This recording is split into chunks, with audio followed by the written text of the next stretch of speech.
by Comsec Attorney Cheryl Lagrosas. Let us put ourselves in the presence of the Lord. Heavenly Father, we're thankful for the watch and care that you provide over the affairs of these men and women. We are grateful that nothing escapes your care or notice. You are never asleep and you never change. The ideology and philosophies of the times change often, but you never do. Your immutability gives us great comfort, knowing that you always keep your word and your promises are true. Help us not to be so enamored by our own talents and abilities that we fail to submit ourselves to you and your ways. You tell us in Colossians 3 that we are to demonstrate compassionate hearts, kindness, humility, meekness, and patience, bearing with one another and forgiving each other as you have forgiven us. I pray that you would find each of us faithful in pursuing those qualities in our hearts and in our minds. Father, many things vie for our attention. Would you grant wisdom and clarity to these men and women as they do the work of serving the needs of the Filipino people? We need your help and we pray for it in the name of Jesus. Amen. Please remain standing for the singing of our national anthem. Attention. Would you grant wisdom and clarity to these men and women as they do the work of serving the needs of the Filipino people? We need your help and we pray for Bayang mag-ibiw, perlas ng singanganan, anak ng puso, sa dibdib mo'y buhay. Lupang hinirang, duyan ka ng magiting, sa manlulugig, di ka pasisiil, sa dagat at sa dibdib mo'y sa langit mong bughaw, may dilag ang tula at awit sa paglayang minamahal. Ang kislat ng watawat mo'y maglipay na nagniningning, ang bituin at ang niya kailan pa may di magdidilim. Lupa ng araw ng luwalhasit pagsimba, buhay ay langit sa piling mo. Mabigaya na pag may mga ating ang mamatay ng dahil sa'yo. Please be seated.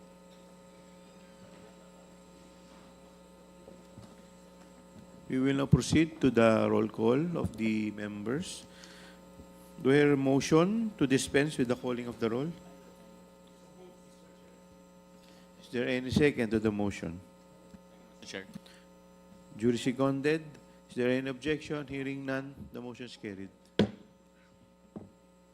May I request the COMSEC to please acknowledge the members who are present today in today's hearing, as well as our invited guests.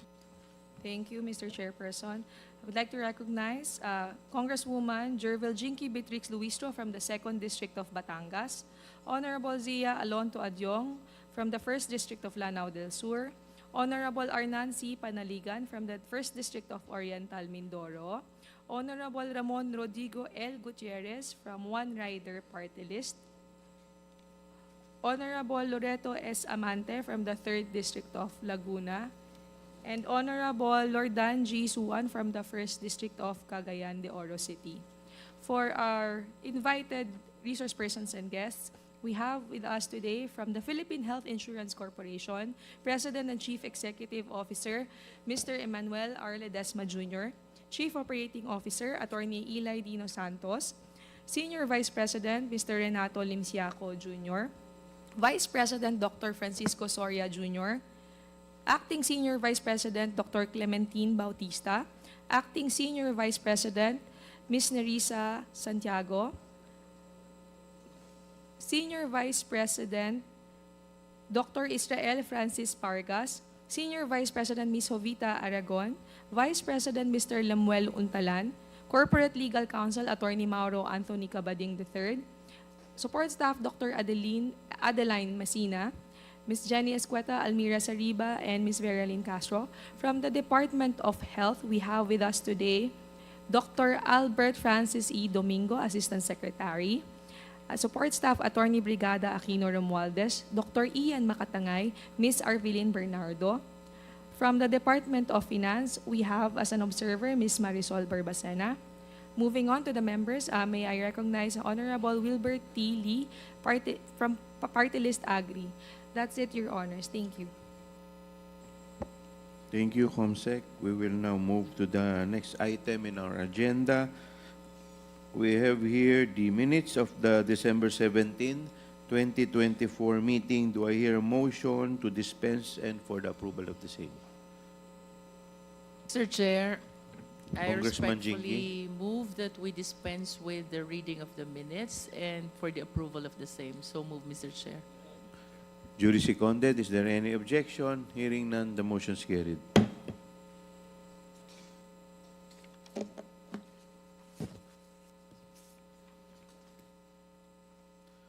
Good morning, everyone.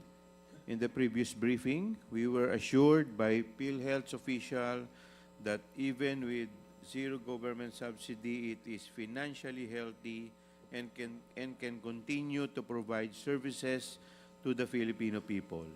PCEO Manny stated that Philhealth has taken steps to address their long-standing issues, which included digitalization to streamline our process, minimize fraud, and services more accessible. In the previous meeting, we noted that differences in the opinion of Philhealth and DOH on how to implement Section 11 of the Universal Healthcare Act on the usage of Philhealth's reserves in excess of the required ceiling in increasing programs, benefits, and decreasing amount of members' contributions. It was also in the previous briefing that PCEO Manny Ledesma helped this committee address social media allegations that it was the fault of Congress that PhilHealth had no subsidy for 2025 and for the withdrawal of the 89.9 billion. To recall, PCO Manny stated that the zero government subsidy for 2025 was through no fault of Congress. Moreover, SVP Limsiaco clarified that the 89.9 billion did not come from the direct contribution of members and that it came from the government subsidy. As observed in the previous briefing, PhilHealth has 6 other sources of funds. Number 1, sin tax collection. Number 2, 50% of the income of the government share in PAGCOR. Number 3, 40% of charity funds such as PCSO and premium contribution. Number 5, annual DOH appropriations. And last but not the least, the national government subsidy. We are here once again to be briefed by PhilHealth on the computation of the premium rate reduction proposal to implement Section 11 of the Universal Healthcare Act and update on its digitalization projects, collection efforts, implementation of the Universal Healthcare Act, examine the causes and consequences of delayed reimbursement to hospitals and impact on healthcare delivery and assess the transparency and efficiency of PhilHealth's funds management, including investment strategies and compliance with existing regulations. Thank you. We will now proceed to the interpellation. May I recognize the first interpellator? Mr. Chair. Mr. Chair. Yes, Mr. President. Mr. Chair, is it Yes. okay with your permission? Can I give a brief opening statement? Okay, with the permission of the members, okay, we will accommodate the request of Mr. Manny Ledesma. Thank Yes, you. please present. Thank you very much, Mr. Please Chair. proceed. Honorable Chairperson, distinguished members of the committee, good morning. Thank you once again for this opportunity to address this esteemed body on the important matter of PhilHealth's zero subsidy for 2025. It is of utmost importance for your constituents, our 115 million members who depend on the National Health Insurance Program. Understandably, they have concerns about the sustainability of the NHIP, our capacity to continue serving the public, and of course, our ability to pay claims payments. In the last committee meeting, I had confirmed that PhilHealth is in good shape despite unprecedented challenges last year. Philhealth was still able to fulfill its mandate by implementing a 95% effective increase across the board for the all case rates. Philhealth now covers nearly twice as much of the cost of medical services compared to the previous year. This leaves our members with a much smaller out-of-pocket expense as we effectively double the value and reach of the benefits for our members. More broadly, this translates to greater access to services such as diagnostics, surgeries, and treatments that might have been simply unaffordable before. This is a good illustration that our current strategy to significantly reduce the financial barriers to essential healthcare services is working very well. Our prudent financial management has ensured our resources too. And all the while, we implemented greater efficiency and transparency to our operations. These achievements affirm PhilHealth's role as a critical pillar of our healthcare system. As His Excellency President Marcos personally assured our members last January 16, hindi mababawasan ang serbisyo ng PhilHealth. Hindi mababawasan ang bayad ng PhilHealth sa insurance claims. In fact, baliktad. Padadamihin pa namin ang serbisyong ibibigay ng PhilHealth. Palalakihin pa namin ang pagbayad ng insurance claims. I also reported on the significant enhancements and development of new benefits for our members. 30 benefit packages since I have taken office. PhilHealth remains on track in the mission to make quality healthcare much more equitable and much more accessible. I am confident in this determination as this year will showcase even much better results stemming from the strategic organizational streamlining and operational refinements that have been carried out in the past 2 years under my administration. We came out with new benefit packages just this month to address pressing healthcare needs, starting with optometric services for children up to 15 years old. With this early detection and intervention for vision impairments, we will reduce the debilitating effects on the youth's education and quality of life.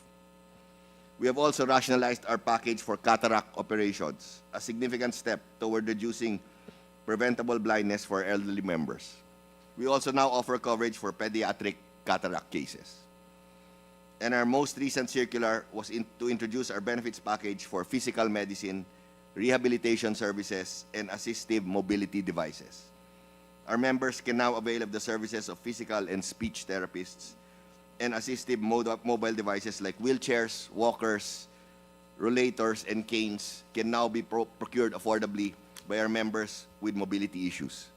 Looking ahead, we are focused on further expanding our coverage to include broader preventive and promotive care, increased coverage for critical illnesses, and integration of more advanced diagnostic and treatment options. These efforts are aligned with our vision of making universal health coverage a reality for all Filipinos. PhilHealth is in the midst of a critical transformation. At the same time as benefits development, we are strengthening our financial management systems, streamlining operations, and leveraging technology to improve service delivery.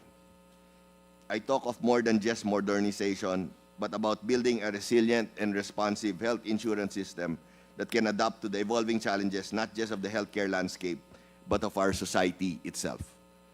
In just a few weeks, PhilHealth will commemorate its 30th anniversary since its founding.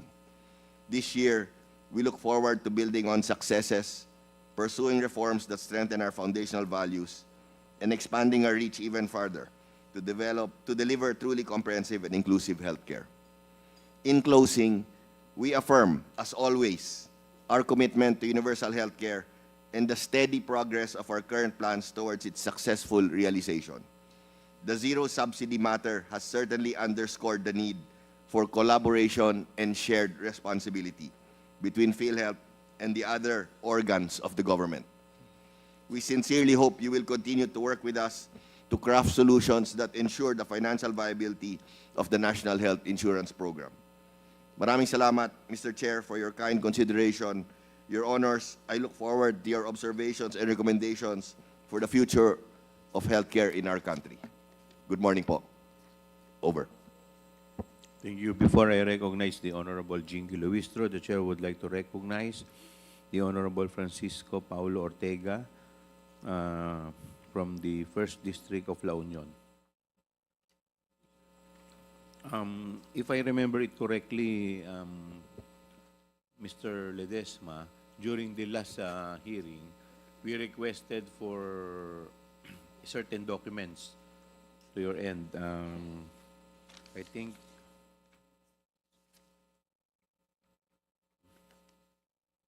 we requested for the computation of the premium rate, reduction proposal, the update on its digitalization projects, and as well as the collection effort.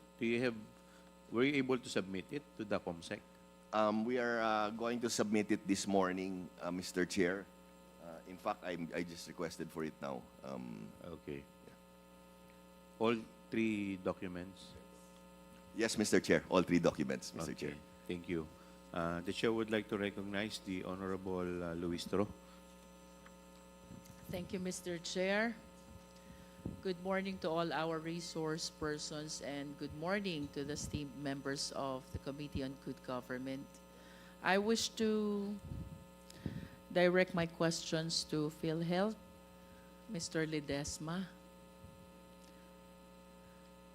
In the previous sessions in the plenary, I recall that there are members of the 19th Congress of the Philippines who made privileged speeches about the delay in the payment of hospitals by Philhealth Corporation. And I went over some records.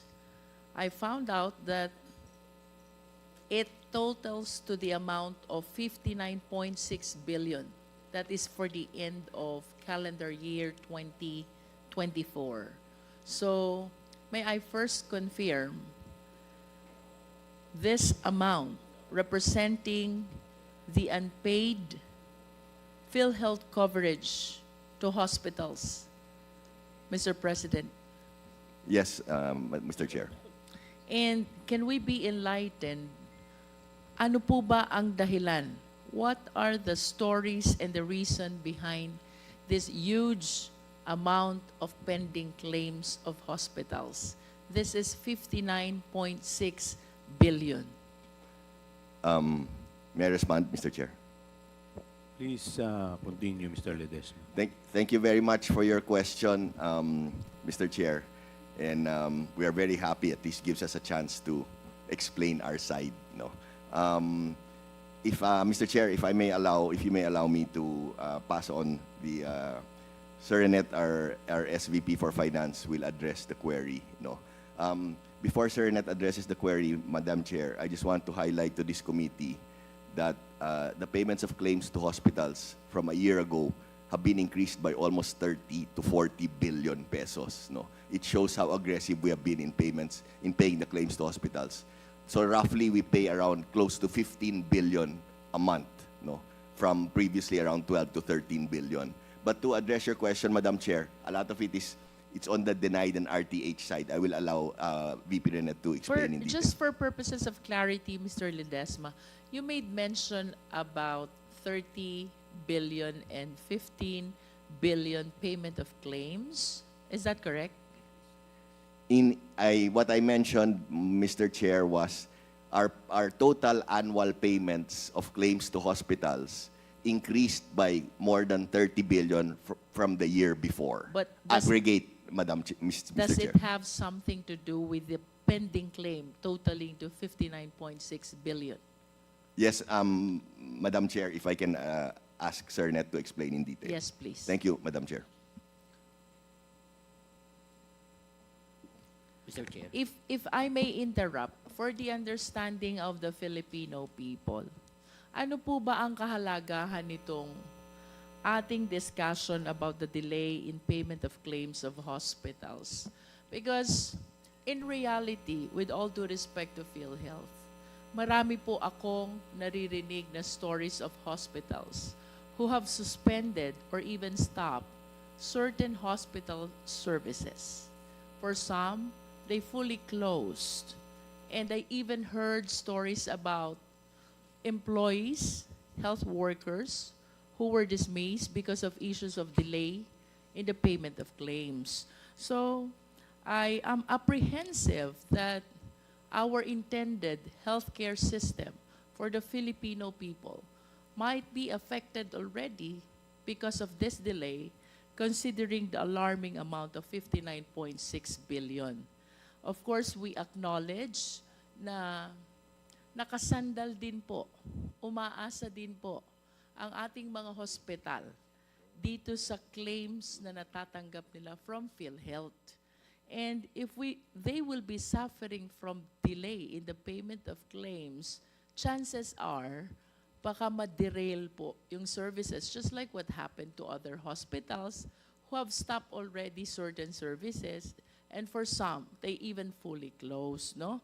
So, for the viewing public, nais po nating malaman ano ang kaugnayan nitong 59.6 billion na pending claim with respect dito sa mga hospitals na naririnig nating tumitigil yung ibang hospital services or yung iba ay totally nagsasarado na. How true na may kaugnayan ang delay ng payment ng claim sa mga nangyayaring ganito sa ating mga hospital? Mr. Limshaco, please. Mr. Limshaco, you are recognized. Maraming salamat, Mr. Chair, and magandang umaga po sa ating lahat. To address po the question, may I request to please flash the slide, Mr. Chair? Mayroon kaming presentation material para ma-explain po namin. Comsec, may I request the Comsec to please. Ayan, ito na po ba? Mr. Chair, I wish to request Mr. Limshaco as well to kindly laymanize the Yes po. presentation of Philhealth so our fellow Filipino citizens will understand and somehow they will appreciate what is going on if they are encountering the consequences of the delay that we are talking about. Thank you. Maraming salamat, Mr. Chair, Honorable Luestro. Now, in terms of the turnaround time po, when you say turnaround time, ito po yung bilis ng pag-process ng PhilHealth ng claims from receipt, pag-receive ng PhilHealth po, hanggang sa pagpapalabas ng cheque bayad sa ating mga ospital. Ito pong graph na ito, nagpapakita po that year 2018 papunta year 2024, yung bilis o yung oras, yung araw ng pag-process ng PhilHealth po. Kung makikita po natin in the year 2021, pababa na po yung trend ng turnaround time. Ibig sabihin po, in the year 2024, as mentioned po, ay nasa 23.35 days po yung ang araw ng pag-process po ng PhilHealth. Now, ito po nagpapakita yung instruction ng PCO Ledesma po na ayusin yung sistema sa pagbayad na mabilisan po. Ito po ay aggregated po ito nationwide. Ibig sabihin, may mga hospitals, may mga claims na more than 23 days o may mga claims na less than 10 days po. So yung average niya ay nasa 23.35 days po. Ibig sabihin, yung isang buwan po na turnaround time ng pag-receive ng claims, more or less nababayaran na po ng PhilHealth. Now, pwede po sa before that slide po, doon natin makikita yung claims ng status po. Isang slide po. Before that slide po. Can we flash again the first slide? Pwede po pakibalik yung first slide. I just want to be clarified, Mr. Limshaco. Yes po. Ano po yung figures na nandito sa left hand? 50, 45, 40. What do they represent? Mr. Chair, that dito sa kanan side, kaliwa, that represents the days po. Mr. So by Chair, 50, you mean 50 calendar days? yes po. And nasa batas po, PhilHealth po ay given the 60 days to process the claims. Meaning po, 60 days dapat hindi po siya lumampas ng 60 days. Yung For one pag-process hospital claim. sa isang claim po. Opo. Mr. Limshaco, how about the figures at the bottom? along with national, 41.4 for 2018. What do they represent? That figure, Mr. Chair, Honorable Luistro, representing the actual average turnaround time ng pag-process ng PhilHealth ng claim po for that particular year. So meaning, in the year 2018, nasa 41.04 po yung processing time, processing day ng PhilHealth po. So forth and So so the on po. average number of days for all the claims that were facilitated is 41.04 number of days. Yes po, Mr. Chair, Honorable Luistro po. In other words, the one on the left hand is the actual number of days, and the one at the bottom is the average number of days. Mr. Chair, Honorable Luistro, itong sa baba po, yun na yung pinaka-absolute na average turnaround time po natin. And then dito po sa kaliwa, naka-range po siya ng +5, meaning kung sabihin natin 41, nasa 41.04 in the year 2018, nasa 40 po, nasa 40 po yung bar natin. But that represent the number of days as well. Yes po, Mr. Chair, Honorable Luistro po.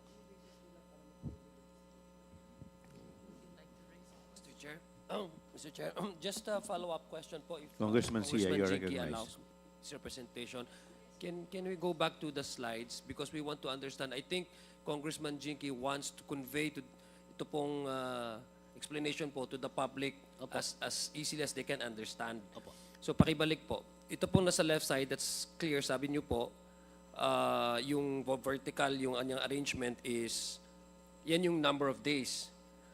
The bottom, 41.04, ito po, what's the basis for you to arrive at the 41.04? The total of, Yes po. the total number of payments, the The total average, aggregated average po ng claims na the amount, the pumapasok kay claims that PhilHealth. you need to pay The out. number po and the processing po ng claims po natin. Meaning, ito po, kumbaga naka-range po tayo sa vertical. Ito po yung 41.04, 22.79. Ito na po yung actual na turnaround time po on that particular year. Na umabot sa ng 41.04 and bumaba sa ng 22.79. In the year 2019, that is the pre-COVID stage. And umakyat po siya dahil nasa COVID stage po tayo. And post-COVID po, dahan-dahan na po siya na bumaba naman until sa 2024 po na operation na pinipilit po ng korporasyon na ibaba pa yung turnaround po ng pagbayad ng claims sa ating mga hospitals and facilities po. One follow-up lang po para maintindihan lang po ng talagang taong Opo. bayan. Itong 41.04% is the, percent ba ito o number of days? Number of days po. Average number of days po sa pag-process ng So, claims. So lahat yan number of days. On the vertical arrangement on the left side, in that of the bottom figures, are all number of days. It does not represent any percentage of Yes an po. actual. Okay. Yes po. Thank you. Sa other slide po, makikita natin yung numero at saka yung percentage po, Mr. Chair. Thank you. Para mas klaro po. Thank you, Mr. Lim Siaco. Mr. Chair. Thank you, Kong Jinky. Mr. Chair, Yes, PCO, ma'am. just a quick interjection. No? So, lahat po yan, average number of days, Mr. Chair. No? Now, just to give an idea, PhilHealth kasi, sa dami pong claims, we process roughly 10,000 claims daily. Daily, no? So that number would be very good kasi at least may sense. Parang average po yan per year. So parang may sense, yan yung number of days. So that's just, I hope that explains it better, Mr. Chair. Thank you, Mr. Chair. Mr. Limsiaco,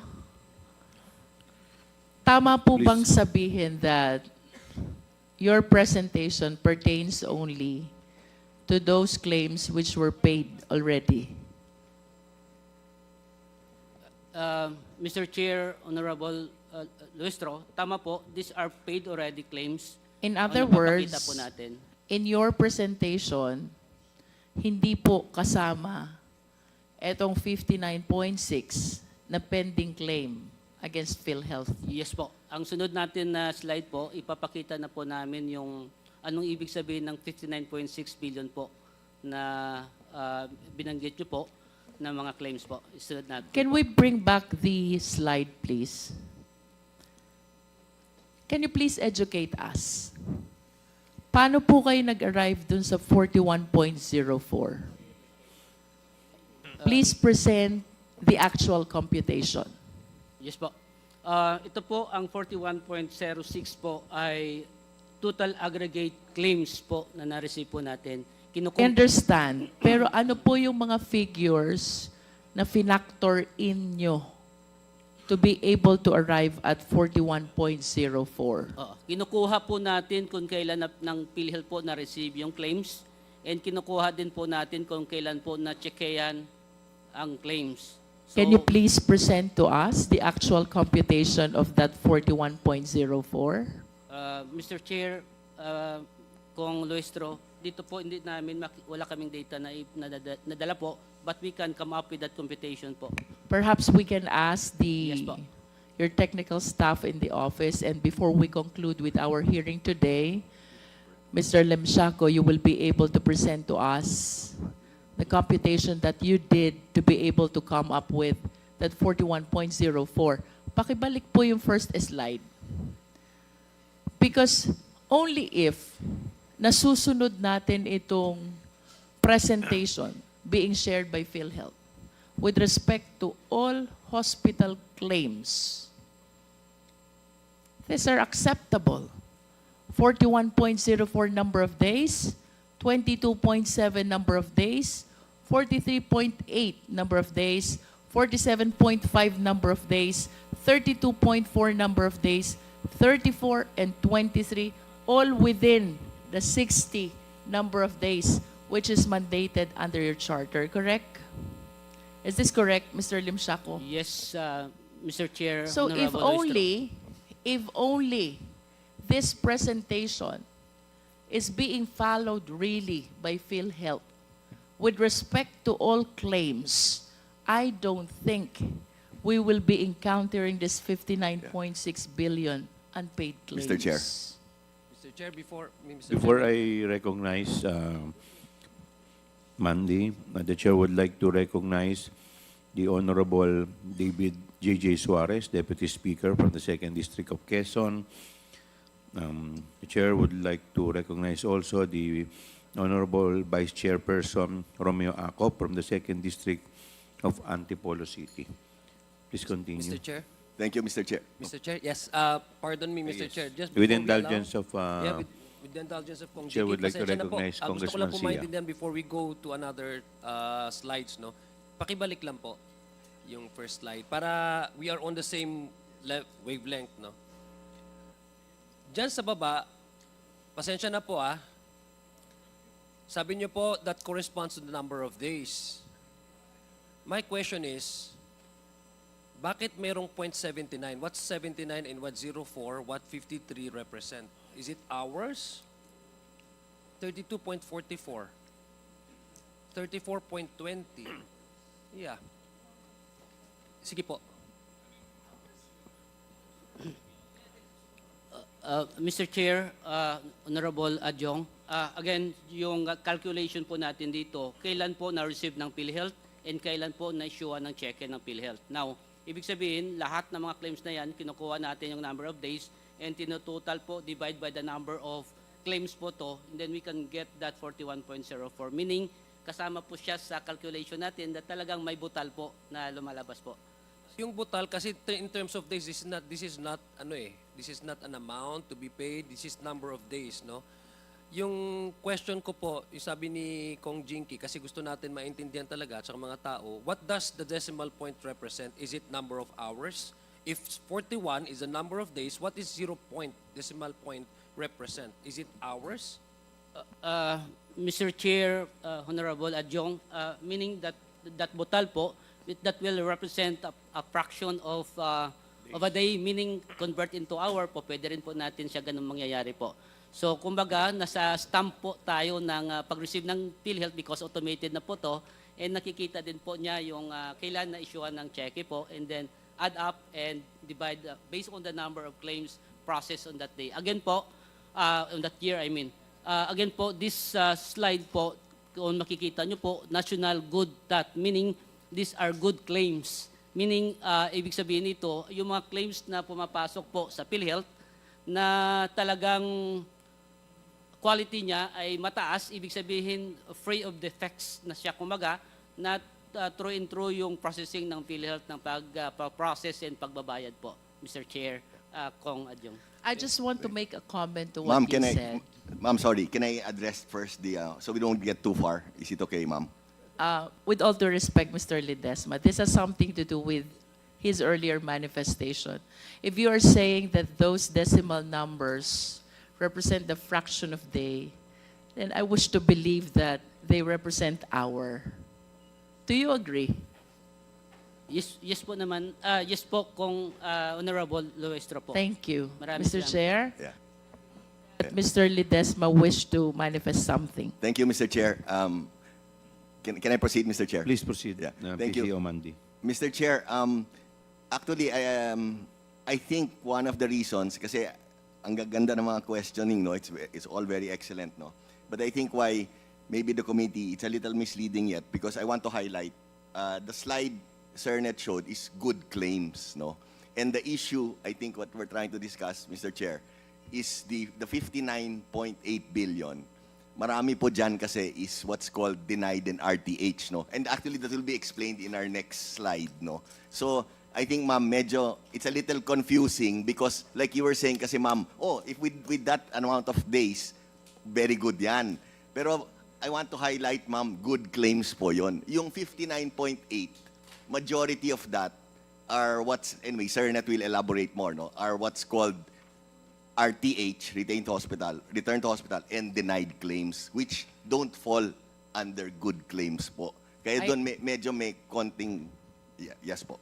I understand, Mr. Ledesma. However, if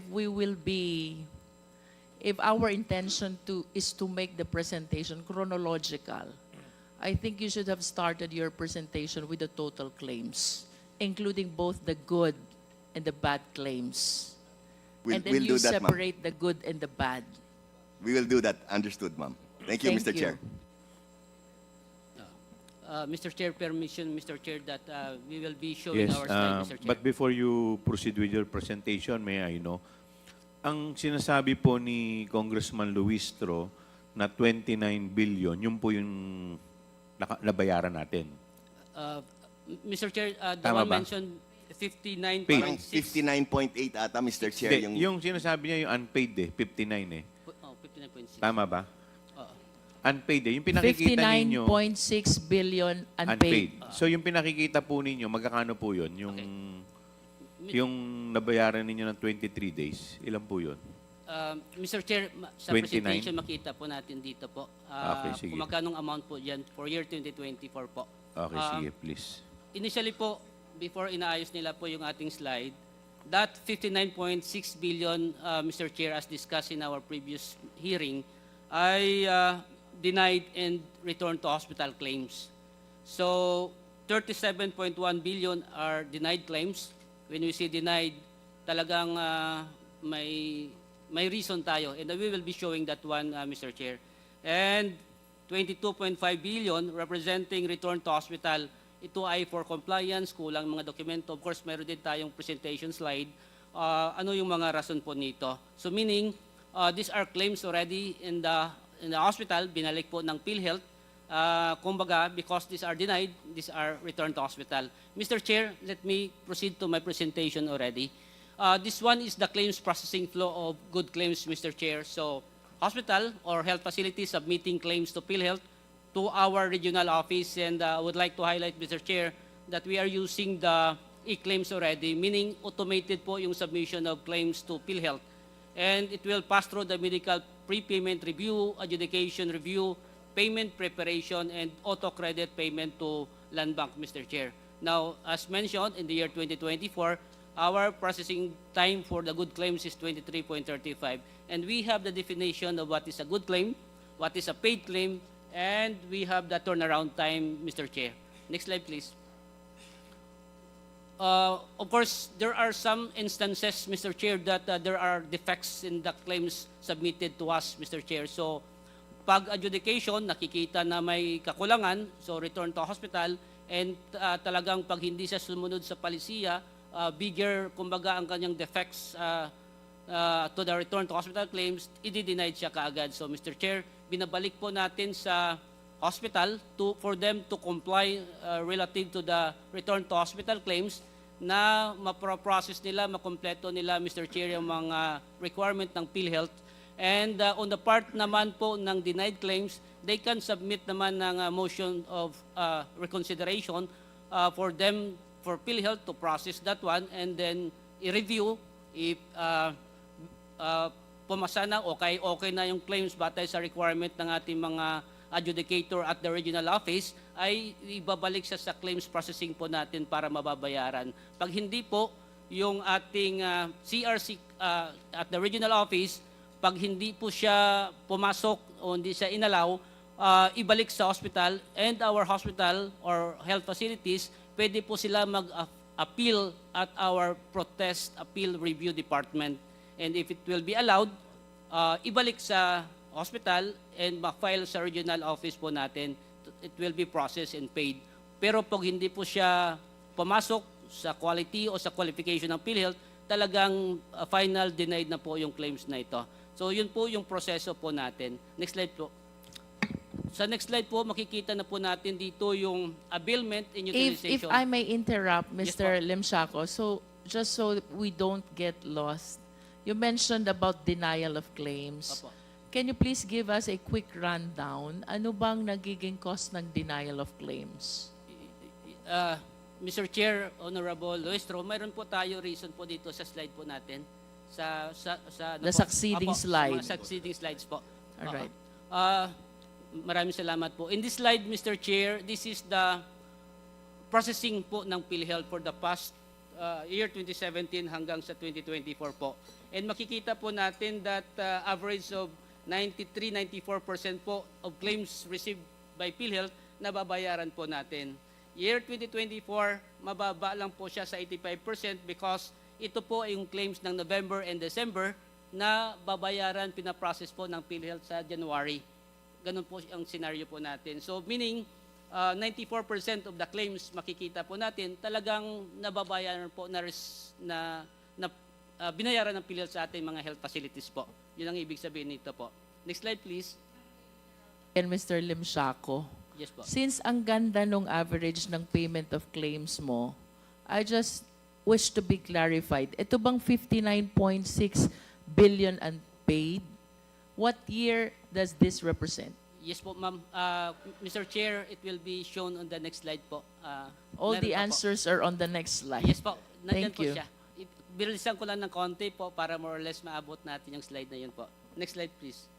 Ito naman po ay national din po yung datos natin, 2017 to 2024, of claims po na binayaran ng Philhealth on that particular year. No? So 2017, 102 billion pesos.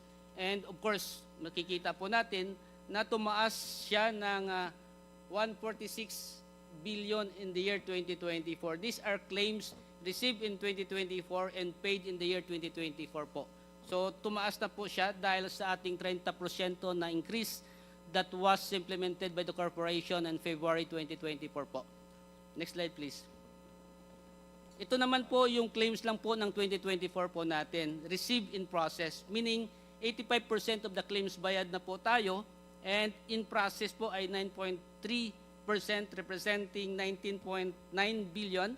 And we have that RTH of 2% and denied of 3.3%, Mr. Chair. So meaning, again, as I mentioned, 85% of the claims received in the year 2024, nabayaran po in the year 2024, Mr. Chair, Honorable Luistro. Next slide, please. Ito po yung ang figure as mentioned kanina po na 59.6 ay 2018 to 2024 po siya. Pero ito po yung slide po natin, dahil meron na kaming available slides na 2017, in-add up na po namin dito. And ito po yung status of the claims po.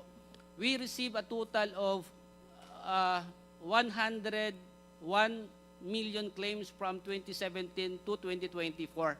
Meaning, in the year 2024, we have 16 million claims po. And out of that 16 million claims, 176 million ay ang katumbas na pera ng claims po na yan. Now, out of that 16 million, 13.7 million or 85% na bayaran po as presented a while ago, 146 billion po siya, yung amount, money value of that 13.7 claims. Now, on the next sa ilalim po, that is the RTH po natin. Kung makikita po natin, isama po yung 2017, that's 2.1 billion po, million claims po na return to hospital, representing 23.5 billion pesos.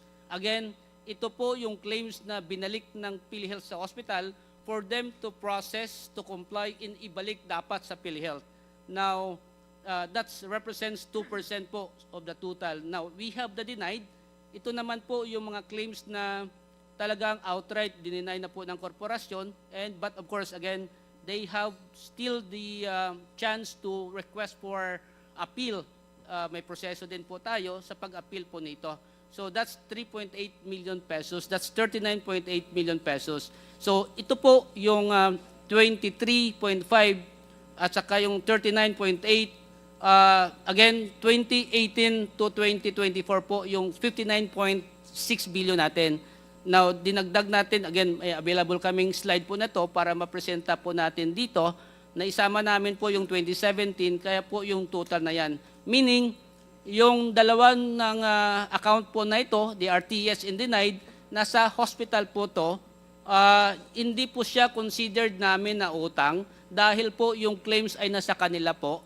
Ang aming kinoconsidered na utang po dito, ito yung in process. Meaning, we received that one, but pagdating ng December 31, 2024, naabutan po kami ng cut-off date and nasa position po ng korporasyon yung claims na ito and umaabot po siya ng 19.9 billion sa year 2024 and kung kukunin pa po natin, may mga previous years pa na mga maliliit po na claims ay umabot siya ng 22 billion, Mr. Chair. Again, bulk to ito or more than 99%, 98% of the claims nasa in process po ng Philhealth ay nasa 2024 po. And for the information of everyone, Mr. Chair, marami po na-receive si PCO Ledesma na letter of commendation, including the PHA, dahil na-experiensyahan po nila, obserbahan po nila ang bilis ng pagbayad ng claims under sa leadership ni PCO Ledesma, Mr. Chair.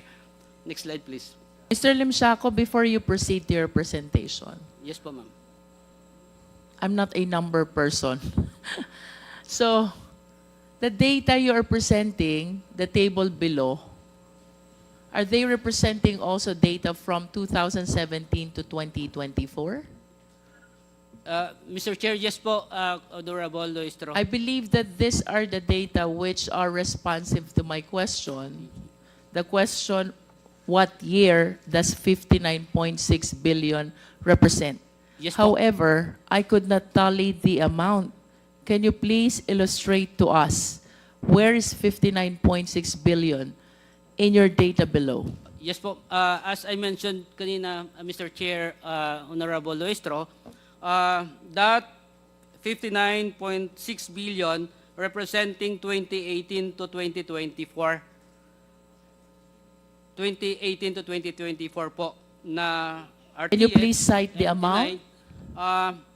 Kung sa 2018 to 2024, ang ating denied ay nasa 37.1 billion. Again, Mr. Chair, naisama namin yung 2017 po dito. That's the reason why naging 39.8 po siya.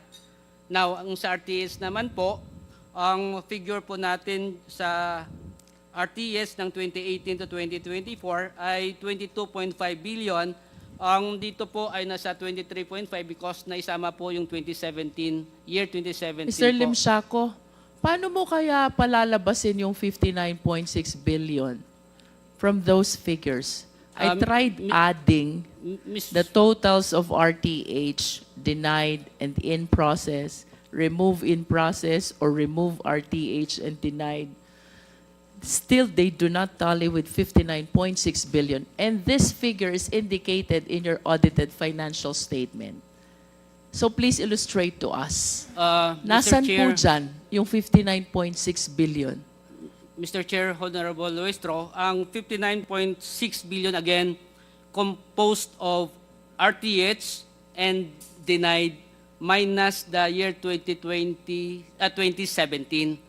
So kay 2018 to 2024 po yung datos po natin na ibigay last time, kaya nagtotal lang siya ng 59.6 billion, Mr. Chair. Mr. Limsiaco, kanina po tinanong ko kayo if the data below likewise represent the data for 2017 to 2024. Similar to the table above. Sabi niyo po, yes.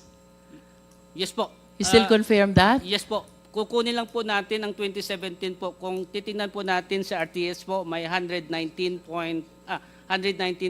po. Kung kukunin natin ang 2017 Wait, where's po, 119,000? RTS column po, Mr. Chair. RTH? Opo.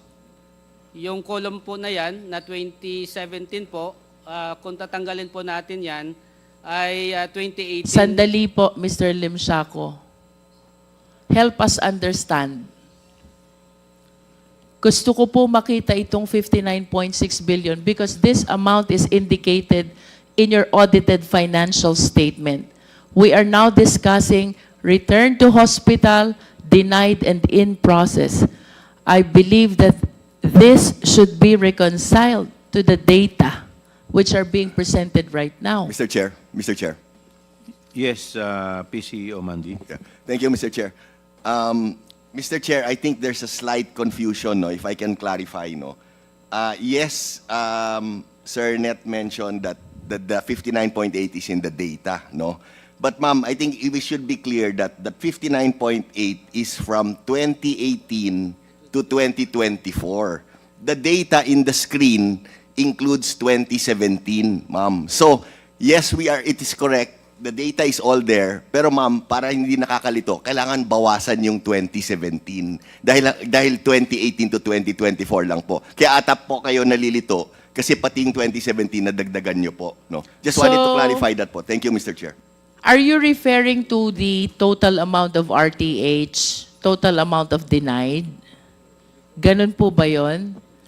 Mr. Chair, kung Nuestro, tama po, ma'am. So that 59.6... So which amount should I deduct from the total of 23 billion and the total of 39 billion to come up with 59.6 billion? Mr. Chair, interjection, most respectfully. Yes, Congressman Gutierrez. Mr. Chair, just to clarify po, I think I understand the point ni Congresswoman Luistro and also the point of Senior Vice President Limsiaco. So you're saying ito 2017 to 2024. Yes po. However, the cited data is 2018, but to 2024 also. Yes. But I agree po siguro po kasi if we take a look at the chart again, please, the table. So I think the tallying would be you get the total of yung denied plus yung total of the RTH. Deduct 2017 RTH and deduct 2017 denied. Tama po. So if you'd follow that, 23,521,711,694 na total RTH plus the denied of 39,871,703,000 minus yung sa 2017 for the denied, which is 2,447,728, 447,728,348 minus also for 2017 na RTH 897,558,734. Tama po ba that would be the formula to deduct 2017? The total is still 60 billion po. It's close to 59.8, but you have to understand, pag hindi po nagtatali, it does not inspire confidence in the numbers po, no? Mr. Chair, Kong Gutierrez, tama po, because again, as I mentioned, this data po, ang extraction date ay iba po siya, but nevertheless, pareho po yung prinsipyo po ng data po nito. Meaning, that 59.6 billion po natin, composed of RTS and composed of denied po. Now, magka-diferensya po siya na konti na lang immaterial insignificant na po siya. But the composition I'm sorry, I refuse to accept that that is immaterial and insignificant. When you're presenting numbers, we assume them to be accurate. Mr. Chair, I can give you the figure, Mr. Chair, in one table that represents already the 59.6 as presented in the I think previous that would be meeting. better because that was the point of the the good congresswoman from Batangas. She wanted a breakdown. Bakit? It took us, when we finally looked at the table, ngayon nyo lang po linalabas. I hope you understand the frustration po, no? I mean, we can't call this insignificant. When there is kahit minor differences po, it does not inspire confidence in the data presented to this committee. Duly noted on your Opo. comment, Mr. Chair. Thank you very much, Mr. Chair. Just for the information of the committee, the exact amount showed in our report is 59.6 billion and not 59.8 billion. So if the Honorable Gutierrez was able to compute the total unpaid to 60 billion, then there's a difference of like 400 million.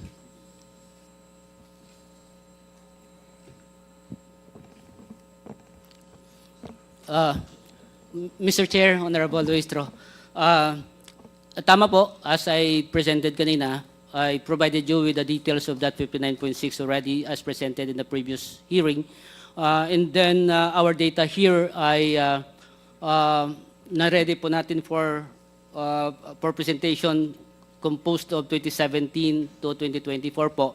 So more or less the composition again of 59.6 ay returned to hospital and denied claims po siya. So meaning if looking into the definition of is this payable of Philhealth to the hospital, again the figure presented a while ago, the in-process claims, these are claims that we considered as talagang utang ng Philhealth, meaning these are claims received by Philhealth under process and it will be paid once it will complete the process of the claims processing and of course preparation of the check, Mr. Chair. Again, 19 billion out of that 22 billion ay coming from year 2024 and November, December claims po ito. Ang majority of this one ay November and December claims, Mr. Chair. Thank you po. Can you please state once more which part are you acknowledging as unpaid or obligation? Mr. Chair, Para Honorable- kasing the way I heard it, you're trying to distinguish the nature of your obligation Yes with po. respect to RTH, denied, and in process. May nabanggit po ba kayo na which category do you really consider as obligation and which you do not consider as obligation? Before you answer that, the chair would like to recognize the Honorable Janet Garin, Vice Chairperson from the 1st District of Iloilo. Hindi. 400. Please respond to the query of Congresswoman Luistro. Maraming salamat, Mr. Chair, Honorable Luistro. Again, on the part ng PhilHealth, Mr. Chair, we have here the in-process claims. These are claims na received ng korporasyon and pinaprocess po siya. And that's amounting to 22 billion from year 2017 up to year 2024 po. And specifically in the year 2024 po, we have 19.9 or 20 billion na in process po. So, meaning these are claims received ng korporasyon and pinoproseso ng ating mga regional offices hanggang mababayaran po siya.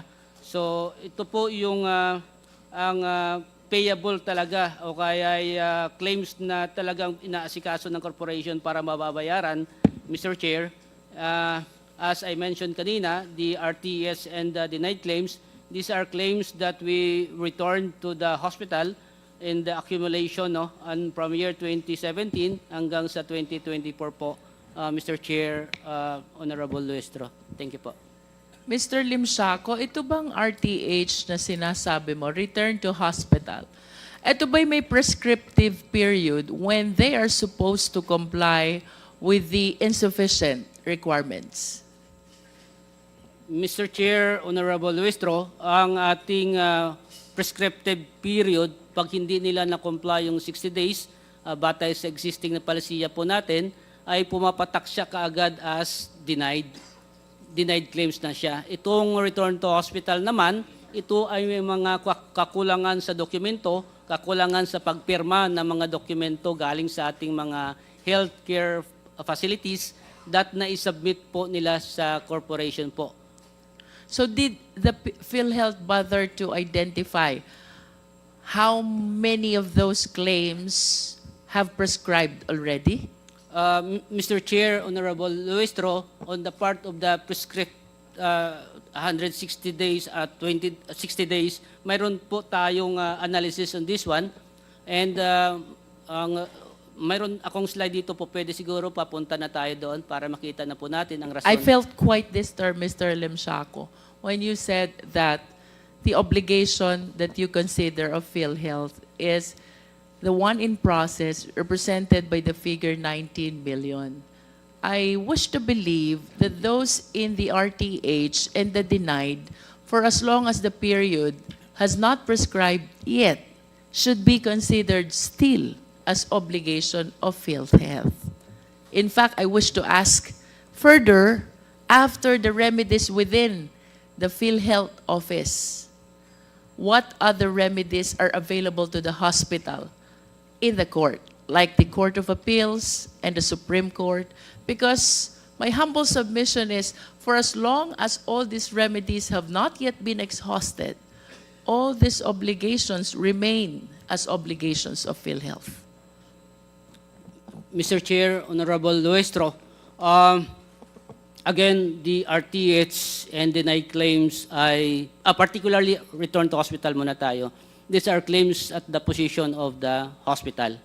So nasa kanila po, dahil binalik ng corporation, dahil may kakulangan po siya, and we are expecting that within 60 days, maibalik siya sa corporation para ma-process po. Meaning, Mr. Chair, Honorable Luestro, if makikita po natin in the year 2017 down the line, ito po yung mga claims na naibalik pero hindi na po siya bumalik sa corporation, hindi po siya na-refile sa corporation, hindi po siya na-request for payment ng ating mga health facilities. So you have a graph presentation as well about the RTH, which were never returned to PhilHealth. Ito, Mr. Chair, Honorable Luistro, ito po siya yung mga datos po natin in terms of the RTH po, Mr. Chair, Honorable Luistro. Meaning we are encouraging them actually na ibalik dahil for compliance lang po to. May we know the reason why they refuse or they failed to return to the corporation? The RTH, which are supposed to be returned with compliance with respect to the requirements. Mr. Chair, Honorable Luistro, may I request our expert in claims processing po. We have here Doc SVP Vargas. I just find it strange, no? Kasi pera na to ng hospital eh. Coverage ng PhilHealth, all they need to do is to facilitate the claim and they will be able to collect. That is a collection and perhaps revenue of the hospital. What would stop them or discourage them to return the claim with complete requirements? Quick interjection, Mr. Chair. Congresswoman Garin. Para lang po malinawan, yung return to hospital na claims, Mr. Chair, ibinalik sa hospital dahil may mga kulang na papel. And we are referring to 2017. Tama po? Mr. Chair, Honorable Garin, hindi lang 2017 but hanggang 2024 Yes, pero na na-delineate ba natin magkano yung 2017 pabalik? Yun na yung sinabi mo. Opo. Okay. And from 2017 hanggang sa ngayon, hindi na sila, ano na lang natin, let's make it shorter. Let's say from 2019, hindi na sila nagbalik sa PhilHealth. Ganun ba? Mr. Chair, Honorable Garin, yes po. Okay. Pwede ba nating ma-delineate how much or how many hospitals in this pool that you are saying are government and ilan naman yung private? Puro ba pribado or puro ba gobyerno? Because that might, alam mo, that we need to see the bigger picture. Yes, Mr. Chair, Honorable Garen, we can calculate that one and come up with a report po. At ilan dun yung bukas pa o nagsara na? Yes po. And do you also have a slide that will point us to ano yung mga kulang kaya siya binalik? Yes po. Yes. We have, Mr. Chair, Honorable Garen, reason bakit siya na RTH. Do you have a slide on that? Kasi Yes po. siguro para mapabilis tayo, let's move forward. Ano yung reasons ng RTH, or return to hospital?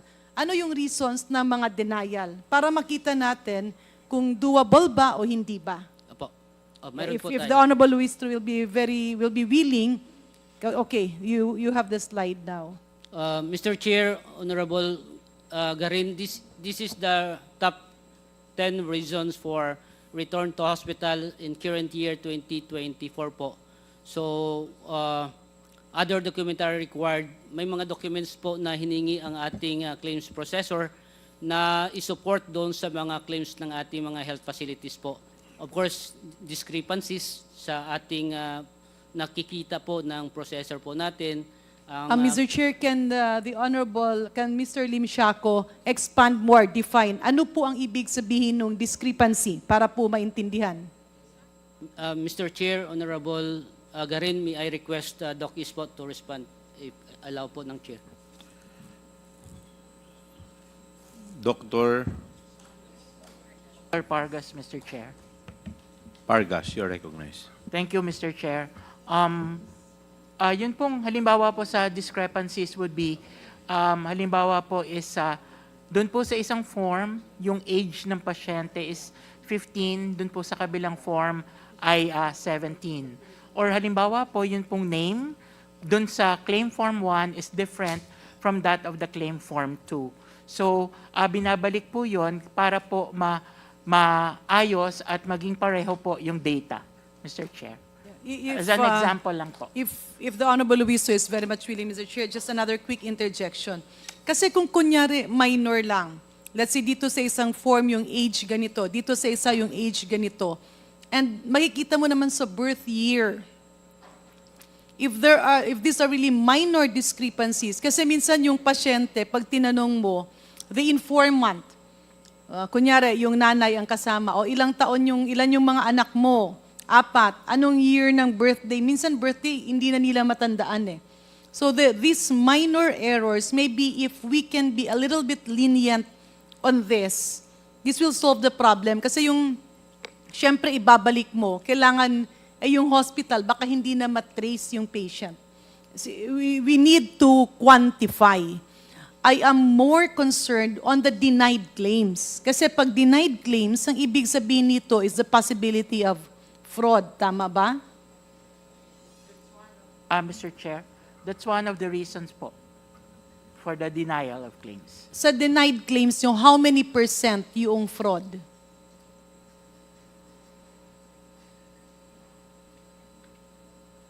We don't have the data, Mr. Chair, but we can provide. Yes, yes. So Mr. Chair, in addition to what the Honorable Luis is saying, kunyari konting discrepancy lang sa edad, kasi especially if the patient is not that educated, or minsan if the patient is already old, yung informant, kasi usually hindi pasyente ang ini-interview eh. Maybe we can be lenient on this, unless these are really major errors. Mr. Chair. Yes, Mr. Ledesma. Thank you, Mr. Chair. Mr. Chair, just want to highlight, we hear you, Kong Janet, loud and clear. However, we're really trying to be as lenient as possible. But just want this honorable committee to note that we also have to deal with the other issues, especially like a very, very strict commission at COA. No? Talagang tinitignan nila yan, every little detail, or possible fraud. No? So yes, it's actually a very difficult balancing act for us because we hear all these stories of the hospitals closing, all that. But I think it might be good for the committee to note that we also have to deal with all of these other agencies, no? And ang daming, historically, Philhealth, ang daming findings, ang daming negative. So we're also we have to weigh everything, no? I just wanted to mention that, Mr. Chair. Thank you, Mr. Chair. Quick interjection lang, Mr. Chair, if with the indulgence Congressman of... Lee. Well, for the information lang of the committee, Mr. Chair, I have filed the House bill giving amnesty to all this return to hospital, yung mga especially yung nabanggit ni Congressman maliliit, no? That's why itong House bill sana Congresswoman Green would pave the way, no? Kasi hindi lang po itong mga return to hospital, pati po yung mga denied claims because of late submission, no? I think meron din pong mga denied claim, and gusto ko nga itanong later on kung magkano ba to, no, yung mga denied claims because of late submissions of documents, no? Kasi within 60 days daw kailangan i-claim, no? And useless po itong pinag-uusapang benefits lahat kung itong mga hospitals na to ay lahat po, no, ayaw po serve sa mga Philhealth members, no? So, yun lang po, Mr. Chair, no? I just would like to give the information to the committee na meron po akong final na ganung House bill, no, giving amnesty to these denied claims because of late submissions and return to hospital because of ito pong mga maliliit na mga discrepancies. Thank you, Mr. Chair. Thank Very, you. very quick interjection. One minute interjection, Mr. Yes, Chair. with the indulgence of Congresswoman Luis. Yeah. Chair would Of like course, to we recognize laud the Congressman proposal Darin. of the Honorable Lee, but coming from Philhealth before, I think it is somehow untenable. Kasi it's okay to give an amnesty if the deficiency is, ang amnesty kasi is meron kang dapat bayaran. Tapos let's say sabihin natin, hindi mo na bayaran, nagkaroon ng mga penalties. Then you can give an amnesty. But in this case, it will be very difficult for Philhealth to do that because they will now be the subject of a lot of cases. So yan ang magiging problema. I believe the solution is not an amnesty.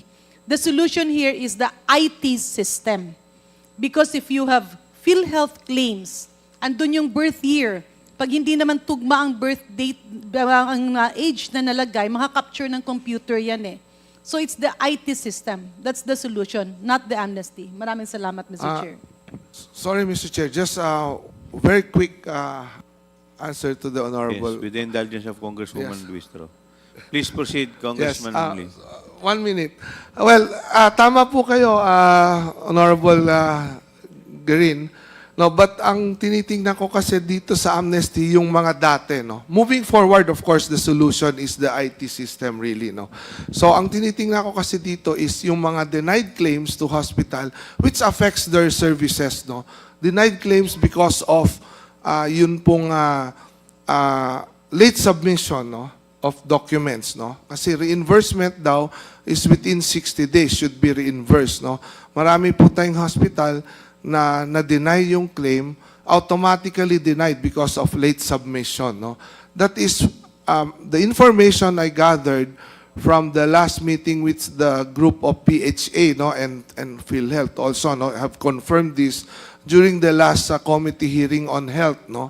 So that was one of the reason.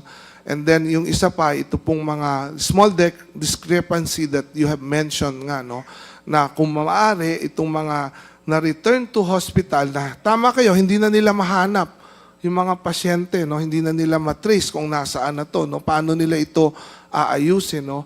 So ito po yung sentro, no, nung House bill natin na yan, no, na sana mabigyan po itong mga hospital kasi totoo namang naibawas nila ito dun sa mga billing ng mga pasyente, no. So yun po ang sinesentro. But again, I submit that tama po kayo na yung pong IT ang talagang solution po dito. Yun lang po, Mr. Chair. Thank you. Thank you. Mr. Chair, very quick input to the denied claims, Mr. Chair. Ang problema kasi nung dati, maraming in-enroll na double or triple na enroll yung isang tao.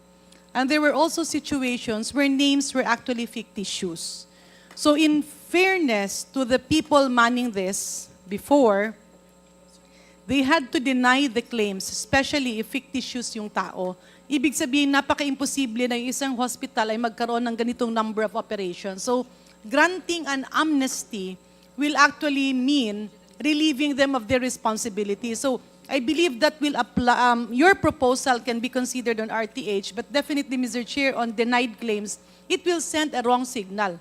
Kasi dapat alagaan natin, tama naman, marami ang benepisyo, but it should go to the real people and those in need. No fraudulent claims. Maraming salamat, Mr. Chair. 30 seconds, Mr. Chair. Congressman, Mr. Chair. siguro pwede po natin i-tackle yan once your Yes. Mr. Chair, bill is hindi ba filed. Yun na pwede- po yung tamang committee po Mr. na... Chair.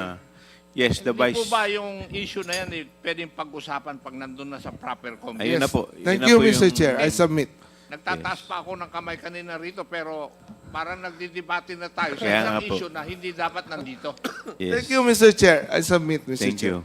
Please proceed, Congresswoman Luistro. But before you proceed, the Chair would like to recognize the Senior Vice Chairperson, the Honorable Bienvenido Abante, Senior from the 6th District of Manila. Please continue, Can we Congresswoman please Luistro. put again on the screen the last slide? I will be concluding my interpellation on this slide, Mr. Chair. Going over the top 10 reasons for the cases of return to hospital, I observe that these are mostly documentary. Some are minor discrepancy. And I feel disturbed that the purpose of our universal health care is being defeated because of the issues of documentary requirements or minor discrepancies, when in fact, these claims are legitimate claims, I wish to believe.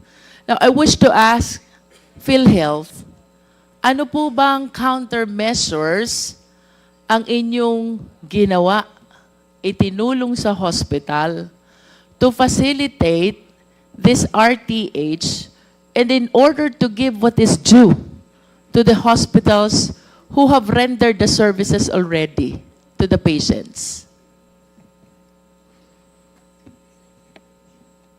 Mr. Chair. Yes, PCEO Mandy. Yeah. I will reply, Mr. Chair, and then if I can allow COO Eli Santos to continue answering the query.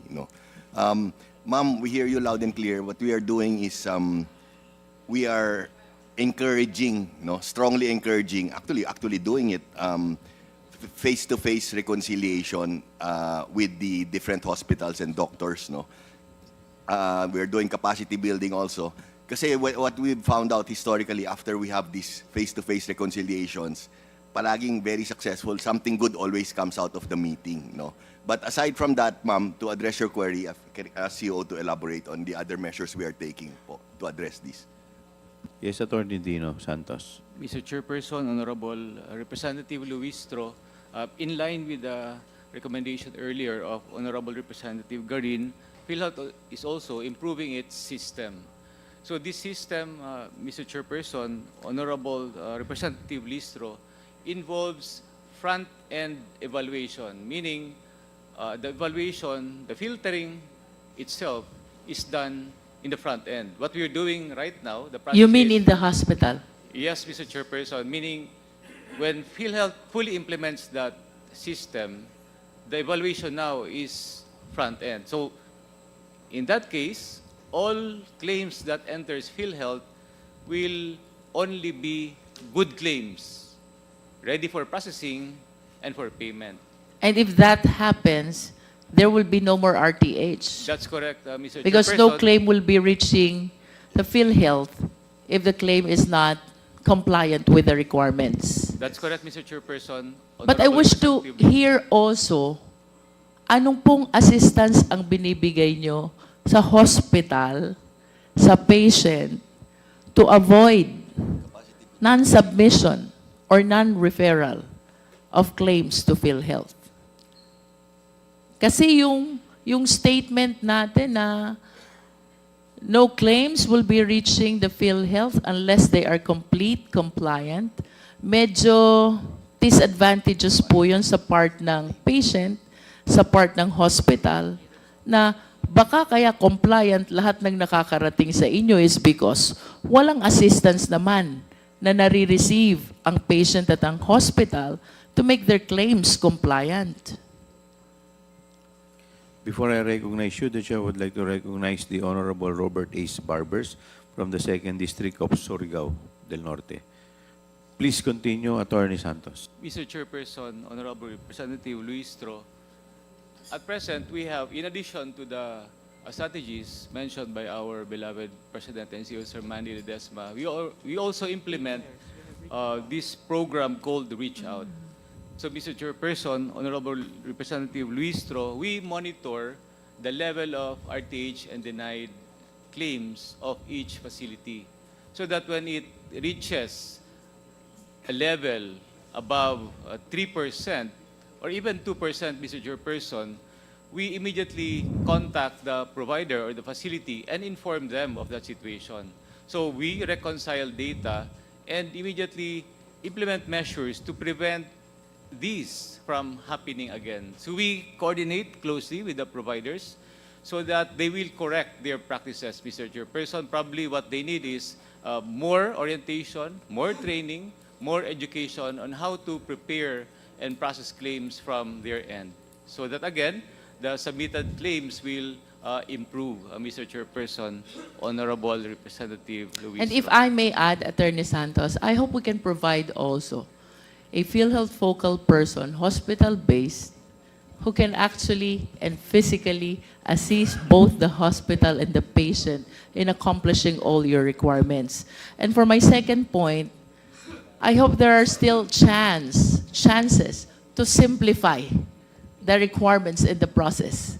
Kasi kamukha po nung sinabi kanina ni Honorable Garin, if the patient is not so educated, it might be very difficult for him or for her filling in all those forms. But if we can simplify them, kung tawagin ng iba, user-friendly ang form, madaling unawain, I think we will be able to avoid itong mga RTH or non-submission of claims. And for my last point, Philhealth, kanina po may nabanggit kayo, out of the total number of RTH, a significant number were never returned anymore to Philhealth. May I know the percentage? Mr. Chair, can I address the question? Yes, Sir Mandy. Thank you. Thank you, Mr. Chair. Ma'am, before Sir Renette gives you the figure, no, I just wanted to add to your earlier query. We have what's called Philhealth Cares. So we have a number of personnel that are nationwide of more than 500 people. Are they hospital-based? Who are here to assist all of those in the hospitals, to walk them through and to help them on anything and everything. Hospital-based po ba sila? Hospital-based po. And we are planning to, marami na po yan, more than 500, pero i-expand pa namin yan because we understand po the importance of... Does it include private hospitals? Yes po, yes po. Kasama pong private hospitals po. I hope you can provide to all, average to big, Yes po. both private and government hospitals. Yes po, we realize the importance po. And like I said, although we currently have more than 500, we will expand it even more And po. I hope you can come up also with the necessary remedy with respect to small hospitals if the number of your field personnel are not sufficient anymore to cater the same service to small hospitals, especially in the provinces. Yes po. Noted po. Balikan ko po, Mr. Ledesma, yung question ko. Sabi niyo po kanina, out of the total number of RTH, marami ang hindi na talaga ibinalik sa Philhealth. May I know the percentage? Mr. Chair, Honorable Representative Luistro, the figure that we presented kanina, these are mga claims, RTS claims na hindi bumalik sa PhilHealth. Because once it will be refiled, it will now be received by the corporation and will be, it can be nasa in process siya or nasa paid po siya para hindi magdo-double counting po tayo. Meaning, No, the context of what I heard kanina, hindi na ibinalik sa PhilHealth dahil hindi na ipinursu ang compliance with the requirements. How many of the total number of RTH were not actually returned anymore? Please do not change the context. I understand your point. Mr. Chair, Honorable Representative Luestro, again, yung figure na pinapakita natin kanina, ito po yung numero ng mga RTH claims na hindi bumalik sa PhilHealth. Because pag ang RTH claims po na ibalik po sa corporation, it will be In process. in process pag hindi pa siya bayad or nasa paid na po siya kung nababayaran po natin ang claims para po hindi po mag-double counting po yung claims po natin. If that is the case, then that leads me to my next question. Are there cases of RTH pinalik sa hospital, kulang ang requirements, pero hindi na bumalik sa inyo? Mr. Chair, Honorable Representative Luistro, ito po yung numero na hindi I na talaga understand. bumalik sa Please be PhilHealth. responsive to my question, Mr. Limsiaco. I understand you were saying na yung figure na present nyo for RTH ay napupunta either in process or paid already. That is very clear to me. But the context of my question is, suppose the reason for the RTH is kulang ang requirements. Reason why you return the claim to the hospital. Mayroon po bang ganyang mga cases ang PhilHealth claim? I believe that the question is answerable by yes or no, Mr. Limsiaco.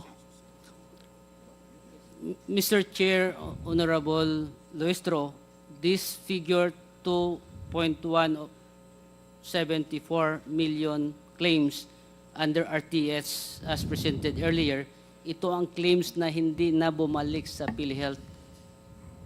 Hindi na refile na sa PhilHealth. Alam mo, Meaning, Mr. sa kanila Limsiaco, na po. medyo confusing yung statement mo kanina.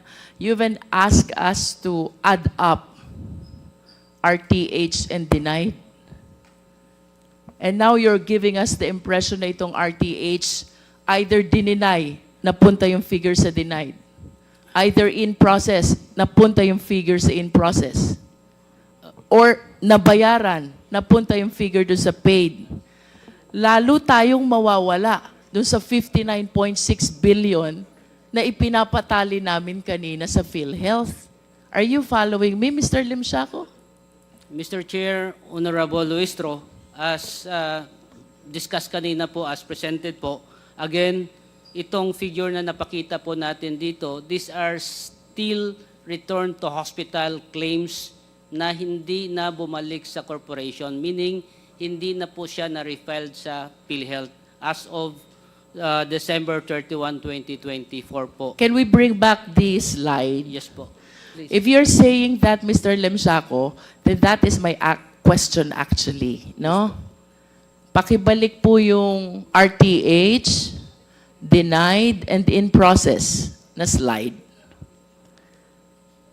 You just stated, Mr. Limsiaco, na yung RTH mo, correct me if I'm wrong, hindi na talaga binalik at pre-process sa PhilHealth.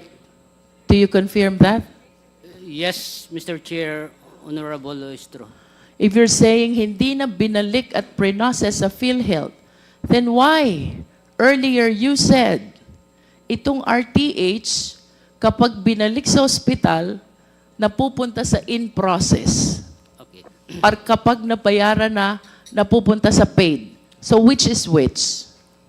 Mr. Chair, Honorable Luistro, as of December 31, 2024, nasa RTS po siya. The 4,499 million, the RTH. Yes That's po. 2024. 2024 po. As of December 31, RTS po siya. Now, once the hospital will comply, submit the compliance to PhilHealth, pagdating ng January 2025, that claims, pag-extract po natin, pagkuha natin ng datos ng January 2025, ma-receive ng korporasyon, hindi na siya ma-reflect as part of the return to hospital, but it will be in process po siya. Dahil yan ay may compliance na on the requirement that PhilHealth requested the hospital to submit, Mr. Chair. Yes, I'm Honorable following po. you, Mr. Limsako. Yes po. So out of the total of 4,499,000, suppose hindi lahat bumalik sa hospital. Suppose ang bumalik sa hospital is only 4 billion. Where will I see the remaining 499 million? Naka-RTH pa rin. Di ba? Nasa RTS po siya. By Mr. January Chair. 2025, the succeeding month after December 2024, ang bumalik sa hospital ay 4 billion lang, nalipat yung 4 billion dun sa in-process, yung 499 million na hindi bumalik, I will be seeing that in January 2025 data. Kasi RTH pa rin ang status niya. Tama? Tama po. So, I wish to be confirmed. May mga cases ba talaga, like the one I illustrated, totally hindi na bumalik? And what is the percentage of those cases out of the total number of RTH? Mr. Chair. Dr. Pargas. Yes, Honorable Luistro, I think what SVP Limsiaco said that the first condition is actually the process, wherein we evaluate the claims. If the claims is okay, then it will be paid. Otherwise, it will be returned to the hospital or otherwise denied. O And kaya then- nga, Opo. I perfectly understand what Mr. Limsako said, Dr. Pargas, no? Ang tinatanong ko lang, in actual, mayroon ba talagang hindi na bumabalik? Meron po, and actually, Ano pong sorry. percentage? According to the statement of SVP Limsiaco earlier, those numbers are the numbers that were not actually returned to us. They were returned to the hospital but were not refiled. That 4 billion? 499 million? I am confirming with the statement of SVP Limsiaco, and he said yes. That is huge. That is huge. And can you please cite the reason why? Ang laking pera nito para hindi balikan ng mga hospital. Di ba? Mr. Chair, Honorable Luis. We are on the same page, Mr. Limsako. Yes po. As of December 2024, the total of return to hospital is 4,499 million. And to laymanize it, ito'y mga ibinalik sa hospital, to this date, hindi pinaprocess sa Philhealth. Now, what are the reasons bakit hindi sila nagko-comply, hindi nila binabalik sa Philhealth para makaklaim sila? Yes po. Paano sila makakaklaim kung hindi nila aayusin yung kulang at ibabalik sa Philhealth? Maraming salamat po, Mr. Chair, Honorable Luistro. As mentioned by PCO Ledesma a while ago, we are engaging the hospital for the claims reconciliation. Now, dito po, inahanap yung mga claims po natin. Dito po nalalaman kung saan yung mga claims. And of course, dito rin po instances wherein the hospital, nalalaman niya na may mga claims pala na hindi binalik kay Philhealth. And dito po, there are some hospital owners na nagagalit sa harap ng Philhealth representative, bakit hindi nyo binalik sa Philhealth ang claims na ito? Kaya po, that's the project of Philhealth in the year 2024 po that we continue right now because nalalaman po ng hospital owners during that discussion, during that confirmation, na may mga claims pala na na-denied na hindi na ibalik sa Philhealth. Now, yes sir. Sorry. Mr. Chair, if I... actually, ma'am, we hear you. The number is very big. Like you said, no, it's a big number. But maybe to put it in context, if you don't mind, Mr. Chair, this honorable committee, the percentage of total claims of RTH is less than 2%. So I know the number is big, ma'am, but if you look at it in percentage terms, that's less po than 2%. But at the same time, ma'am, we hear Can you say it again, Mr. Ledesma? because you're saying the RTH number, it's a very huge number. I'm not denying that, ma'am, but I also want to say, just to put things into context, the percentage of total claims of RTH is less than 2%. So the number you mentioned, ma'am, is less than 2% of total claims. Nonetheless, that's still a huge amount. Yes, agree, ma'am. We agree. I just want to share my apprehension in conclusion of my interpellation, Mr. Chair.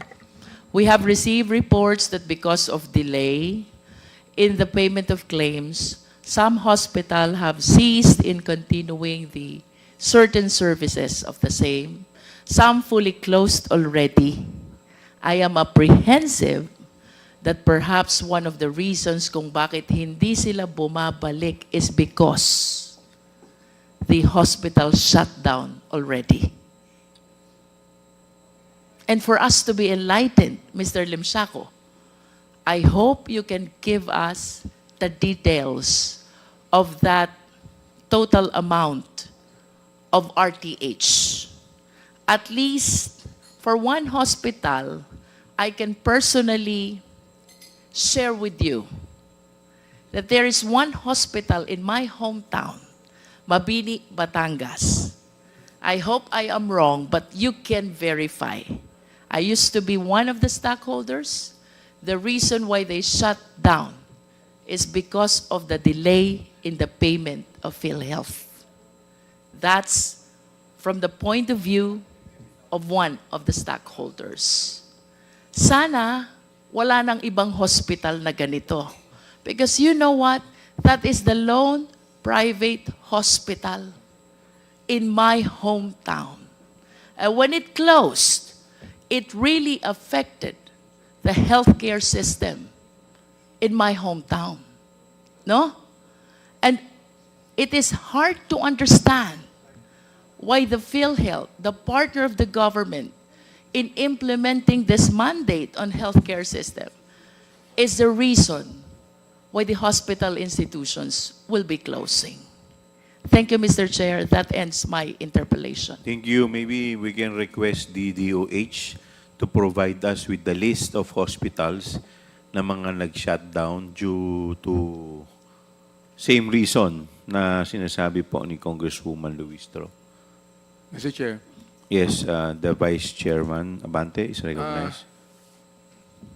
With due respect to the President, whom I have known personally, even before your time, 2004, I've already been here since the 13th Congress. It has always been a nagging problem on the delayed or non-payment of Philhealth to hospitals. I would like to find out what the real problem is. Because look, we could be able to investigate that today. The problem is still there. Oo. Next year, budget hearing na naman. Oo. Ngayong year, budget hearing na naman ng August. Yun na naman ang pag-uusapan. So we would like to find out what the real problem is when you have all the money. When you have all the money. Ang iniisip ko, are the minds of the Philhealth officers are all business, or is Philhealth? Philhealth is not just business. Philhealth is healthcare. So we would like to find out what the real problem is. Why until now some hospitals are not being paid, and that the payment is delayed. Mr. President. Thank you, Mr. Chair. I think there are a number of reasons, no, Mr. Chair, on honorable committee, no. The first is, I entered Philhealth around 2.5 years ago, no, and what I found out immediately was, number one, there's a shortage of personnel across the board on all departments. So, Mr. Chair, kulang po. Personnel saan? Sa inyo o sa hospital? Sa Philhealth po.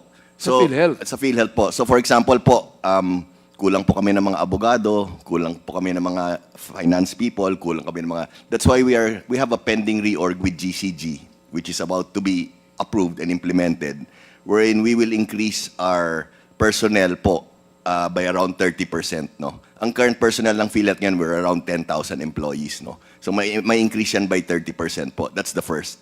Second po, Yung 10,000 employees, lahat na yan, from mula sa presidente hanggang sa baba, o yun lang mga sa baba? Hindi, lahat na yan po, all 17, we cover 17 regions po. How many lawyers do you have? I think, estimate number of lawyers, maybe around 40. All over the regions, more than 50 lawyers po. How many doctors do you have? Sa personnel po. Yes. Doc-ish? Same po, mga over 50 doctors po, all over the region. Your offices, do you have separate offices from the hospitals, or your offices are in the hospitals themselves? We have separate offices po. Separate hospitals? Yes po. Okay, Yes, in Mr. every region? Yes po. Okay, go ahead, continue on, Mr. So Chair. po, another reason po is yung digitalization po ng Philhealth medyo backward, no? That's why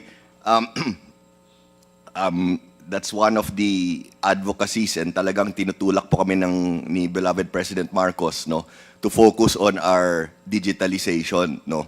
Actually, our head of IT, Ma'am Jovi, can update this honorable committee on how far we are going and how fast we are going on our digitalization process.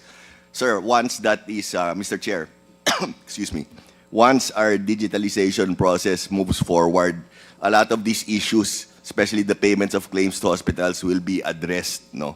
And, excuse me, Mr. Chair, I'd like to think also, like I mentioned earlier, we have improved immensely, no, in our payments of claims to hospitals. Now we average almost more than 15 billion a month in payments, and for the 1 year period, we've increased by more than almost 30 to 35 billion increase in payments of claims to hospitals. So we still have long ways to go, Mr. Chair, pero we can see we are really improving substantially, no? And as Sir Net mentioned earlier, we get a lot of commendations from the different hospitals associations that they are happy with the improvement and the acceleration of our payments of claims to hospitals. Maraming salamat po. But still, okay, Mr. Chair, we would like to commend you on the improvements, no? But as you have mentioned, there's still a lot to do, di ba?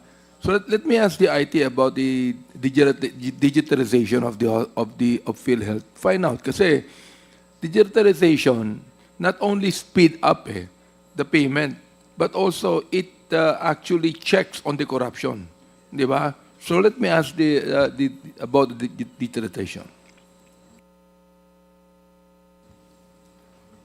Mr. Chair, may I respond po? Yes, may I know please identify yourself.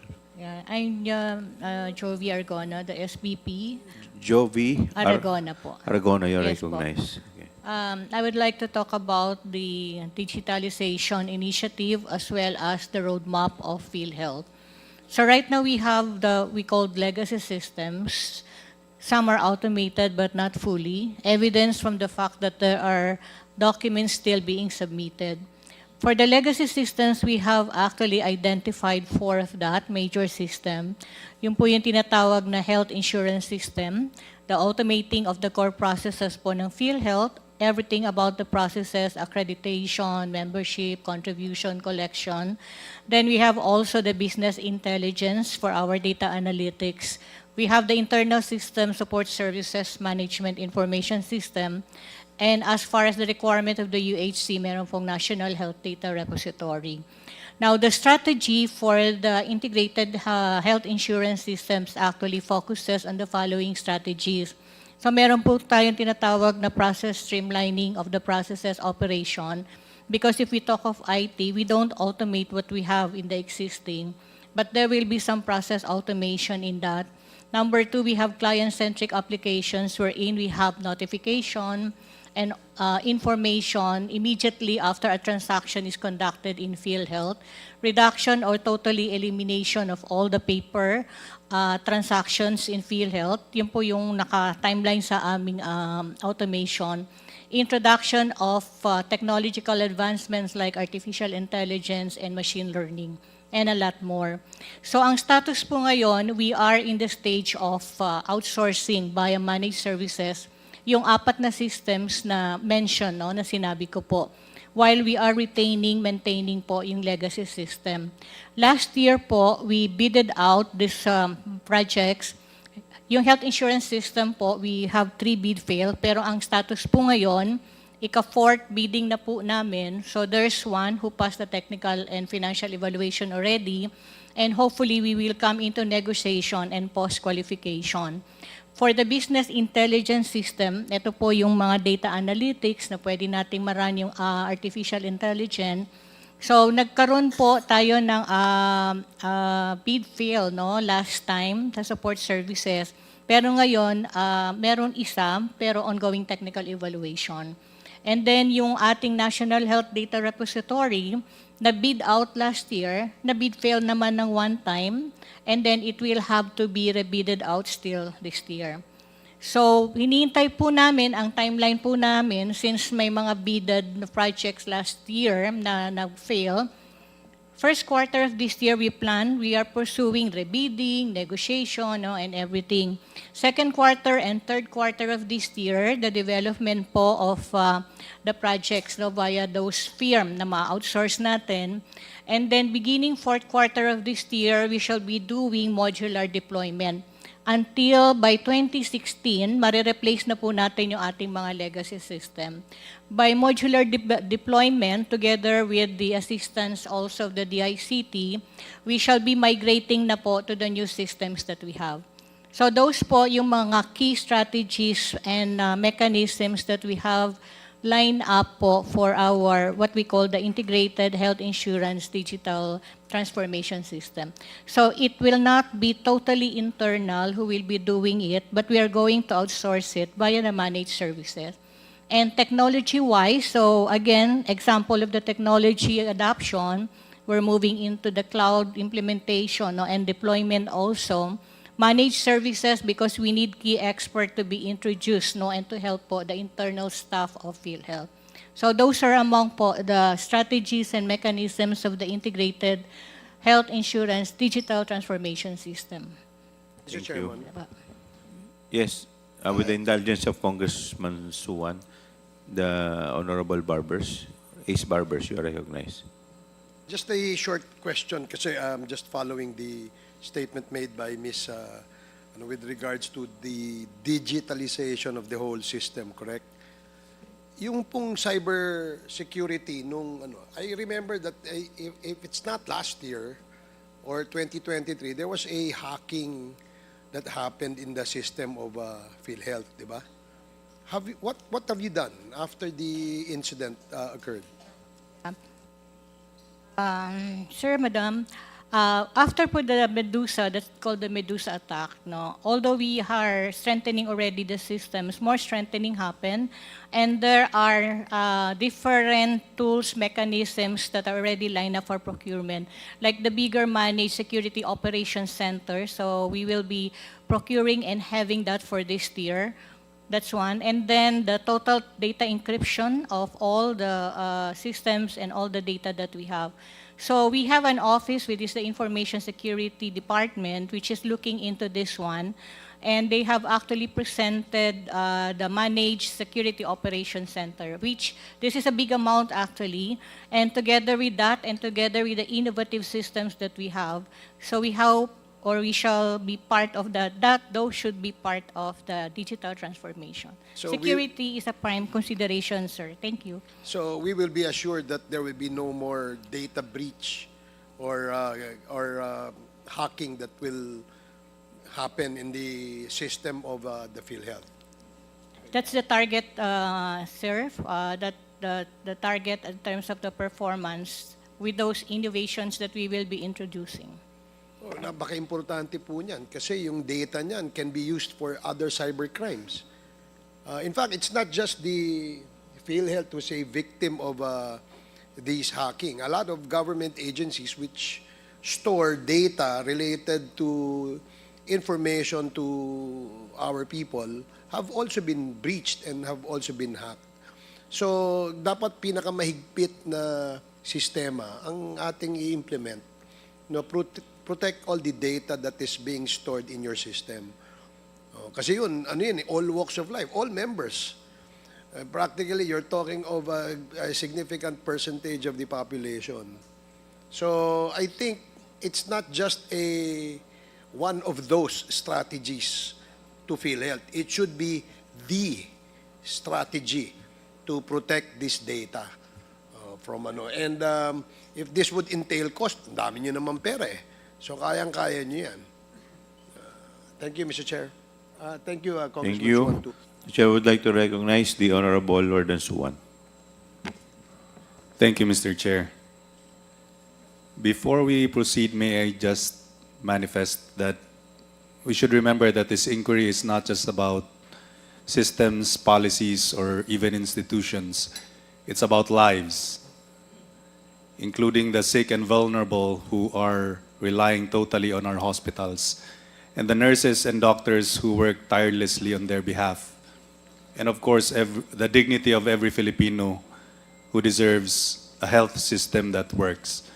And so I have a few questions regarding the effects of delayed payments by Philhealth as to our hospitals. And I hope Philhealth would be able to answer these. Sir, how much on average do you think is the revenue lost by hospitals due to delayed payments from Philhealth? Mr. Sino Chair, po sasagot? Yes, PCE Omandi. can I ask Sir Net to address the question? Mr. Mr. Chair. Lim Siaco, you're Yes po, recognized. Mr. Chair.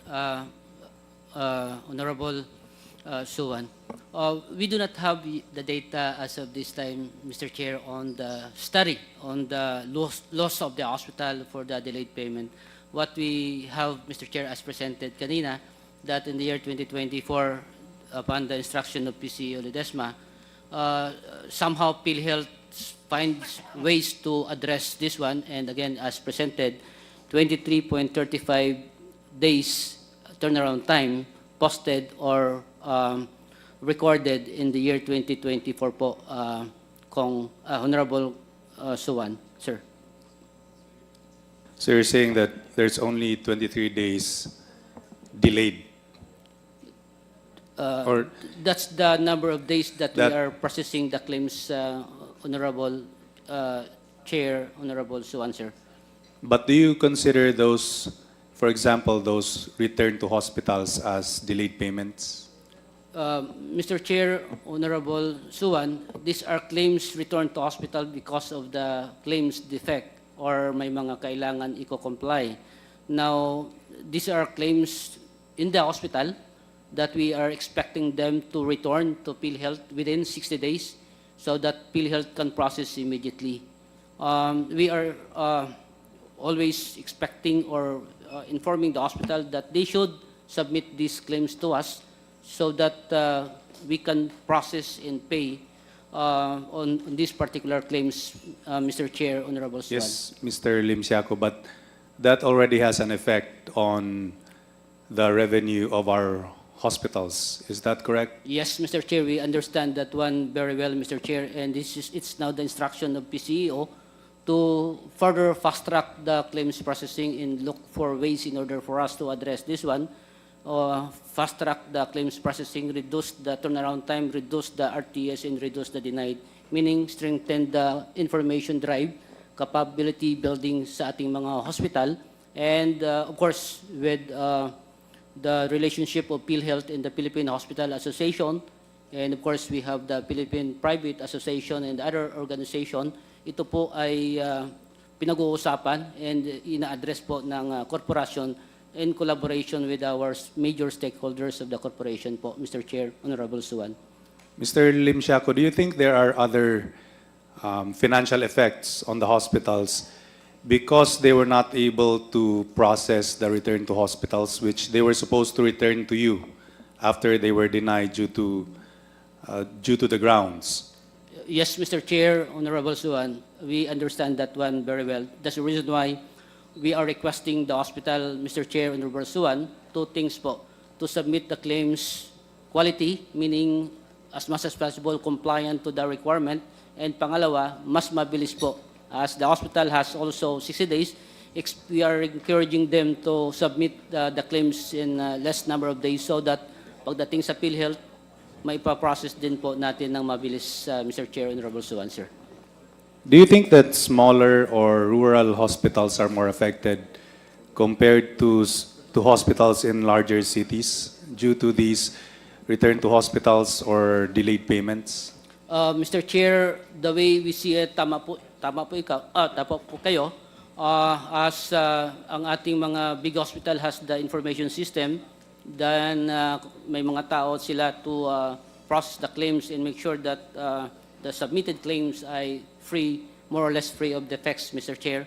Of course, that's the target of the corporation right now, particularly our LG Hospital, Provincial District Hospital, Mr. Chair, that kailangan po natin matulungan and mapapaayos po yung claim submission po sa atin. Again, on the part of PhilHealth, the submission of claims is automated na rin po. In other words, through system na rin siya. That's the reason why somehow na-address yung mga submission ng claims natin na dati nakamano-mano pa ang pagpapadala sa korporasyon po. Mr. Chair, Honorable Suwan, sir.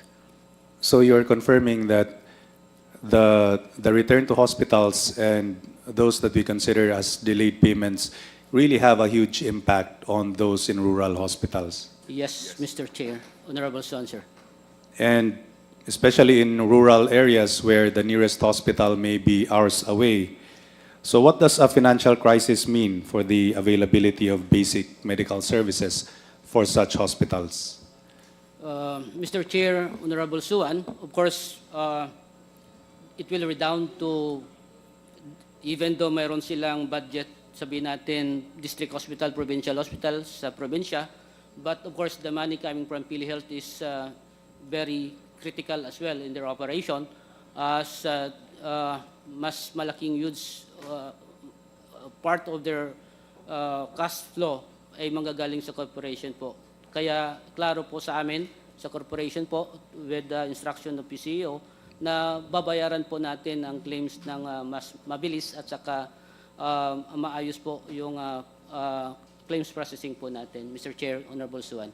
So you understand that the payment of claims to rural hospitals is very important. Yes po, very clear po on the part of PhilHealth, Mr. Chair, Honorable Suwan, sir. Do you have any idea how many rural hospitals are on the brink of closure because of this issue? Mr. Chair, Do you have Honorable any data? Suwan, we do not have that information right now, Mr. Chair, Honorable Suwan, sir. Mr. Chair, do we have any representative from the associations of hospitals? I think they may have more information or data regarding these questions that I am asking. COMSEC, do we have any representative? Except from the DOH? None invited, Your Honor. Not invited. Mr. Chair, may I request that we invite someone from the Association of Hospitals so that we may be able to determine the real effect of return to hospital and late payments of PhilHealth as to the operations of these hospitals. COMSEC, please take note of the manifestation of the Honorable Suwan. Noted, Chair. Mr. Chair. Mr. Chair. Yes, PCO Yes. Ledesma. Yeah. We like the very, very good suggestion of Your Honor. At the same time, Mr. Chair, we will try to furnish the data ourselves on the percentage of rural hospitals. And as soon as we put it together, I'm confident we'll be able to get the data. We will submit it to your honorable committee, Mr. Chair. Thank you. Thank you, PCSO. Another question. What percentage of a hospital's budget relies on reimbursements from PhilHealth? And how does this dependency impact their ability to provide continuous services? Mr. Chair, can I address the question? Yes, please. Apologies, sir. Mr. Chair, I don't think we have that data. Doc Ish, do we have the data? I don't think we have that data available, Mr. Chair. Yes, all the more importance for us to have. If I may, mag-interject lang po ako ng tanong. I've noticed since 2017, medyo marami po yata yung counts ng RTH. 2017, we have 119,286. 2018, 277,499, so forth and so on, until 2024, 316,557. Now, my question is, ano po ang ginagawa ninyo para maiwasan po natin itong RTH? Considering na alam naman po natin na napakahirap po ng sitwasyon, lalong-lalo na po ng binabanggit ni Congressman Suwan, na yung mga nasa rural halos nagsasara na because of this. Ano pong mga remedies na ginagawa ninyo para maiwasan itong RTH? Mr. Chair, ako muna. Thank you for the question, Mr. Chair. No? It's a very, very valid, interesting question. First of all, Mr. Chair, once our digitalization improves, vastly improves, most of these issues, turnaround time, RTH, and I, will be addressed, no? Including fraudulent claims. So we are working as fast as we can on that, no? Led by Ma'am Jovi Aragona of our IT, our head of IT, no? And we feel that once we get these things moving fast, it will, the effects will be immediately improved, no? There are even some companies who are presenting the AI, artificial intelligence, on claims payments, no? Again, once we can start using these, I think the effect will be felt immediately, no? And talagang mag-improve lahat yan, no? Turnaround time, RTH, denied, all of these, no? Number of claims processing, fraudulent claims, all of them. Sir, I think computerization is being implemented already in some other hospitals. So doon po sa mga iba, tingin ko, po pwedeng mag-connect na lang po sa inyo. Tama po ba yun? Correct, sir. Okay. Mr. But Chair. in some other hospitals na medyo backward pa, let's say sa mga rural, sa mga far-flung areas, if I may recommend, pwede naman tayo magpalagay ng tao dun or mag-training tayo. Para hindi na po dadalhin sa inyo, lahat po ng mga dinadala sa inyo, dapat na-check na verify na ayos na. So, may iwasan natin yung RTH. Kasi na-inspection na eh. Agree, Mr. Chair. In fact, as I mentioned earlier, we are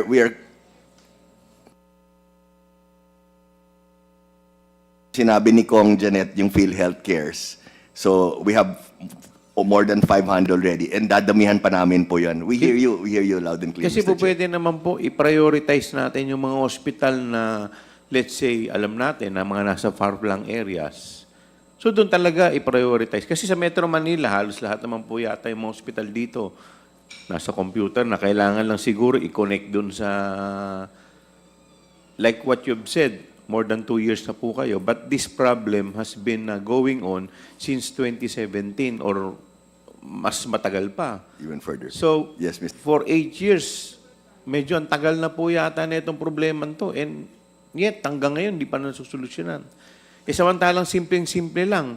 Kung kulang kayo sa tao, mag-training kayo ng mga staff ng ospital para i-check lahat yung mga pinipilapan. 2 lang ang pipilapan, may Tagalog, may English. Pag marunong mag-Tagalog, pag hindi makaintindi ng English, Tagalog na forms, yun po ang pipilapan. Pag medyo maalam naman po, English. So, ganun lang naman po kasimple yun eh. Hindi ko po alam kung ba't kailangan pa natin ipa-complicate. Yes, Mr. Chair. Tama po ba yun? Yes, Mr. Chair. Correct, Mr. Chair. In fact, Mr. Chair, if I may add, what you mentioned, as I mentioned earlier, we're doing a lot of capacity training and capacity building aside from increasing the number of Philhealth cares people. So you hit it on the dot, Mr. Chair. Gagawin po namin yan. We will even move more aggressively on that, Mr. Chair. Yes, kasi sa totoo lang, ang laki po na itong count natin, kahit sinasabi po natin 2% lang, but still, malaki pa rin po. At siguro mostly po dito, baka mga nasa far-flung areas.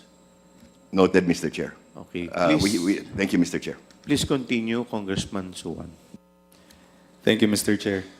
I still have other questions as to the effect of the RTH and other delayed payments and even denied payments as to all kinds of hospitals, but I think they would be better answered by the representative of the Association of Hospitals. So, may I move to my next set of questions, which are addressed to the representative of the Department of Health. ASEC, I think the situation is getting untenable. Hospitals are struggling to keep their doors open, and healthcare workers are unpaid, and some patients are even being turned away. So how has the DOH stepped up to help these hospitals and even these patients? What measures have you taken in order to address this situation? Asik Domingo, you are recognized. Thank you, Mr. Chair and the Honorable Suan.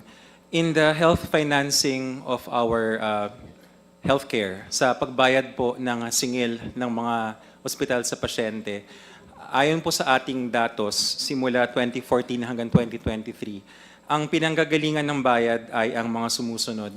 Yung out-of-pocket, meaning yung ating sariling kabayaran, yung national government, which is the DOH, ang Philhealth po, ang National Health Insurance Agency, ang local government, tapos ang mga health maintenance organizations or private healthcare institutions.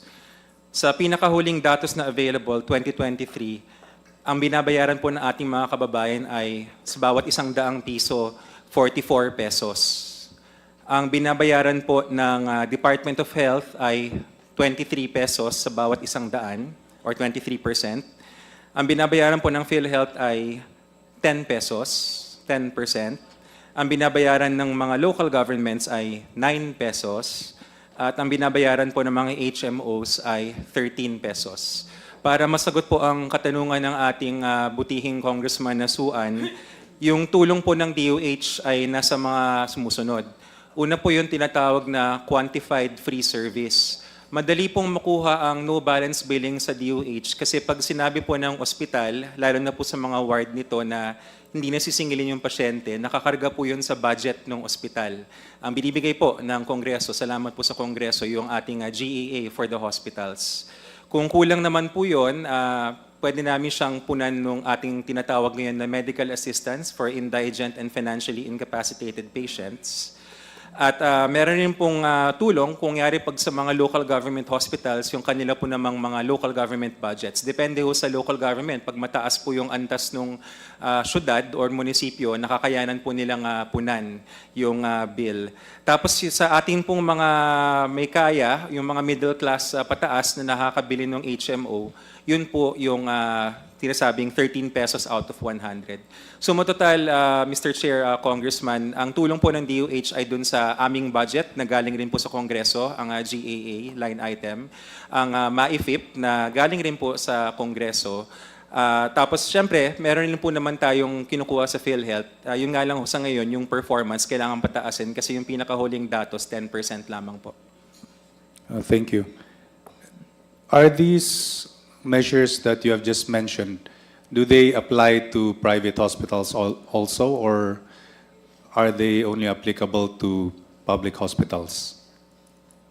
Yun pong, Mr. Chair, Honorable Suan, the share of the DOH may not be applicable to the private hospitals kasi wala naman po silang direct access sa ating line item budget. They are private entities. But because of the special provisions of the General Appropriations Act allowing for a memorandum of agreement between the DOH and private hospitals, yun pong MAIFIP or MAIP na itatawid po natin sa private. Basta po sila ay mag-agree sa memorandum of agreement ng DOH. Okay. So from the perspective of the Department of Health, what do you think are the most glaring failures in Philhealth's reimbursement system? Thank you, Mr. Chair, Honorable Suan. Yun pong reimbursement system, actually, I was keenly listening to your Honor's line of questions, and we do agree na malaki yung financial impact kapag hindi nakabayad kaagad. There is cost of money. So kahit sabihin natin na maliit na hospital, and I'm quickly just keying up Philhealth data, mula po sa stats and charts ng Philhealth, there are 332 level 1 government hospitals, 449 private level 1 hospitals. Ito po yata yung hinahanap ng Your Honor kanina na data. Mula rin po ito sa website ng Philhealth. Stats and charts as of June 30, 2024. Having said that po, the larger hospitals, the tertiary ones, especially the urban large hospitals, merong yung revolving capital, if I may use the term loosely. So kaya nilang maghanap ng financing and they do charge a lot of out-of-pocket, kaya nagfo-float sila. Pero kung yari... What do you mean by out-of-pocket and then nagfo-float? Kaya po nilang mag-antay na hindi sila mabayaran agad ng PhilHealth kasi yung mga pasyente nila kaya magbayad. Okay. So doon sila kumukuha ng main income source nila. Pero para sa isang maliit na rural hospital, kabilang doon sa 332 na accredited ng PhilHealth, level 1 government hospitals. What do you mean by level 1 government hospitals? Are these the lowest ranked hospitals? Yes, Mr. Chair, Honorable Suan, sa licensing system kasi natin, yung pinaka-basic na hospital is level 1. Yung pinakamataas, I'm sorry, there is an infirmary pa pala, if I may supplement the data. Level 1 hospitals are 332. Yung mas mababa pa is yung infirmary, 337. So if we add 332 plus 337, that's roughly 669. Yun yung sabihin na nating mga rural na hospitals. So yun po yung pinakamababa na level, Mr. Chair, Honorable Suan. And to answer the question, a lot of them rely on, shall we say, mga routine na procedures and cases. Like example, nagpapaanak. So yung maternity care package, kung mabilis yung bayad doon, nabubuhay po sila. Sa private sector naman... Mabilis ang bayad ng PhilHealth? Opo, ng PhilHealth. Kasi po, because of the nature of their patients na karamihan ay nagre-rely talaga sa PhilHealth, hindi kaya magbayad ng out-of-pocket eh. So talagang kung anong sabihin ng PhilHealth na case rate, yun na lang yung aasahan nila. Kung maganda, and to answer His Honor's question, ano yung mga possible kumbaga points for improvement, kung maganda kasi yung costing, yung pag-estima nung package, maganda yung bayad eh. Case in point, dialysis. There is no perfect case rate. There will always be... What do you mean by case rate? Case rate. Ang case rate po, Your Honor, is yung pinaka-package rate na ibabayad ng PhilHealth for a defined disease. Okay. So for hemodialysis, right now, the case rate is roughly 6,350 per session. That is uniform all over the country? Yes, Mr. Chair, Honorable Suan, that is uniform across the country. So, yun pong dialysis, konti lang ang nagrereklamo, mas marami ang satisfied at mas maraming pasyente, dialysis patients ang kayang no balance. Talagang lumalabas ng dialysis center na walang singil kasi tama yung pagka-cost ng PhilHealth. Extensive yung consultation, sinulat nila na ito yung mga kasama malinaw sa pasyente at sa ospital kung anong babayaran at anong hindi. For the other case rates, and there are roughly 9,000 of them, some of them are costed properly and the corporation is catching up. Umaayos na po, kakalabas lang ng mga sa acute myocardial infarction, sa heart attack, yung sa mga iba pang heart procedures. But there are still arguably a lot na kailangan pang ayusin yung costing. And why do you say that the fixing of this case rate will have a huge impact on the rural hospitals? Thank you, Mr. Chair, Honorable Suan. Because for the rural hospitals, this is most, if not their only source of income, PhilHealth. So if, for example, they will determine that a certain disease costs 100 pesos, for example, and then PhilHealth costing is only at 10 pesos, which is the rough average right now, then malulugi ng 90 pesos yung ospital. Or gagawin niya, sisingilin niya yung ating kababayan. Kaya umiiyak ang ating kababayan. And then DOH steps in through our MAIFIP or the line item. So if the 10 pesos costing of PhilHealth for a 100 peso disease is increased to example 50 or even 60 pesos, then yung kukunin dun sa DOH mas maliit. And also yung kukunin, lalo na sa ating kababayan, mas maliit pa. Yun yung dapat mangyayari sa universal healthcare. Okay, salamat po. So, yung DOH ba, have you tried to engage with PhilHealth to try to fix these issues?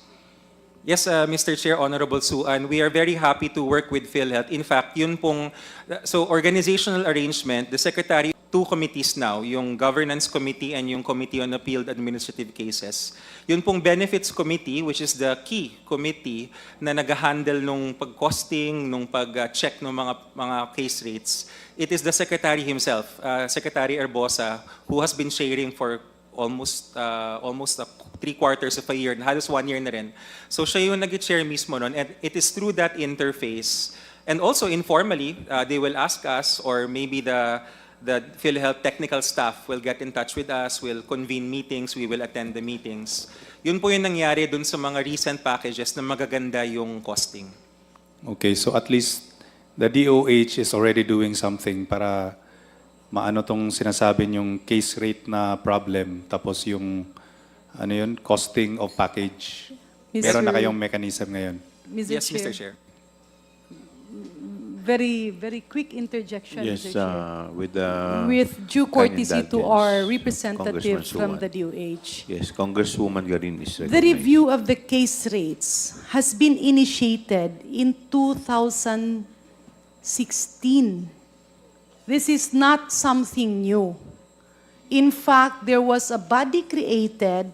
The DOH was represented by Undersecretary Lilibeth David, and Philhealth also had a representative officer, and the officers that we are seeing here now are very much aware of that, except of course President Mandi and Attorney Santos. In other words, yung pinagsasabi po ni ASEC Albert Domingo has long been instructed and implemented years ago.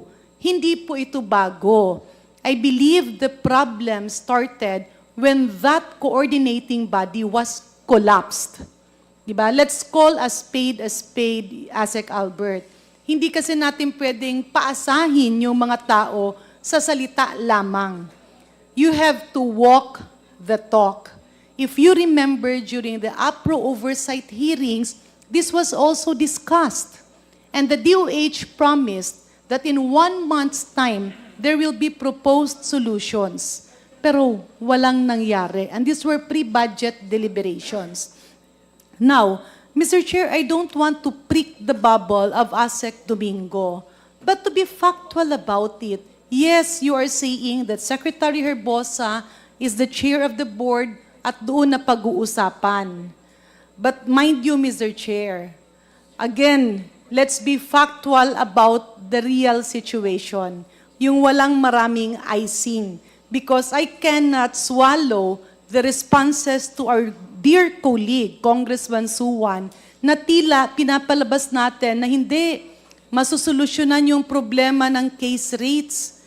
Kasi ang chairman is the Secretary of Health. No, Mr. Chair, that does not happen. Why? The board of Philhealth will discuss an agenda related to resolutions. They do not discuss step by step, one by one, the case rates. Apologies for this, Mr. Chair. I have to correct that. Being former chair of Philhealth, hindi na kaya ng Secretary of Health yan. Huwag nating lagyan ng icing na hindi ka panipaniwala ang mga pangyayari. The immediate solution here is first, to stop the internal fighting between Philhealth and DOH. Kasi kaming mga pasyente at yung mga tao ang nagiging kawawa sa walang hintong bangayan ng DOH at Philhealth. Let's call that situation a fact. Kasi dun sa board meeting nyo, nagkakaroon ng awayan ang chairman, the Secretary of Health, and the President of Philhealth. And I think that is injustice to the Filipino people. The first solution there is, yung mga nag-aaway, di wag i-involve. Let's put back the career officials who were supposed to examine the case rates. First question, why was that collapsed? Second question, yung case rates na yan, napalpak ang pagpagawa, alam na alam niya ni Dr. Pargas. Kasi 1-2 tao lang yung umupo sa mesa at nag-drawing. Kaya nga, ginawan yan ng amendments, and I did issued order to invite all representatives from patient stakeholders, hospitals, and medical professionals and specialists. Pero sa dami-dami ng mga meeting, nasan yung output? because expenditures of government on meetings, travels, and hotels and anything should have output. So I just want to make that clear, Mr. Chair, na hindi po totoo na during the board meeting, iniisa-isa yung mga case rates. This can be done by a technical working group that was initiated already before, unfortunately collapsed, and inviting stakeholders kasi hindi pwede na yung isang tao may expertise ng lahat. Hindi na kaya ng Secretary of Health yan. That is why the liaison of DOH to Philhealth should be a person that can work together with Philhealth, not fight with Philhealth. I hope I said my piece, Mr. Chair. Yes, please continue, Congressman Suwan. Thank you for that enlightenment, Congressman Garin. Mr. Chair, With the indulgence of Congressman Suwan. yes, Mr. Yes, Chair. the chair would like to recognize the Honorable Congressman Akop. Narinig po natin yung mga sinabi ni Honorable Garin. May I ask Phil, totoo po ba? Yung mga sinabi ni Honorable Garin.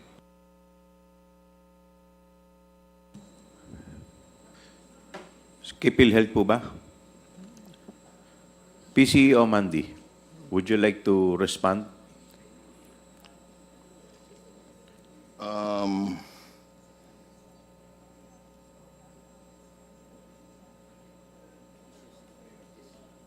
Pwede ba, Mr. Chair?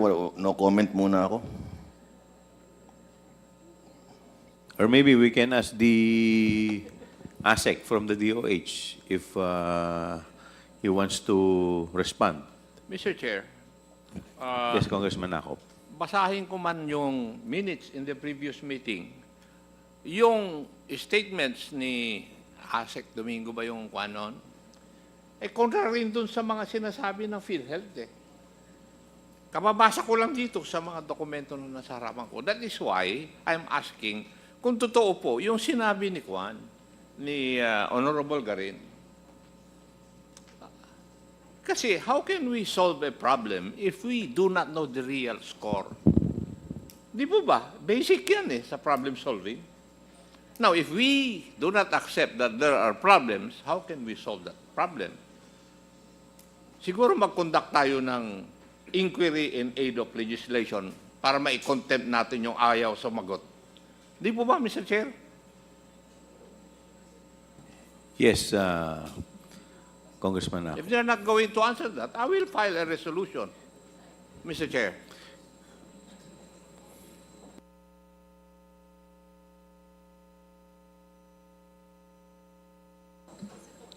The chair would like to recognize the Honorable Stella Kimbo.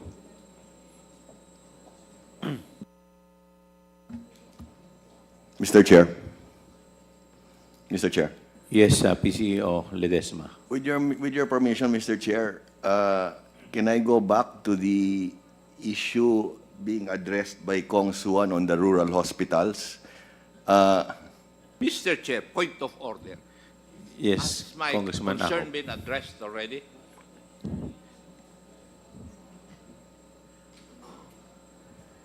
One minute recess declared by the chair.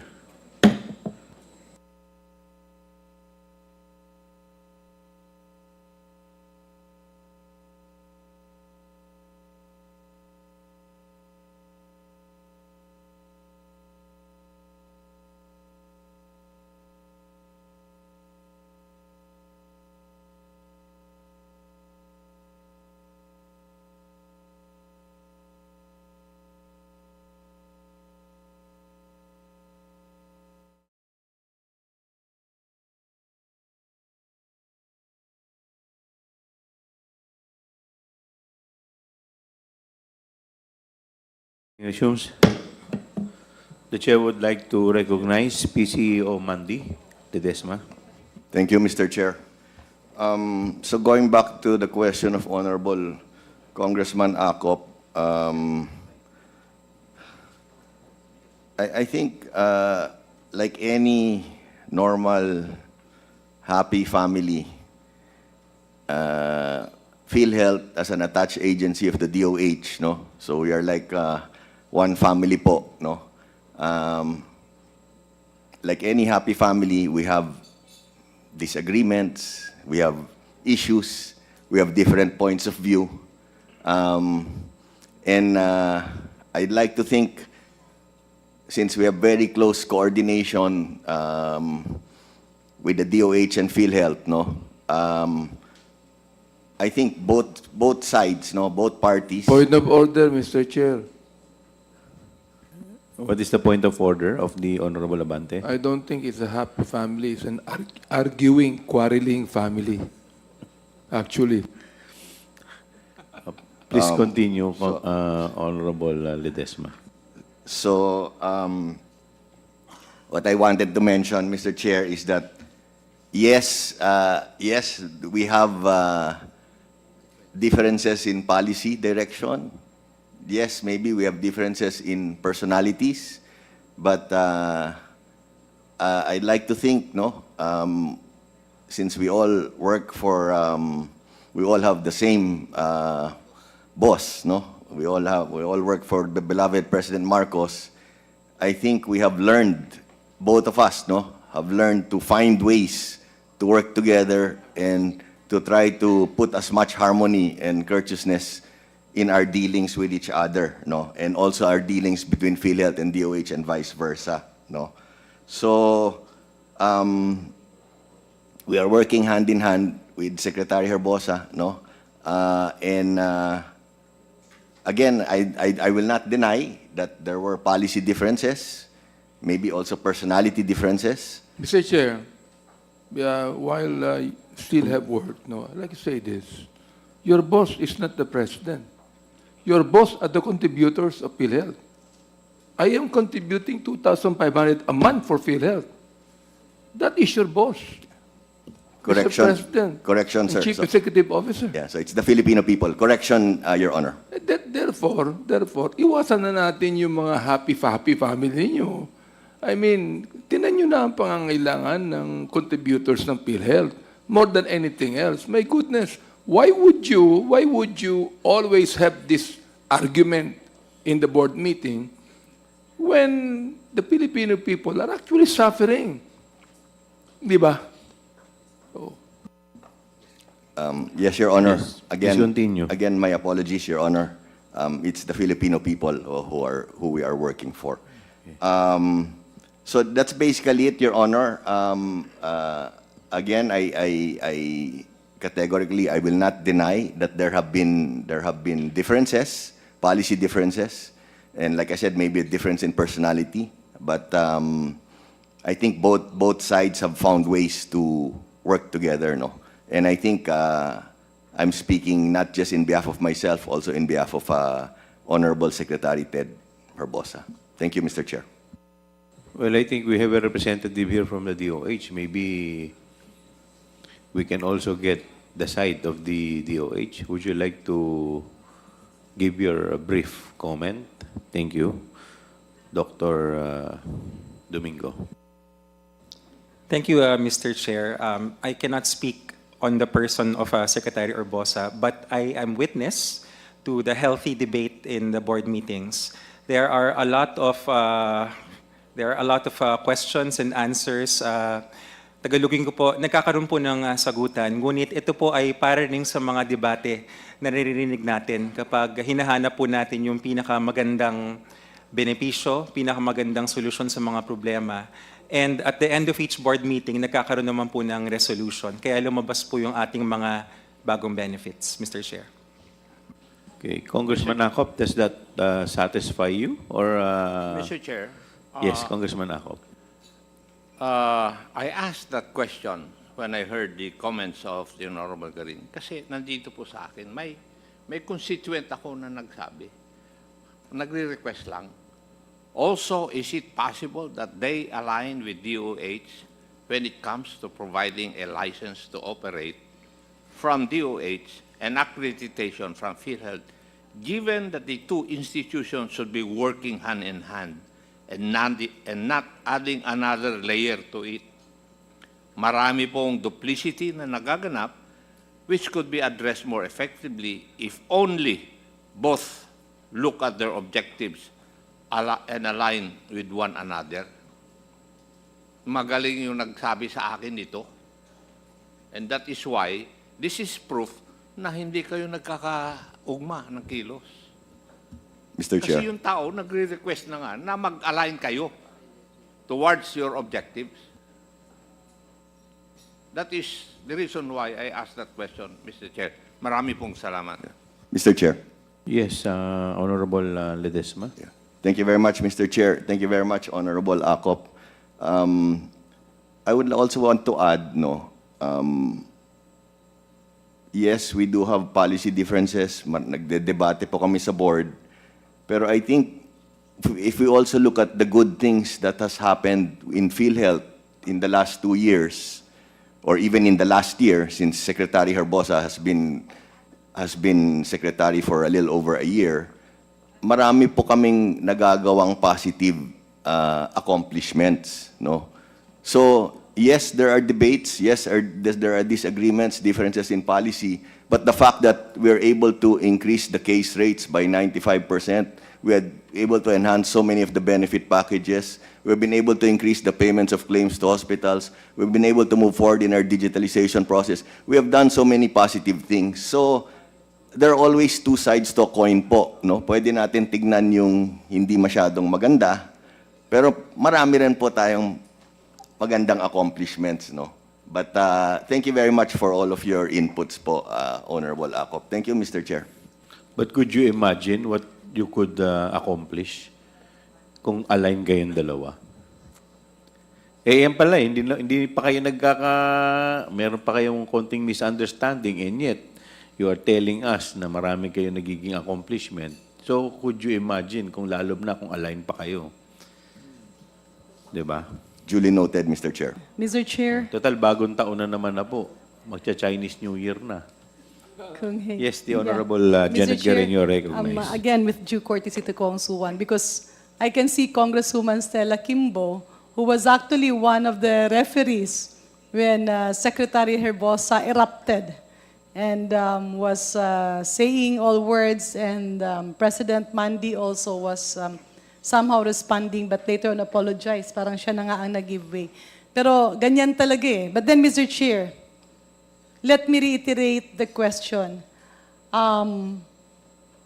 addressed to DOH. Are you sincere and bent on having a ceasefire against your personal tirades against Philhealth? On your personal tirades against Philhealth? Mr. Chair, it's not a personal tirade, but yes, we will work to our Then best what it with is if Philhealth. it's not personal? Kasi ang nakikita namin, I believe, wala kaming pakialam kung gusto nyo magpalitan ng official or whatever, pero ang trabaho. Dapat nakaseparate yung politika doon sa trabaho. And while the President is still there and the President is still Mandi Ledesma, kung pwede sana magtrabaho muna. Kasi sayang yung oras eh. Every hour, every day should be dedicated to the Filipino people. And I don't want to see our Senior Vice Chair again being, sa dami-dami ng ginagawa niya, yung oras niya nauubos doon sa pagre-referee. So, Mr. Chair, may I repeat the question? Can the Honorable ASEC relate to the whole department to have a ceasefire on these nuances between DOH and Philhealth? Mr. Chair, just stay very, very germane to the Honorable question of, C. Adjong, you are yes, recognized. Vice Chair Janet Garin. I think the good lady from Iloilo wanted to know exactly categorical answer from DOH. So just to put the perspective into its right context, right? Currently, we have ASEC Domingo, which, by the way, when he responded to the question, already intimated to the committee that he cannot, or he is not authorized to speak on behalf of Secretary Herbosa, because the question really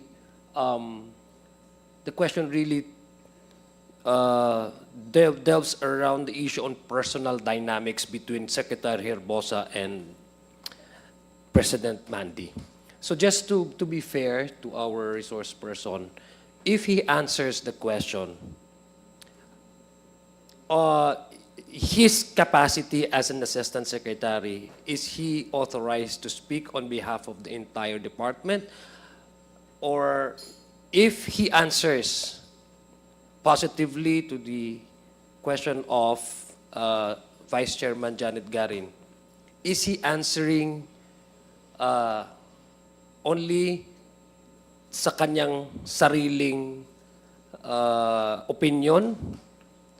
Kasi ang alam ko, kanina, there was a reference on there was a sort of like hindi pagkakaintindihan during the budget hearing. And Chairman Stella Kimbo was witness to that. Na-trauma ata na victim siya. But it was not ASEC Domingo who was involved in that scuffle. It was Herbosa.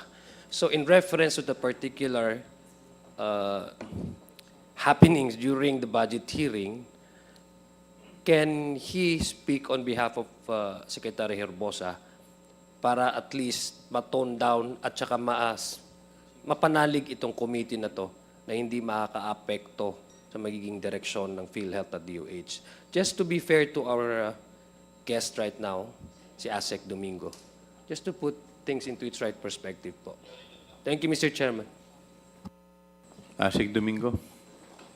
Thank you, Mr. Chair. Thank you, Honorable Alonto. When it comes to the personal dynamics, I cannot speak, Mr. Chair, because it is between the two individuals. But I am fully authorized to speak on behalf of the department, and I wish to assure the Honorable Committee, Honorable Garin, that moving forward, we are very much going to work as we are working now with Philhealth. And the proof po is the release of new benefits and acceleration in payments. Thank you, Mr. Chair. Mr. Chair. Before I recognize the Vice Chairman, the Chair would like to recognize Congressman J. Konghon. Yes, Honorable Vice Chairman. Unless we invite the Secretary here in this committee, I don't think that we're going to have a real answer to the query that have been put into. So I would like to make a motion that in the next hearing, we should invite the Secretary of Health to be present in this committee. I move, therefore. Thank you. Is there any objection? Duly seconded. Is there any objection? Hearing none, the motion is carried. The COMSEC is requested to invite the Honorable Secretary Herbosa in the next scheduled hearing. Yes. You still have some more Mr. Chair, query? in relation to the question of Congressman Suwan, so may we ask now, kasi yung question niya kanina is on the case rates and there was a long answer from ASEC Domingo citing praising the good secretary. But the question has not been answered. Has the committee dealing with this, the one that was created before, aligning DOH and Philhealth, has it been revived or not yet? When do you intend to revive it? Para masagot yung tanong ni Congressman Suwan. Yes, ASEC Domingo, you recognize. Thank you, Mr. Chair. I am sorry, Honorable Green, Honorable Chair, that was before I came into the department. I am not aware of the specific coordination committee. To my knowledge, current operations, the Benefits Committee is the one that coordinates Philhealth and the DOH, Mr. Chair. Honorable Green. And who in DOH, Mr. Chair, who is the representative of DOH, Mr. Chair, in this case? It is the Secretary himself who has been sitting since July or August, Mr. Chair. With that, Mr. Chair, again, in relation to the question of Congressman Suwan, let me just, for the enlightenment of the Honorable Committee, the purpose why a committee was created, represented by a USEC, is that we know how busy the Secretary is. That time, it was represented by USEC Lilibeth David, who also heads policy in the department, who has been a long career officer of the department, and who also is very much aware of the stakeholders, hospitals, patients, and specialists. Yung committee po na yun, ang tumutok na i-review isa-isa yung case rates. Yan din ang tumutok ng no duplication. Because for the information of this august body, marami ring mga gamot, commodities, devices, ang binibili ng DOH, pinamimigay sa hospitals, including chemotherapeutic drugs, at yung mga hospitals na nabigyan nito ay clinic claims sa Philhealth, which should not be the case. So that committee actually aligned things. Ang binibili ng DOH, hindi dapat nire-refund ng Philhealth. Ang packages ng Philhealth ay hindi nagdodoble sa packages ng DOH. Just if we go back to COVID testing, Mr. Chair, bumili ng bilyones na testing kits ang PSDBM. Pinamigay sa pribado at government hospital. Pero napakamahal naman ng singil at nire-reimburse din ito ng mga hospital papuntang PhilHealth. Sino ang kawawa? Taong bayan. So with that, Mr. Chair, let me reiterate what was mentioned during the preliminary budget briefings and budget hearings with the DOH. Revive that committee. Kasi maski sa pinag-uusapan dito, ang dami kaninang mga proposal on wheelchairs, walkers, pero binibili rin kasi ito ng DOH. How sure are we na yung binibili ng DOH na pinamimigay sa hospitals at pinapa-reimburse naman doon sa PhilHealth ay hindi ulit mangyari? We were able to trace that, Mr. Chair, specifically on chemotherapeutic drugs, on some antibiotics, and even on supplies being used for dialysis treatments. That's why, habang dinidiscuss natin dito na palawakin ng PhilHealth yung kanilang mga ginagawa, hindi natin maipagkaila na kapag binalik yung malaking gap dun sa dalawa, magkakaroon ng waste of resources and waste of money. Maraming salamat, Mr. Chair. Thank you. Yes, Asik Domingo. Thank you, Mr. Chair, Honorable Green. We gladly accept, and I will personally look into the nature of this coordination committee because, Mr. Chair, Honorable Green, it happened before my time, so I will get an update po from the historic. You admit that the case rates are still up for review, di ba? They are continuously being reviewed. Okay, and ma'am. who is reviewing it? It begins at the technical level of PhilHealth, the HFPS, the Health Finance Policy Sector, and then elevated to the board for approval. Yeah, Mr. Chair, balikan lang natin yon. Yung doon kasi sa board, ina-approve, and Congresswoman Stella Kimbo is very much aware of this. Ang nandoon na kasi sa mga resolution, saan ba nagkamali? Nung ginawa ang case rates na ikinalugi ng maraming pampublikong hospital under the LGUs, we have colleagues here who are former mayors and governors. Nung ginawa kasi yun, warang consultation. So kung bumabalik kayo again, doon na finance lang ang titingin, hindi kasi kinausap yung specialty society, yung doktor at yung you have to balance. Yung sinasabi mo kasi, Asek Domingo, na sinasubmit sa board, yan na yung final. And sometimes it becomes ministerial kasi if you craft the packages, you call the specialist commensurate to the topic being discussed. Kunyari, nag-opera, doon sa case rate nyo, tinanggal yung anesthesiologist. Sa lahat ng case rates, walang anesthesiologist. So, sino ang magbabayad ng anesthesiologist? Di ba? Kaya yung ibang mga ospital na sinasabi nilang nagsara, kunyari, case rate ng pneumonia, isang kaso lang doon. Hindi naman quinantify. Mild ba ito? Moderate ba ito? Severe ba ito? Andun yun ang pinaka-importante. That's the heart of the case rate. Yung tinanong nyo yung specialty society, kung sa pagpanganak ba yan, o kung cesarean yan, may pedya ka, may OB ka, may anesthesiologist ka, ano yung mga kailangan gastusin? Ito naman yung ospital, ito naman yung pasyente, ito naman yung DOH. Ano yung binibigay ng libre, ano yung binibigay na may bayad? So walang duplication. So when you submit it to the board, it's a done deal. We have to stop all the nuances. Hindi pwedeng may gap ang DOH at yung PhilHealth dahil ang sambayan ng Pilipino ang nagiging kawawa. So again, Mr. Chair, to reiterate, let us bring back the joint committee between DOH and PhilHealth, not only to address the case rates, but to also avoid duplication.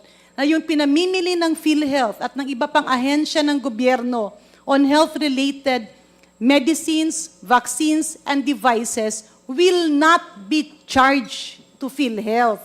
Kasi uulitin natin, bilyones na test kits na inutang At ngayon, binabayaran ng sambayan ng Pilipino na binibili through PSDBM ay pinamigay sa private and government hospitals. Ang tanong, ni-reimburse ba ito sa Philhealth? Yes. Bakit babayaran ng Philhealth yung mga bagay na bilhin ng gobyerno, na binili ng DOH? So that's a very important committee to bring back that was removed by the previous administration for a reason that we cannot explain. At kaya nga nagkaroon ng problema, nagkaroon ng interim reimbursement mechanism, yung illegal na IRM that Attorney D.L.E. Santos is very much aware of. Ibig sabihin, yung pera ng PhilHealth nung nakaraang administrasyon, pinanggawang kapital. Bumili ng mga sasakyan, nagpagawa ng mga building. Bakit ang PhilHealth magiging kapitalista ng mga pribadong ospital at pribadong clinics? That's why this happened. Kaya nga, the solution here is not to sweet talk the legislators. And I'm referring this to DOH. The solution here is to put back concrete measures that will really address the problem. And let's stop blaming PhilHealth, let's stop blaming DOH, let's buckle down to work because that's our obligation to the Filipino people, Mr. Chair. Thank you. Congressman Suwan, please continue with your interpellation. Thank you, Mr. Chair.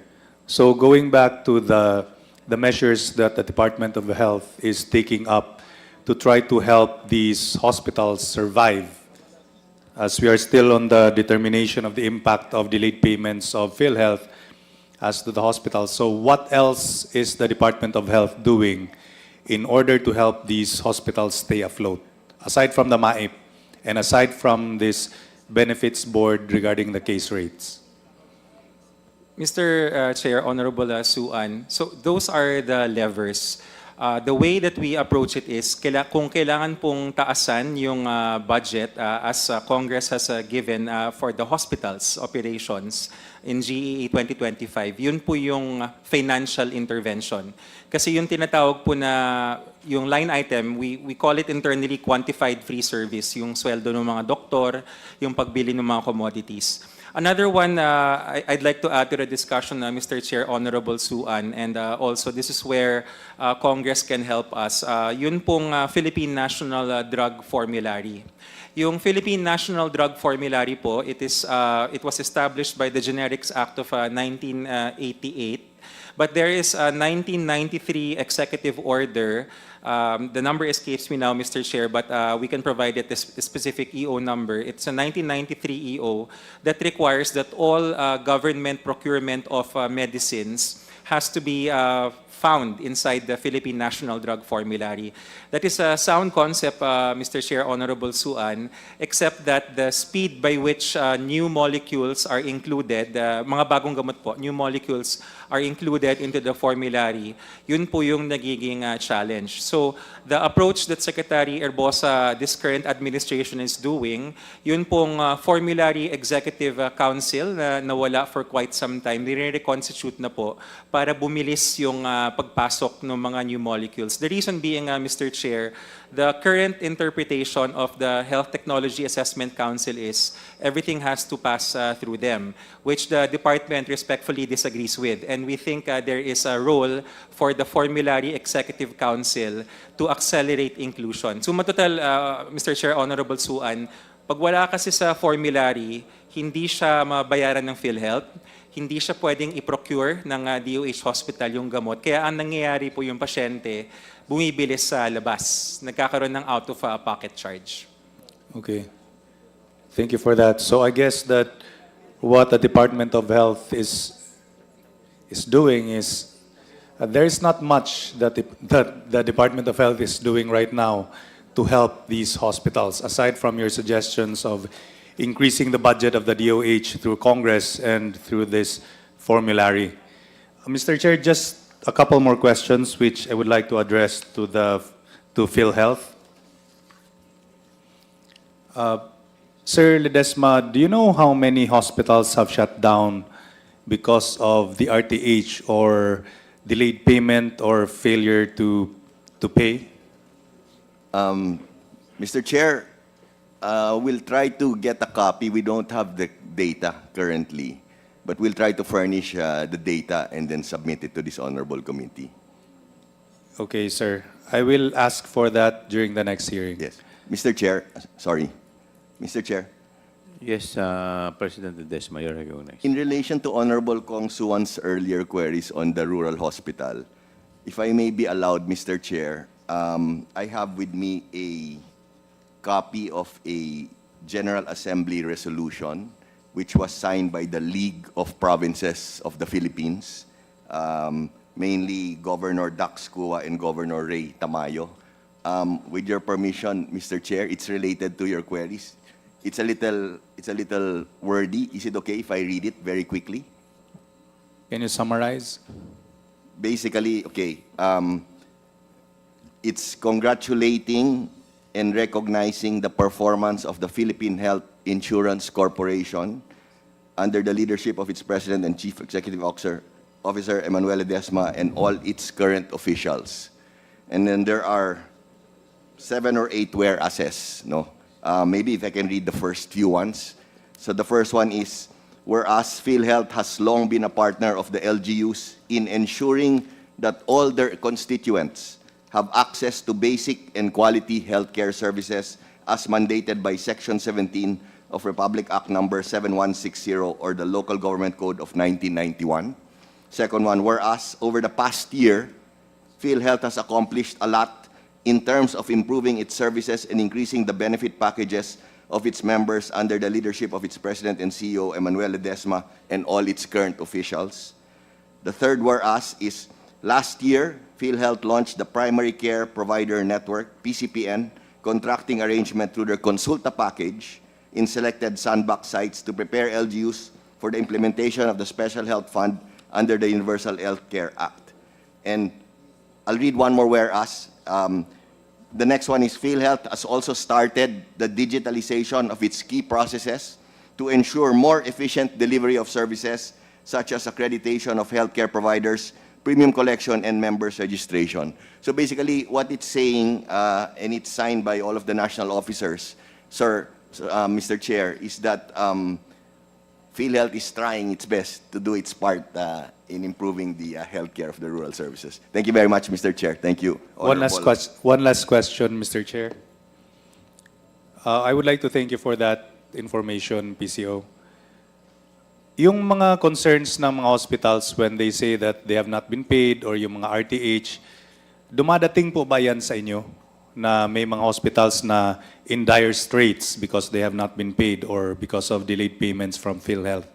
Yes po, marami. In fact, a lot of them, I get straight by an SMS messages or actually a phone call. No? Yes po. And how do you help them? Do you provide immediate solutions? We do, yes po. We provide immediate solutions and we try our best to go through whatever we can do to help them. No? Talagang tinatrabaho namin yan po. And, Specifically, how? Mr. Chair, if I can ask our COO, Eli Santos, to elaborate, Mr. Chair. Mr. Chairperson. Yes, please.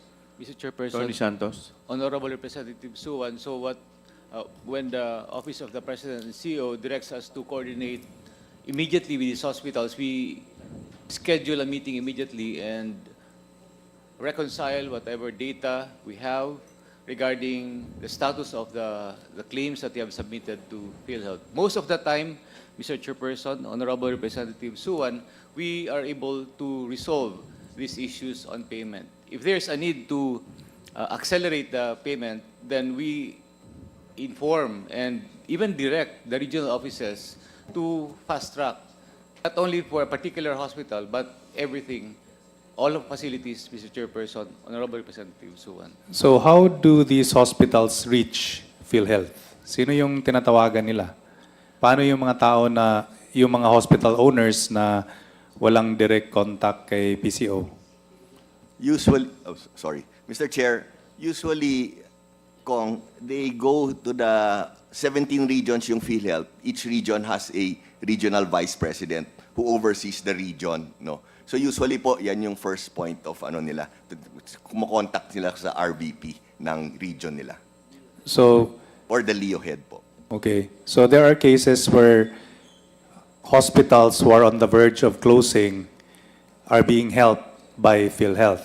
So mga ilang percentage po yung mga hospitals na yung nangangailangan ng tulong and you are able to help prevent them from closing? Mr. Yes, Attorney Santos. Mr. Chairperson, Honorable Representative Suwan, when on a yearly basis the partner providers apply for accreditation. So for a given year, if we do not receive any application for renewal of accreditation, we contact these partner providers as to the reason why they have not submitted. So if the issue is on the Philhealth side with respect to compliance to requirements, we help them comply with these requirements, Mr. Chairperson.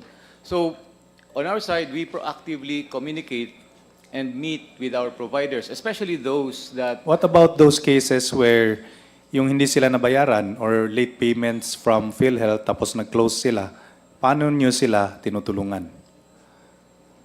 Mr. Chairperson, Honorable Representative Suwan, when we are not immediately informed or given information that the reason for their non-submission of application, probably for renewal, is due to non-payment of claims or probably delayed payment. What we usually receive, Mr. Chairperson, Honorable Representative Suwan, are non-availability yet of requirements before they submit their application.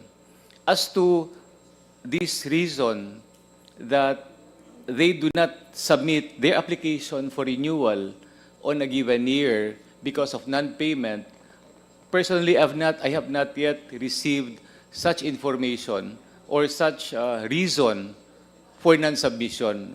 Usually, the reason that, but I'm not saying, Mr. Chairperson, that it's not happening. Probably it happens. The situation is probably true. But usually, the reason for non-submission of application for renewal is the non-availability yet or incompleteness of the requirements, Mr. Chairperson. So you're saying that these hospitals closed not because of the non-payment of Philhealth, but because of the lack of requirements? Mr. Chairperson, Honorable Representative Suwan, no, I'm not saying that. But what I'm saying is I have not received such reason yet that the hospitals did not submit their application for renewal. Usually, the reason that I receive is that they have not yet completed their requirements. Probably I do not have that information. Probably I need to dig deeper. Because what you're saying is basically there are no hospitals which are closing or on the verge of closing because of the late payments from PhilHealth. That's what you're saying right now.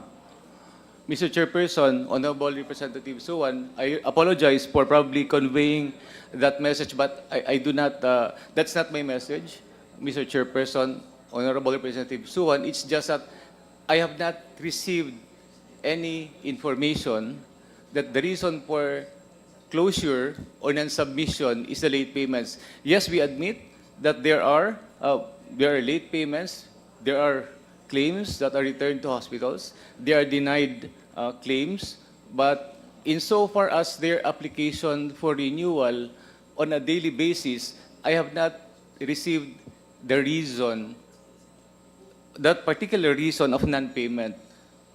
Mostly the reason is that they have not yet completed the documentary requirements for their application. But I'm sure that there are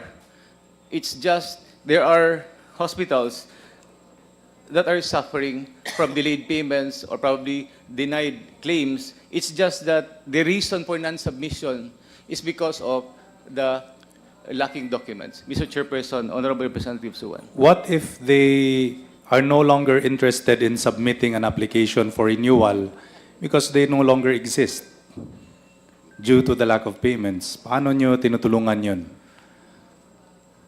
Mr. Chairperson, Honorable Representative Suwan, that's why earlier I said that we do our best to help the providers. If the issue is on the claims, then we assist them, Mr. Chairperson, on how to, if it's denied claims, then we address the reasons for denial.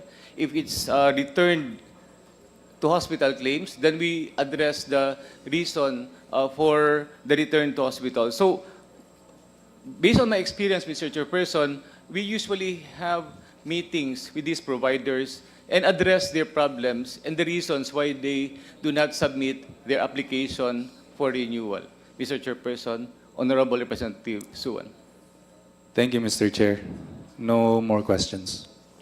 Thank you. The next interpolator Mr. is Chair, the... before that, I just would like to make a manifestation here that Yes, I Vice filed- Chairman Abante. I filed a resolution on October 17, 2023, House Resolution number 1389, to conduct an inquiry in aid of legislation, especially on the data breach of Philippine Health Insurance Corporation. I just would like to make that manifestation, Mr. Chair. Thank you. The Chair would like May to... I also submit to you the resolution? Thank you. The next interpolator is the Honorable Z. Alonto Adjong. Thank you, Mr. Chairman. Magandang hapon po sa ating lahat. Isang mapayapang bagong taon sa ating mga bisita from Philhealth and DOH. Bismillahirrahmanirrahim. Assalamualaikum warahmatullahi ta'ala wa barakatuh. Mr. Chair, perhaps this question that I am about to ask Philhealth were already discussed extensively in the previous committee hearings. But just allow me, Mr. Chair, to lay the premises of my questions on the investment strategies of Philhealth, because this would speak out the financial vitality of Philhealth in order to be fitting to respond quite fitting to the medical demands of the public, no? Especially the members of the Philhealth. So these are just basic questions, and I'm sure President Mandy can accurately respond to. No? Para lang po sa ating mga kababayan, tagalugin ko na lang po, President, Mr. Chairman, President Mangy, ang aking mga katanungan. No?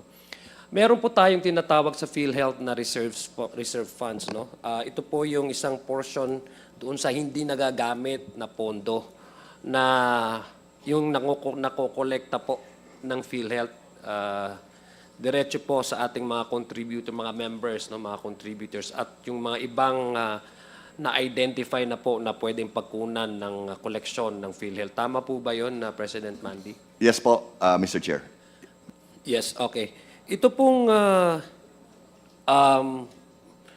reserve funds na ito,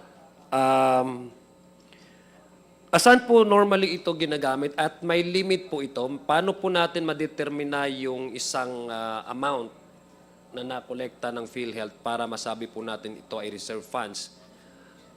Ito ba ay excess doon sa yung costing nung for example, expenditure or costing ng PhilHealth sa buong isang taon, tapos kung meron po siyang sobra, ito po ay magiging reserve funds? Tama po ba ang aking assessment? Tama po, Mr. Chair. It's basically accumulated revenue minus expenditures. Mr. Chair, if it's okay, pasa ko na lang kay Sir Renet. Kasi siya yung finance para mas mabilis, Mr. Chair. Thank you, Mr. Chair.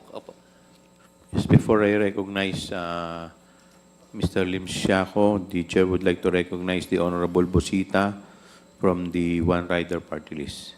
Okay. Yes, please proceed. So, yes, may dadagdag pa po ba kayo doon sa kasagutan ni President Mandy? Yes, Mr. Chair. Honorable Representative Adjong, tama po yung sinabi ni PCO Ledesma. Our reserve fund is nasa 280 billion pesos, Mr. Chair. This is the 2 years reserve fund as provided in Section 11 of the UHC Act or Republic Act 11223, Mr. Chair, Honorable Representative Adjong. Okay. So, ibig po sabihin, Mr. Chair, ang pagdidetermine na po dito sa reserve funds, meron na pong provided na po ito or nailathala na po, no, nailahad na po dito sa batas na inyo pong ni-refer, no? itong Universal Healthcare Act. Tama po ba? Yes po. So magkano po yung pagdidetermina nitong reserve funds? Sino po yung nagdidetermina dito? At anong amount po yung po pwedeng sabihin natin na pwede na ma-set aside for the reserve funds? Mr. Chair, batay po sa Department of course, General Appropriations Act ng 2024 po, and mayroon silang provision doon, special provision, that the Department of Finance will issue the guidelines on how to determine the reserve fund, Mr. Chair. As ito po ay kasama ang Department of Finance, na-determine po natin ang 280.57 billion. As ibig sabihin po nito, ito po ang pangangailangan ng korporasyon sa 2 taon po na kanyang pag-ooperate, both sa benefit po natin at saka sa admin cost po ng corporation. So that is 140 billion kada taon, so multiplied by 2, so nagiging 280.57 po ang computation dito. But of course, mayroon po siyang calculation po dito na weighted po ang kanyang average weighted yung ginamit ng Department of Finance po dito, na nakaabot po tayo sa figure po na 280.57. Ito po ay reserve po na again in compliance sa 11223 po, section 11 po. Okay. Mr. Chair. So, bigyan lang po ng halimbawa, Mr. Chairman, para po maintindihan ng ating mga taon bayan. Tinatagalog ko po, Mr. Chairman, dahil pinag-usapan po natin ang pera ng ating mga members and direct contributors, no? Para po maintindihan nila. Sa makatwid po, Mr. Chairman, magbibigay lang po ako ng halimbawa. Halimbawa, kung ang medyo babaan ko lang po yung yung amount na iseset ko na example para maintindihan po. Halimbawa, merong kailangan ng Philhealth sa kanyang pangangailangan sa loob ng isang taon ng 10 million. You multiply that into 2 years kasi yung actuarial estimate niya is for 2 years. Tama po ba? Opo. So kung halimbawa, pumasok po na revenue is 12 million, tapos ang pangangailangan ng Philhealth is 10 million lang sa isang taon, yung 2 million, yun po yung reserve funds. Tama po ba? Mr. Chair, Honorable Representative Adjong, papasok po siya sa reserve fund pag hindi po siya nagagamit po natin. Tama. Po. Yun nga yung sinasabi ko. 10 million halimbawa yung pangangailangan ng Philhealth, tapos ang pumasok po na revenue, yung nakolekta ay 12 million, may 2 million na reserve funds na po pwedeng iset aside. Tama po ba yun? Tama po. Okay. Tama po, Kong Adjong. So meron po din po tayong tinatawag, Mr. Chairman, na investable funds. Tama po yun. Paano po natin ito ikumpara doon sa reserve funds para maintindihan po ng ating mga members at direct contributors? Mr. Chair, Honorable Representative Adjong, ang ating reserve fund ay ang kanyang cash backup. Kumbaga, ano ba ang nagko-cover sa ating reserve fund na ito na asset, na pera, that because reserve fund na siya, may corresponding siya na pera. So ito po yung investment portfolio po natin. Ito po yung investment fund po natin. So itong investment fund natin po ay as of December 31, 2024 ay umabot sa 492 billion pesos po. Ito ay mayroon ho tayo special savings deposit na isang 100.7 billion. Mayroon tayong government securities, meaning pumasok po ito sa ating treasury bills, treasury bonds, na umabot ng... Mr. Chair, para po maintindihan natin, simplihin na lang po natin, Mr. Lim Siaco, yung sabi nga ni Congressman Janet Garin kanina, laymanize po natin kasi ang purpose po ng pagtatanong ko ay para maintindihan po ng ating mga members. So, sa makatuwid po, may reserve fund, halimbawa, paano po i-compute yung sinasabi nating investable funds? Mula doon sa sinasabi po nating reserve funds na yun. Natanggal muna yung pangangailangan ng Philhealth, yung kanyang gastusin sa loob ng isang taon, tapos meron pong sobra, yun ang sinasabi nating reserve funds, i-set aside natin yon. Paano po naman natin po makakadetermina kung alin doon sa porsyon nung pera na iyon, na reserve funds, na excess, ang po pwede nating sabihin, partly pwedeng gamitin as investable funds. Ibig sabihin, yung gagamitin ng Philhealth para ilagay niya kung saan-saan mang po pwede niyang ipalago itong pera na ito. Yes, Mr. Chair, Honorable Representative Adjong. Meaning, ang ating reserve fund, as mentioned kanina, na 280.5 billion, Mr. Chair, Honorable Adjong, ay may nakaakibat na investment po na nakatago po siya sa ating government securities. Sabihin natin po, because 375 billion po yung ating pera po, naka-reserve po siya and ready po siya in the event may pangangailangan po tayo na gagamitin ang korporasyon in the benefit expenses o pambayad natin po sa ating mga hospital. Nakatala din po yan sa Universal Healthcare Act o sa IRR po ng Philhealth, doon sa computation ng investable funds. Kasama din po siya, kasi nakasaad po sa ating batas, lahat na pera na hindi gagamitin ng korporasyon sa kanyang operation ay ilagak niya po sa investment para naman po kumita kahit papano po yung ating investment na comparable sa merkado po. Okay. Base po, Mr. Chairman, Mr. Lim Siangco, base po doon sa nakaraang September 2024 po na budget hearing po natin, lumalabas po na may excess funds ang PhilHealth. Kasama po doon sa funds na ito yung investment, no, na umaabot na 700 billion. Tama po ba yung figure ko? Ang lumalabas po sa ating datos po, Mr. Chair, Honorable Representative Adjong, again, mayroon po tayong reserve fund na 280.5 billion, more or less 281 billion. Mayroon ho tayong surplus na 150 billion, that is October financial report po. That's 430 billion pesos, Mr. Chair. Ano yung 430 billion pesos? Ito yung the investment, the 280.5 billion na reserve fund plus the surplus of 150 billion pesos po. So we have 430 billion pesos po na kumbaga investable fund, Mr. Chair, Honorable Adjong. That is part of our members' equity actually, pero masyado technical siyang na terminology. Gusto natin simplihin ko po, no, ba? Pero kanina po na nag-refer po kayo sa Universal Health Act. Actually, yung section na yun na binasa niyo po kanina sa amin, yung sinasabi po dito sa Universal Care Act, ang natitira pong parte ng reserve fund, and please correct me if I'm wrong, I'm just basing it on my records based on also the previous discussion that you had with this committee. Yung reserve fund na hindi kailangan sa current expenditure obligation ng PhilHealth, no? Tama po, in-explain niyo po kanina, ay pwede ngang i-invest. This is the investable funds na sinasabi ninyo. Out of the 700 billion, magkano po yung calculation niyo for the investable funds? Ang ating investment portfolio po, again, as of December 31 po, ay 492.2 billion pesos po, Mr. Chair, Honorable Representative Adjong. Okay, ano ba yung meron ba kayong terms din na yung sinasabing investment reserve fund, or are we talking of the same thing? When you say investment fund, it's just the same thing it's just the same thing with investment reserve fund. Anong pagkakaiba nito? Ito na po yung ating investment fund po na minimension po natin, sir.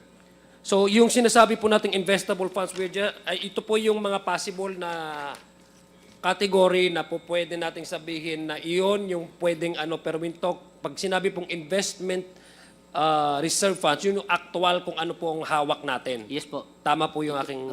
Okay. Yes po, investment portfolio po natin, Mr. Chair, Honorable Representative Adjong. Okay. Gusto ko lang pong malaman, Mr. Chair, kasi kanina, ang sabi ko, nais ko pong ipa-explain sa PhilHealth kung ano po yung mga investment strategies na ginagawa po ng PhilHealth ngayon para makita natin kung gaano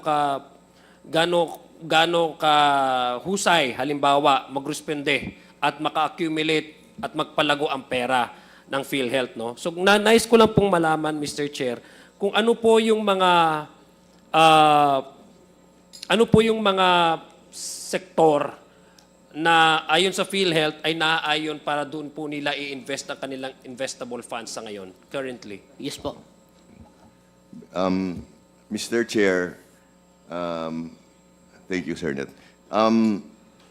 We're very strict po yung investments ng Philhealth, so we're only allowed to invest in AAA bonds. So AAA bonds or better, no? So lahat po ng investments namin, the Honorable Committee and the Filipino public can be confident and comfortable that we will not risk the money, no? Kasi AAA bonds or better lang po. We will not expect less from PhilHealth, no? Yes, po. But I have here the list of all those possible sectors that you may be required, or again, probably part of, a part of the areas where you can invest your funds. Nag-invest po tayo, I mean, are we allowed to invest in this following, no? Interest-bearing bonds, sinabi niya nga po yun kanina, securities or other evidence on debt net of the government, debt securities and corporate bonds. Sa makatuwid, yung mga nilagyan niyo po doon. Pakiulit nga po, Mr. Mandy, ano po yung tatlong areas na ito na sa ngayon, currently, no, na nila pinaglagyan po ng pondo ng ating ng PhilHealth? So, Mr. Chair, there are 3 areas, no? Basically, the first is special savings deposits. The second area is government securities po, further broken down into either treasury bills or treasury bonds. And then the third one is corporate bonds po, which is broken down to either property sector or banking sector. Yun lang po. Sa itong tatlong areas po ito, President Mandy, kung i-identify po natin itong pondo, lahat po ba yan in one sector na in-invest natin, or meron pong sa tatlong area na to spread across all these 3 areas kung saan po natin in-invest yung ating pondo? At magkano po ngayon pondo currently ngayon na na-invest natin? Ito muna yung, yung total investment funds, roughly na lang po, 500 billion. Okay. Mga 492 to be exact. Gawin na nating 500 po, no? Now, ang breakdown po sa tatlo na sinabi ko po, special savings deposits, 70% land bank, 30% DBP is roughly, Mr. Chair, 20% of the total. And then 76% is roughly in government securities, that's treasury bills and treasury bonds. And then the remaining 3% is in corporate bonds, broken down 75% property sector, 25% banking sector po. So to make a total of 100% po. Okay. Yung basis po ninyo to determine kung yung how much is to be invested in this area, meron po kayong adopted, like for example, a portfolio guidelines on how you invest these funds, this money? Mr. Chair, gusto ko lang pong malaman, alinsunod ba ito sa anong particular na polisiya? Yes po, we follow to the letter po the policy on Section 11 of the Universal Healthcare Act. With your permission, Mr. Chair, Yes, you want please. me to read the provision? No, I just would like to ask, perhaps just in the interest of time, baka meron po kayong kopya dyan, no? Doon sa breakdown po ng na-mention ninyo, maybe we can also request, Mr. Chair, the PhilHealth, kung I'm sure you already have an investment portfolio and plan on where did you invest all the funds, and the breakdown in which areas Yes. have you invested? Actually, meron kami. We can submit to you Yes, please. within the day po. Complete breakdown po. Okay. So, yung ilang percent sa treasury bonds and then sa government securities, lahat po yan.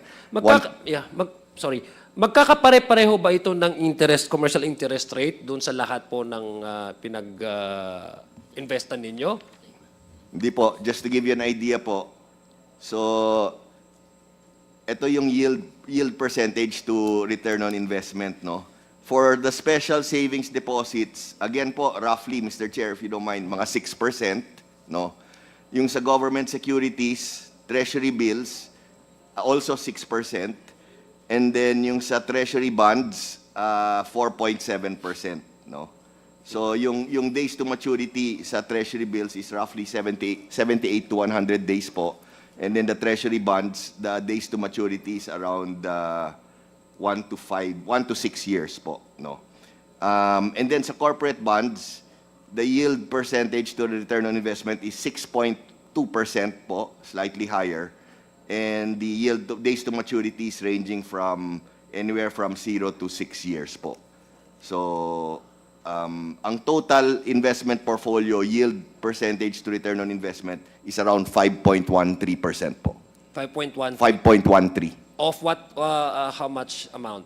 of the total amount is 25 investment, no, the total amount invested is 492 billion po. To be exact po, 492,205,964,751.74 po. Okay, thank you. Mr. Chair, Press Mandy, tama po ba ang aking notes? Nung July 6, 2015, nagkaroon po ba kayo ng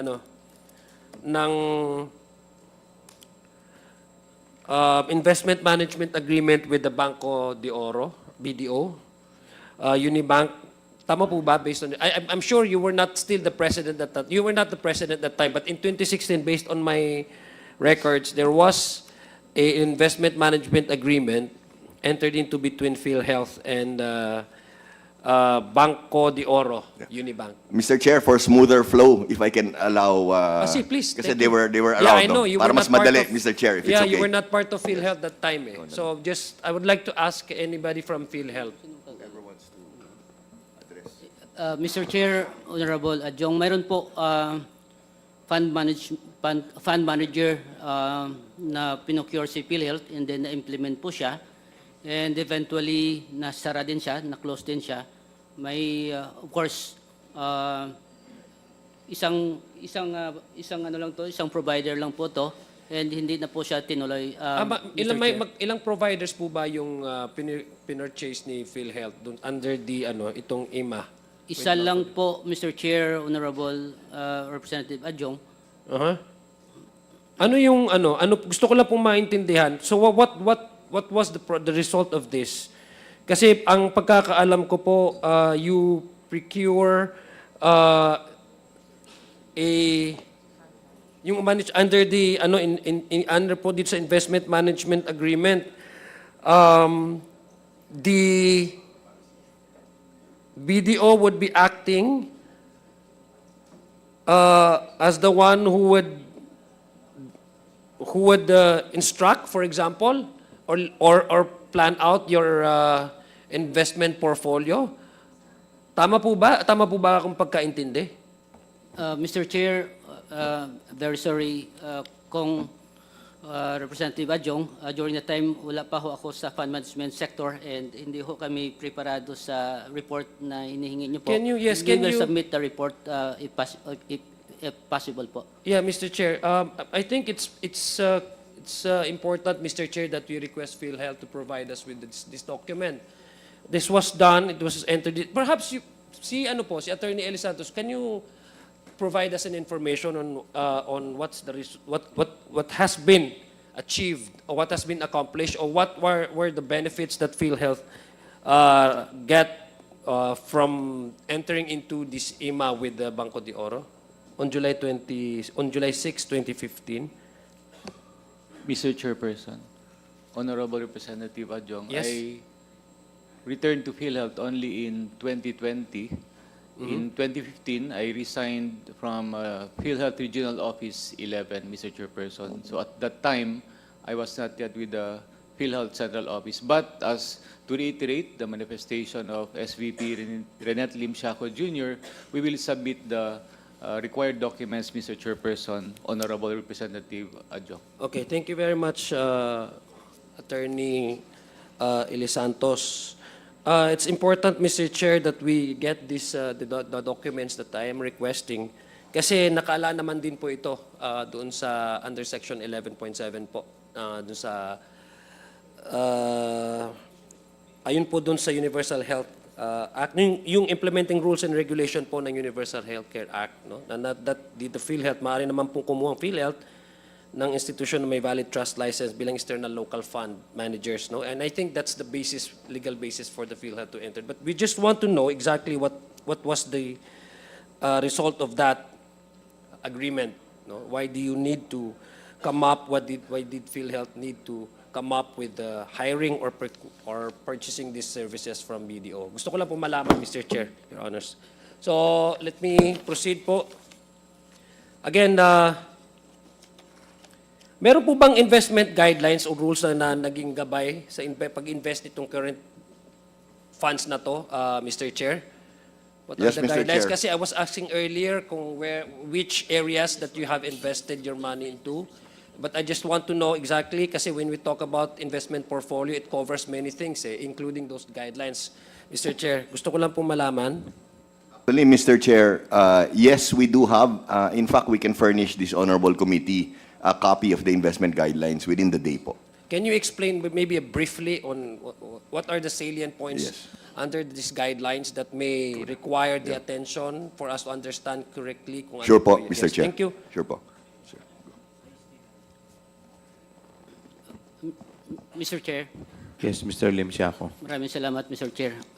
Honorable Representative Adjong, again, PhilHealth is following Section 11 of the Universal Healthcare Law, kung saan po tayo papasok ng ating investment po. Again, it's defined here, interest-bearing bonds, debt securities, interest-bearing deposits and loans, prepared stocks of any solvent corporation, common stocks, in bond securities and in debt securities. May mga nakaakibat din po dito na maximum amount of money na po pwede po natin ilagak sa mga investment windows po natin, kagaya po ng government securities. Hindi po siya not less, shall be at least 50% of the reserve fund. Ibig sabihin, hindi po siya bababa sa 50%, and we are complying this one because ang ating investments sa government securities ay umabot ng 76.26%. Ano po yung 76 point? 76.26% of our investment portfolio ay pinapasok po natin sa government securities because ang sinasabi ng guidelines po natin ay dapat hindi bababa sa 50% ang ilagay po natin sa government securities po. Okay. But this guidelines that you're talking about, investment guidelines, dumadaan naman ito ng approval ng board, I'm sure of that. No? Yes po, Mr. Chair, Honorable Representative Adjong. May Yeah. detalye pa po itong specific guidelines kada Sige, bawat isa po. Pwede Mr. po. Chair, yeah. Yes, Press Mandy. Sorry. Mr. Chair, just quickly, no, just wanted to add. So, kanina, diba, binigay ko yung breakdown. Nung binabasa po ni SVP Renet, we are also allowed to invest in equities and stocks, no, common stocks. Pero because of the riskiness of those investments, hindi po namin ginagalaw yung equities and stocks, even if we are allowed to, para lang mas safe yung investments, less risky. So lahat naka-treasury bonds or corporate bonds. So wala pong investment ng PhilHealth ngayon sa mga stock exchange? Wala po. Hindi namin po ginagalaw yan kasi mas risky po yun pera ng taong bayan. So just wanted to highlight that to this honorable committee po. So Thank you. I guess there's no need for PhilHealth to hire for brokers, no? Wala naman po sa mga investment transactions ninyo. Actually po, when I just joined, a year after I joined, there was a proposal for PhilHealth to invest a certain amount in common stocks and at the same time to hire a fund manager who we will be paying 5% to choose which stocks to invest in.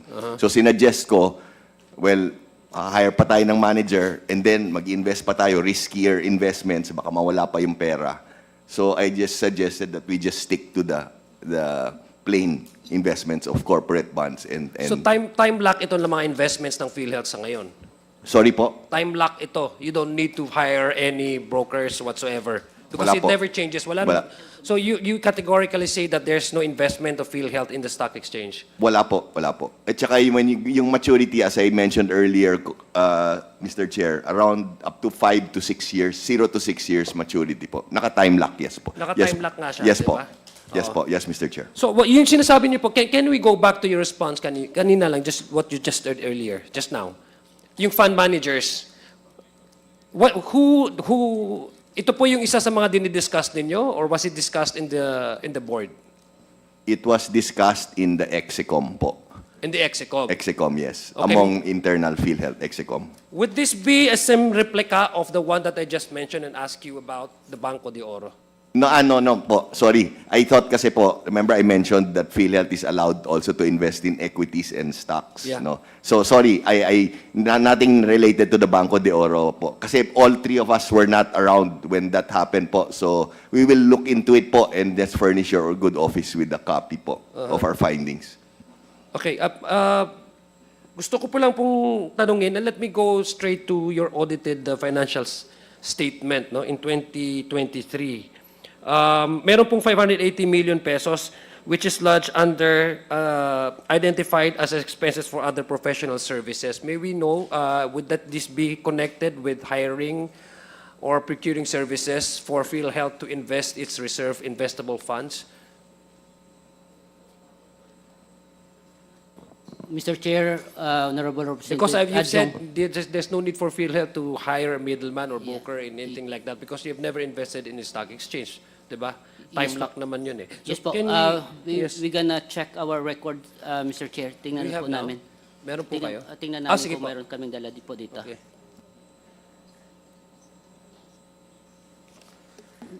Mr. Chair, if I can suggest, Mr. Chair, pwede balikan lang po natin. Pinapahanap ko lang yung record po namin. Hindi, because that's material to my next question, Mr. Chair. I just want, let's give them time, Mr. Chair, to perhaps we can also may request for a 1-minute suspension. So para, ano po, 1 minute break. suspension Thank declared you. by the chair.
If there's a copy of that, the one that I requested. Para ibangga ko lang po, Mr. Chair, dito sa notes na meron ako, sa datos na meron po ako. Yes, Mr. Chair, pwede po natin kilalanin si Limsiaco. Okay. Mr. Chair, Yes, Mr. Limsiaco. opo, nakita po natin yung figure that Honorable Representative Adjong mentioned. Mr. Chair, this is the other professional services. Breakdown po siya ng MOE in the year 2023 in the amount of 580 million pesos, I mean. So ito po ay ang expenses po na incurred ng corporation in the hiring of job orders po. Okay. JO po. Okay. Personnel. Okay. Na tumutulong sa ating corporation, our regional offices at sa head office in delivering the services po. Gusto ko lang malaman, so this has nothing to do with how we manage our investment funds, no? Yes Just po. categorical lang po. Gusto ko po Yes malaman. po. We don't hire other extra service personnel to help us with how do we manage our investment funds. Tama po ba? Yes Tama po, ba yan? Mr. Chair, Honorable Adjong. Gusto ko- yun lang PhilHealth po lang po. Okay. Treasury Department po ang umahawak po. Okay. Kanina po, Press Mandy, you also mentioned about the investment po dun sa I'm sorry, Ed, na-disrupt ko po ata yung nyo. Yung pag-invest niya sa time deposits, no? Nag-invest po tayo sa mga time deposits or dun lang po sa mga... Yes po, Mr. Chair. yeah. We have, to give you the complete details, so we have special savings deposits sa land bank po, roughly around 64 billion. That comprises around 20% of our total investments. And the time, days to maturity ranges from 2 to 155 days po. Mr. Chair, kasi meron din po ako ng kopya. Gusto ko lang po ipa-confirm sa PhilHealth. Yes no? po. Kasi basically, ang purpose naman ng hearing na ito is to brief us, no? So we would like to know the exact amount of each of the PhilHealth's funds, no? Yung investment funds. Gusto ko lang po malaman if it really coincides with the figures that I have. Anyway, ito naman po ay galing po naman sa audited financial statements po ng PhilHealth noong 2023. May na-invest po ang PhilHealth, no? Dito po sa datos ko, sa time deposits, no? Both local and foreign time deposits po yung natin. Ang na-investan natin, nagkakalaga, I don't know kung asan dito, 135,604,790,55,000 pesos. I don't know if this is a deposit, time deposit. Yes.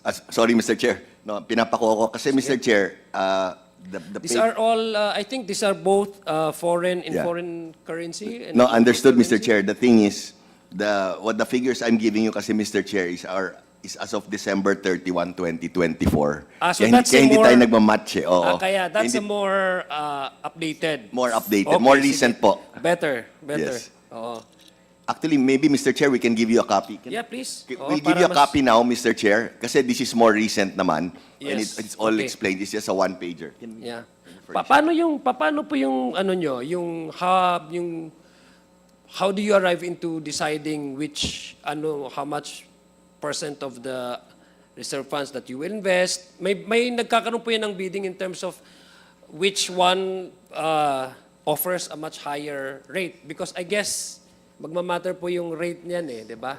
Kung sa may bidding din po yan kung sino po pwede mag-offer the best na magbe-benefit ng PhilHealth. So in terms of rates, how do you decide on that and how do you arrive into putting up this certain amount?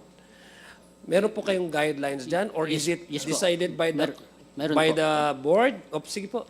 Yes po. Number one, yung guidelines po, Mr. Chair, kung Representative Adjong, ay set up po siya and approved by the board yung ating palisiya. And ang pinalagakan po ng ating investment ay government securities. Kung may available po na po pwede po natin papasukan na investment sa government securities, yun ang pinapasok po natin because number one, sigurado po tayo because gobyerno yung pinapasukan po natin. On the part naman ng special savings deposit po, araw-araw po kumukuha kami ng quotation sa bangko. So dalawang bangko po to, government man ito, Land Bank at saka DBP, kung saan ang mas mataas na offer po sa atin, doon po natin pinapasok yung ating pondo. Yung special savings deposit po ay ang importante po to because any time of the day, kung may pangangailangan tayo pwedeng magbabayad, automatically yun po yung pambayad natin sa ating benefit payment po. Sa information po ng lahat po, this week po, 4.8 billion pesos po ang ating pinapalabas na pondo. Last week po, nasa 4.6 billion po yung pondo na pinapalabas po natin pambayad sa ating mga health facilities po. Okay, ganito na lang po, Mr. Chair, para mapapabilis na po ang ating hearing. No? Anyway, briefing naman po ito. Nais ko lang pong mag-request nung nasabing mga dokumento.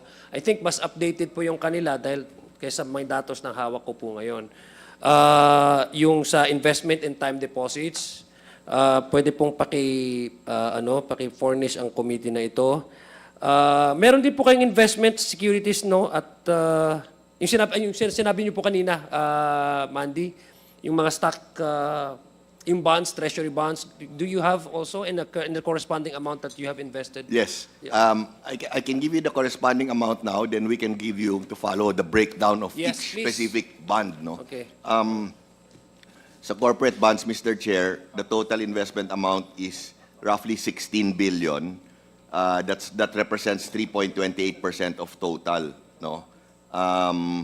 And that's broken down to roughly 50% into properties and 50% into banking. Now, the breakdown of the specific company names, we can furnish you within the day po a copy, no? And how much per name, how much investment per name. You also identified the Press Mandy at 3 areas, no? Sabi, mayroon pang ano pa yung banking, ano? So, Mr. Chair, special savings deposits, yan yung unang Yes. area. So, ano yan, land bank tsaka DBP po. And then the second topic is the government securities po, broken down into treasury bills and treasury bonds po.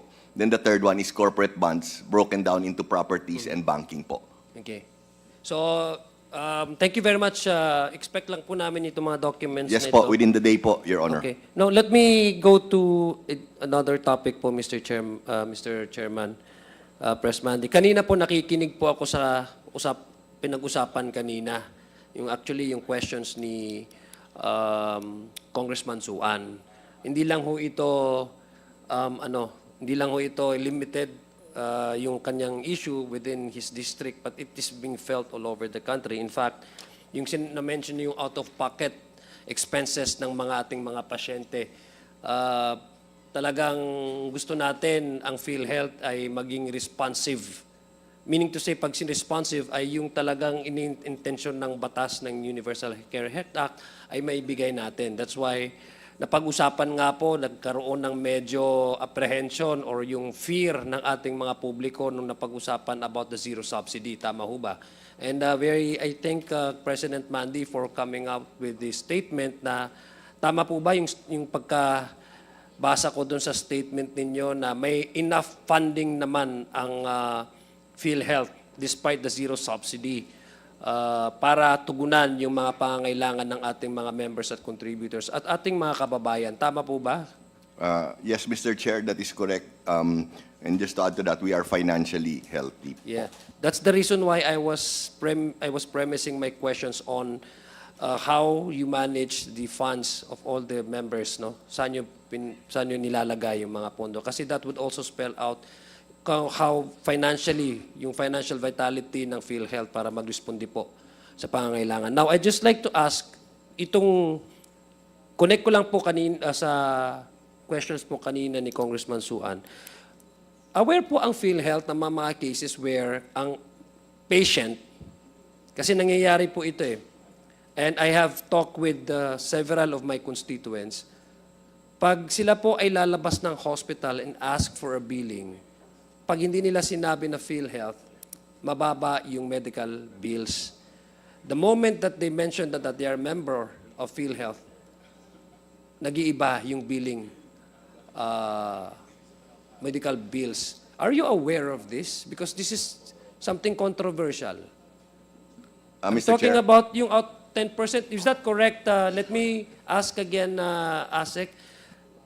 Meron kang na-breakdown na percentage yung sinishell out ng government assistance doon sa ating mga pasyente, yung MAIP, etc. 10%, kumbaga kung 100, Philhealth is paying 10 pesos. No? Yes, Mr. Chair. Yeah.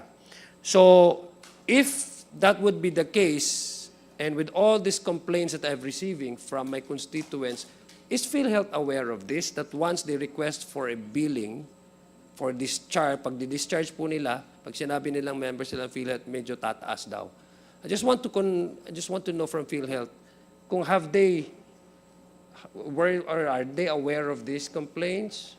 Do they know that there's some, I would call this exploitation ng ating mga pasyente? Can we hear from Philhealth? What's the response? Mr. Chairperson. Attorney Santos. Mr. Chairperson, Honorable Representative Adjong, I have heard reports, similar reports as manifested even before the effectivity of the universal health care, because at that time we have certain requirements for premium contribution before a member can avail of PhilHealth benefits. But at present, those similar reports are very rare, considering that everyone, all Filipinos, are already considered members and can avail anytime of PhilHealth benefits, Mr. Chairperson. But before the effectivity of the universal health care, there were reports. In fact, I received similar reports before, Mr. Chairperson. Honorable So what did you Representative do with that? So we Complaints. conducted investigation, Mr. Chairperson, Honorable Representative Adjong, but the reports turned out that indeed there was a difference, but still the patient or member was able to avail of Philhealth benefits, Mr. Chairperson. Upon submission to the provider, When did you hear about this complaint? How long ago?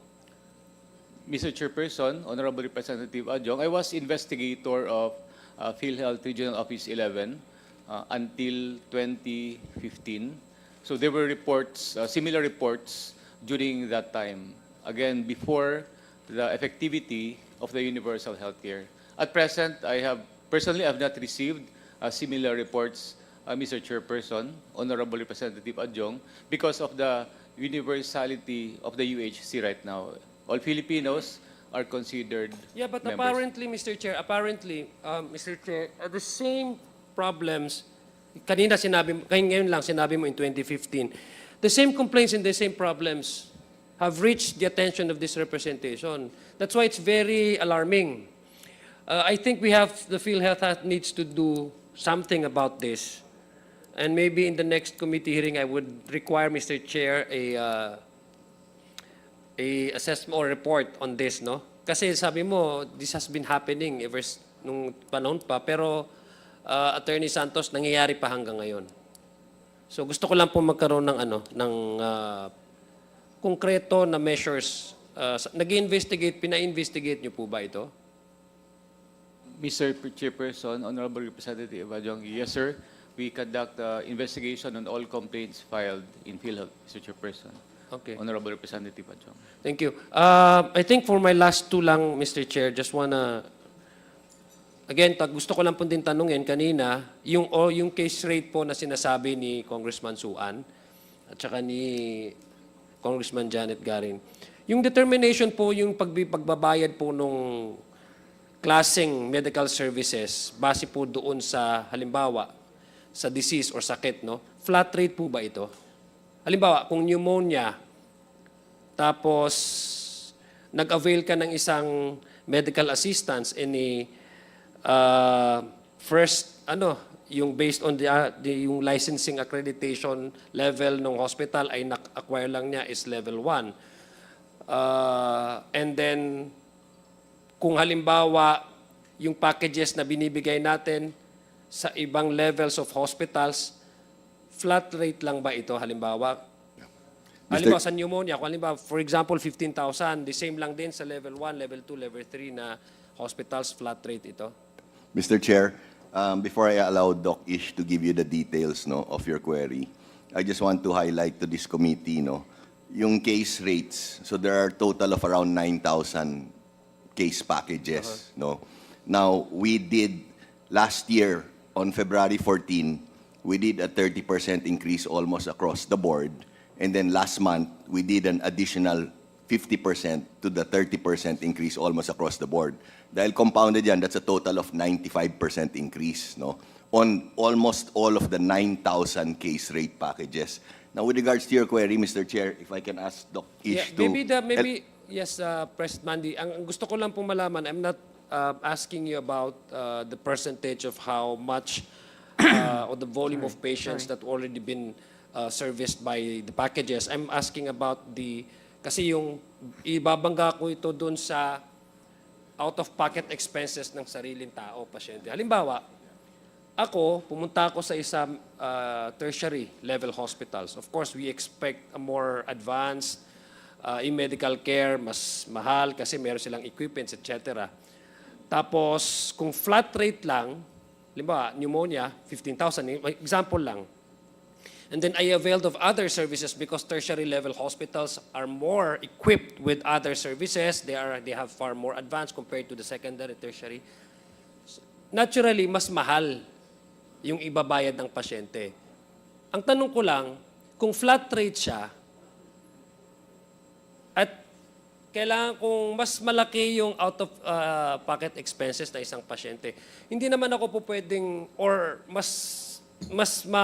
kung doon naman ako sa primary, yung pangangailangan na kailangan kong medical attention, hindi naman nila may bibigay. So wala akong choice but to go to a more tertiary level hospital.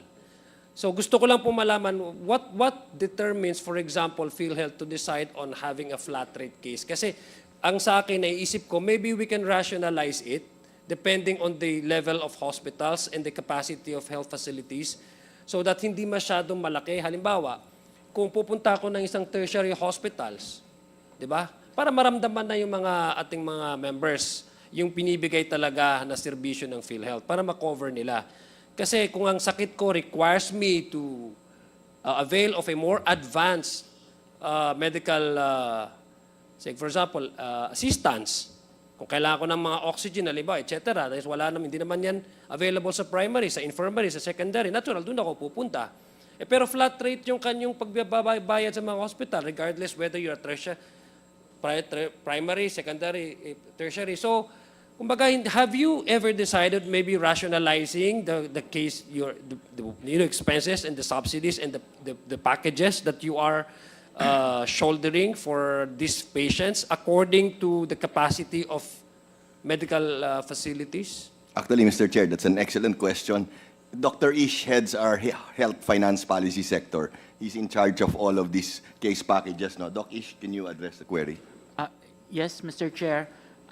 Yes, Representative Adyong. Our case rates po right now, as we rationalize, review, and expand, ang main dependency po natin would be the standard protocol and the standard treatment for any illness. Like what we did, for example, with the pneumonia, when we rationalized the rates for high-risk pneumonia, nakabase po siya doon po sa standard treatment and treatment protocols, kung ano po yung mga gamot na kinakailangan, kung ano yung mga laboratories na kinakailangan, at yun po yung kinost natin, and the costing came from the hospitals. Kung kaya't yun pong ating high-risk pneumonia right now is increased from 32,000 to 90,100. So what you're telling me Doc, what you're telling me is that yung pag-subsidize nyo, pagbigay ng mga packages nito para sa mga pasyente, ay hindi siya flat rate? Flat rate po siya, but ang basis po natin in coming out the rate but that's the is point, the treatment guidelines. Yes, but that's the point that I'm trying to drive at. And kasi medyo mahal nga yung ibabayad na ating mga pasyente kung mag-avail sila ng services. Sino ba naman ang may sakit ng ayaw na mas magandang serbisyo, hindi ba? Kaya ka nga pupunta kasi some patients have no choice but to avail of the services offered by the tertiary level hospitals simply because infirmary and first level I cannot afford that. They don't have the necessary equipments and the medicines na kinakailangan ng pasyente. So that's why they have no choice but to avail of the services in tertiary hospitals. If it's flat rate, then go back to the question of out-of-pocket expenses. Mas mahal ang binabayad na ating mga pasyente. Hindi yun yung ma-rationalize na lang yun to also include possibly yung consideration ng mga capability ng mga health facilities natin para naman maibsan yung out-of-pocket expenses ng ating mga pasyente. Maybe you can, this is a recommendation. Maybe you can decide on that. Is that a fair assessment? Or is that a bad suggestion? Mr. Chair, it's not a bad suggestion. However, one of the principles under the social health insurance is, of course, the equity. And nakalagay din po sa batas that we should be paying for the minimum standards of care, of quality of healthcare. Anong batas po ito? Nasa atin pong UHC po. Okay, which specific provisions in the end so that we can review?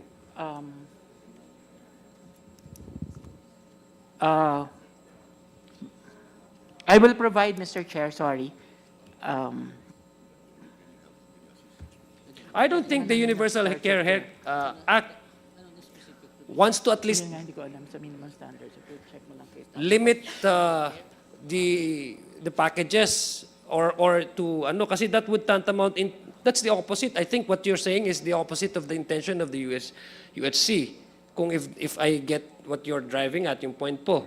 Kasi ang intention talaga ng Universal Healthcare Act is para matulungan ang karamihan sa ating mga, hindi lang matulungan pero at least maibsan yung out-of-pocket expenses po niya. Hindi ba yun ang pinakaspirito ng Universal Healthcare Act? Hindi ba? Yes, Mr. Chair. That's why po, yung katulad po dun sa binabanggit ko sa pneumonia, ang atin pong magiging case rates is based on the treatment protocols. At yun pong ating costing na ginawa po is coming from the secondary and tertiary hospitals na kung saan sila po yung naging basis ng coming out with our healthcare cost.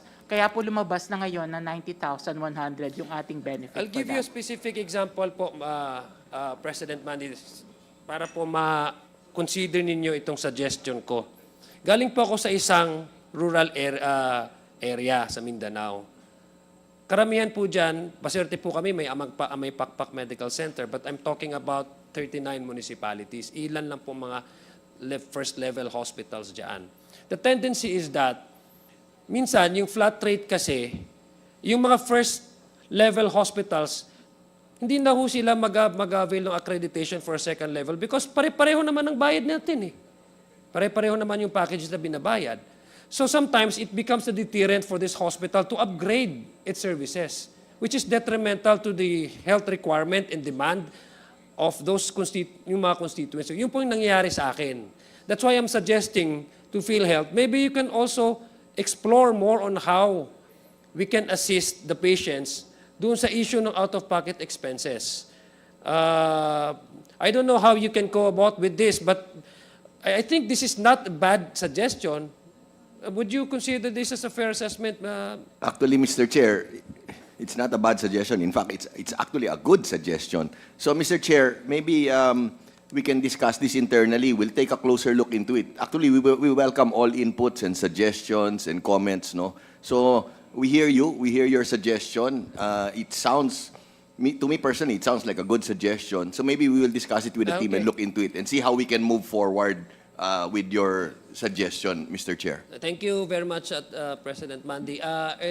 Paki-ano lang po, paki-cite po yung specific provisions under Universal Healthcare Act po para ma-review natin. Baka naman din may limit din ng batas, di natin alam kung paano natin ma-explore yung possibility na ganun. Thank you po, Mr. Chairman. Thank you po, Philhealth, for We look into it, sir. Thank you very much. Thank you. The next interpellator is Congressman Ortega. Thank you, Mr. Chair. Magandang hapon po sa ating lahat.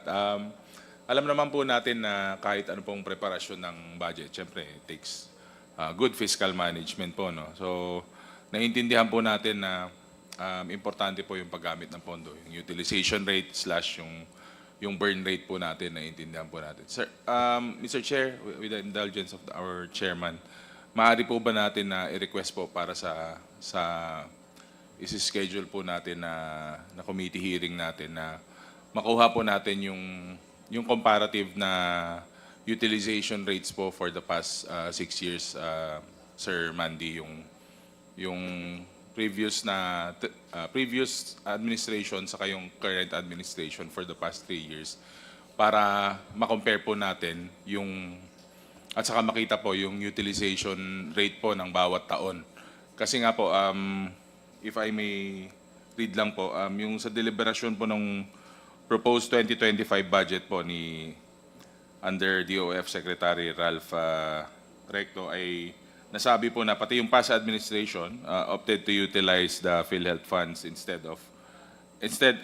opted na imbis na gamitin po ay humiram po tayo ng pera ng previous administration. So parang ang unutilized funds po ng previous was amounting to 89.9 billion. So maganda po na makita to. Siguro, when we present this during the hearing, parang table lang naman po, comparative lang po siya na table. Kasi, I think that's where the problem was nung nag-decide po na hindi mabigyan po ng pondo itong Philhealth for the next year. Siyempre, titignan mo po kahit anong budget pa po yan, kahit anong pondo naman po yan. Kung hindi nagpe-perform o nagamit ng maigi, doon po talaga nagkakaproblema kasi nagdadalawang isip sila kung kailangan pa bang bigyan ng pondo itong organisasyon na to, itong department na to, hindi naman nila magamit ng maigi yung mga pondo. Sir, hindi ko na po dadagdagan yung mga questions ko kasi some were already taken up kanina. But again, may I request po sa COMSEC na rin na ma-prepare po yung documents na yun so that we can see. Parang may matrix po para mas madali pong ma-appreciate yung susunod po na hearing natin. Yeah. Mr. Chair? Yes, Can I yeah. Thank you, Mr. Chair. President Ledesma. Yes, we will be prepared to present it in the next committee hearing. And also in line with that, Mr. Chair, we can submit already to the to this honorable committee. For the next hearing po, submit na namin. So basically, just to clarify, Mr. Chair, it's 6 years utilization rate, no? So during yung the 4 years of PRRD and then the 2 years of PBBM, no? We will comply, Mr. Chair. Thank you, Mr. Chair. Yes, sir. Thank you, Mr. Chair. That's all. Thank you. The next interpolator is the Honorable Rodriguez. Gutierrez, sorry. Thank you, Chair. Honorable Gutierrez. If I had the charisma of the good congressman from CDO, okay na rin po sana. But good afternoon po, PCO Ledesma, and of course our SVPs together with our COO. Just a few questions lang po. No? I was hoping to ask our co-representatives because of course we're going throughout although this is not budget review anymore, but it was stemmed from the removal of the subsidy po. No? So we really wanted to get into the finances, but unfortunately, wala pa tayong representative COA. So I'll just make this very brief. Just a few points lang po siguro. First and foremost, coming from where Kong's Adyong was coming from, I'd just like to ask, from the options, you've selected only 3 areas po. And I'm sure they're very competitive. You wouldn't settle for anything less. These are all tax-free po ba?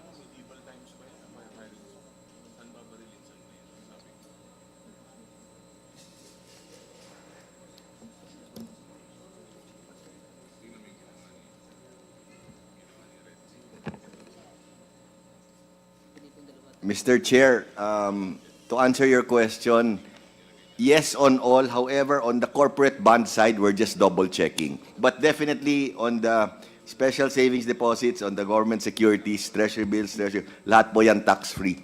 Kaklarify po lang namin yung sa corporate bonds. Maybe we'll just find, Yes. if you could ask your people po siguro, and you can Yes. just update us later. Yes. We'll move on to another Will point. do, Mr. Chair. Thank you. PCO, so tax-free naman po mostly. And tama ba the percentages that you mentioned earlier was that for the savings, so yung savings pa natin yung parang time deposit. And yet this is, I'm quite confused because under the UHCA, we have our reserved funds. Tama po. And anything, this is supposed to be for the 2 years reservation. Anything that is not spent, yun na po dapat yung investment fund.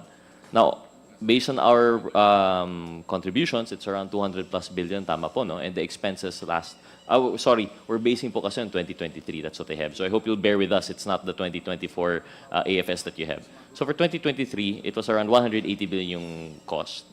At that time po, ano po yung 2-year reserve fund estimate po natin for 2023? Tama po, no? The UHCA, the Universal Healthcare Act was already in place. 2018 pa lang po, that was signed into law, Yes, no? Mr. Chair. Yes. So by then, we should already have had an estimate kung magkano po yung reserve fund Yes, Mr. at the Chair. time. Okay.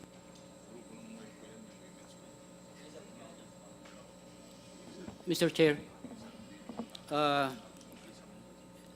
our reserve fund actually December 31, 2023, we are using the provision of Section 11 sa UHC that the reserve fund is based on projection, 2 years projection. 2024, 2025. If this is 2023, 2024, 2025. Correct. Now, the projection of our actuary, we have here our actuary, that's 560 billion pesos. So, okay. 560 billion. So, our reserve fund na naka-reflect sa FS ay 464.3 billion pesos, Mr. Chair, Kong Representative Gutierrez. Apo. So 560 yung actuarial estimate nyo na 2 years. Yung reserve fund is 464? Yes po. Shouldn't it be equal to yung 2-year estimate po ninyo? Hindi pa I po mean, kami- although without granting that we agree with the 560 billion, kasi I remember very vehement reactions na mali po yung estimate po natin. We shouldn't treat this as life insurance. This is a pay and go, if I understand the terms last time correctly. So without assuming yet na correct yung actuarial, if 560 po yung estimate natin, the reserve fund should also be 560 po, no? Yes po, kulang pa ho kami, hindi pa kami umabot sa 560 Di kayo umabot. billion So, po. your premium collections did not exceed the reserve fund. So, hanggang 464 lang. Yung, sorry, the reserve fund would come from premium collections only, or this also includes from investment? Premium income and investment income minus the benefit payout, benefit expense, admin expense, ay ang sobra natira, that would be go to our reserve po. So you deduct po muna before pegging kung magkano po yung reserve fund? Yes po. But yung ceiling would have been 560 billion if Yes the po. actuarial was considered accurate. Yes po. So at the time po, for 2023, for 464, this was already premiums plus investment. May we know po magkano yung premiums na pumasok and magkano po yung investment? How do you call them? Profit po ba or return? Mr. Chair, for year 2023, our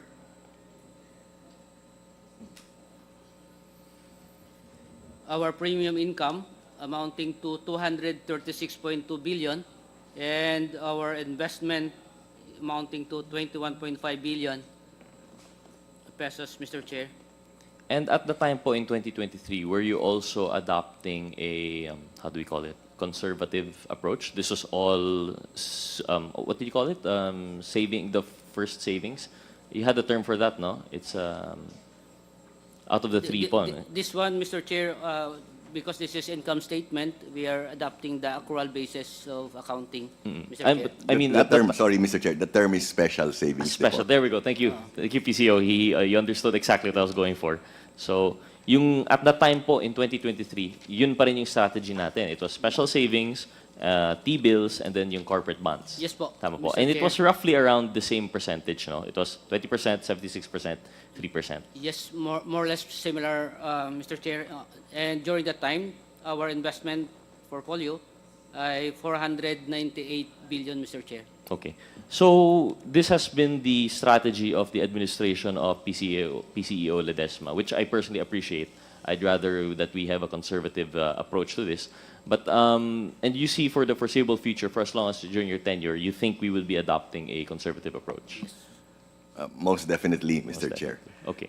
So with that conservative approach, at this rate, 21 billion yung nakuha po natin for investment, plus yung premiums of 236.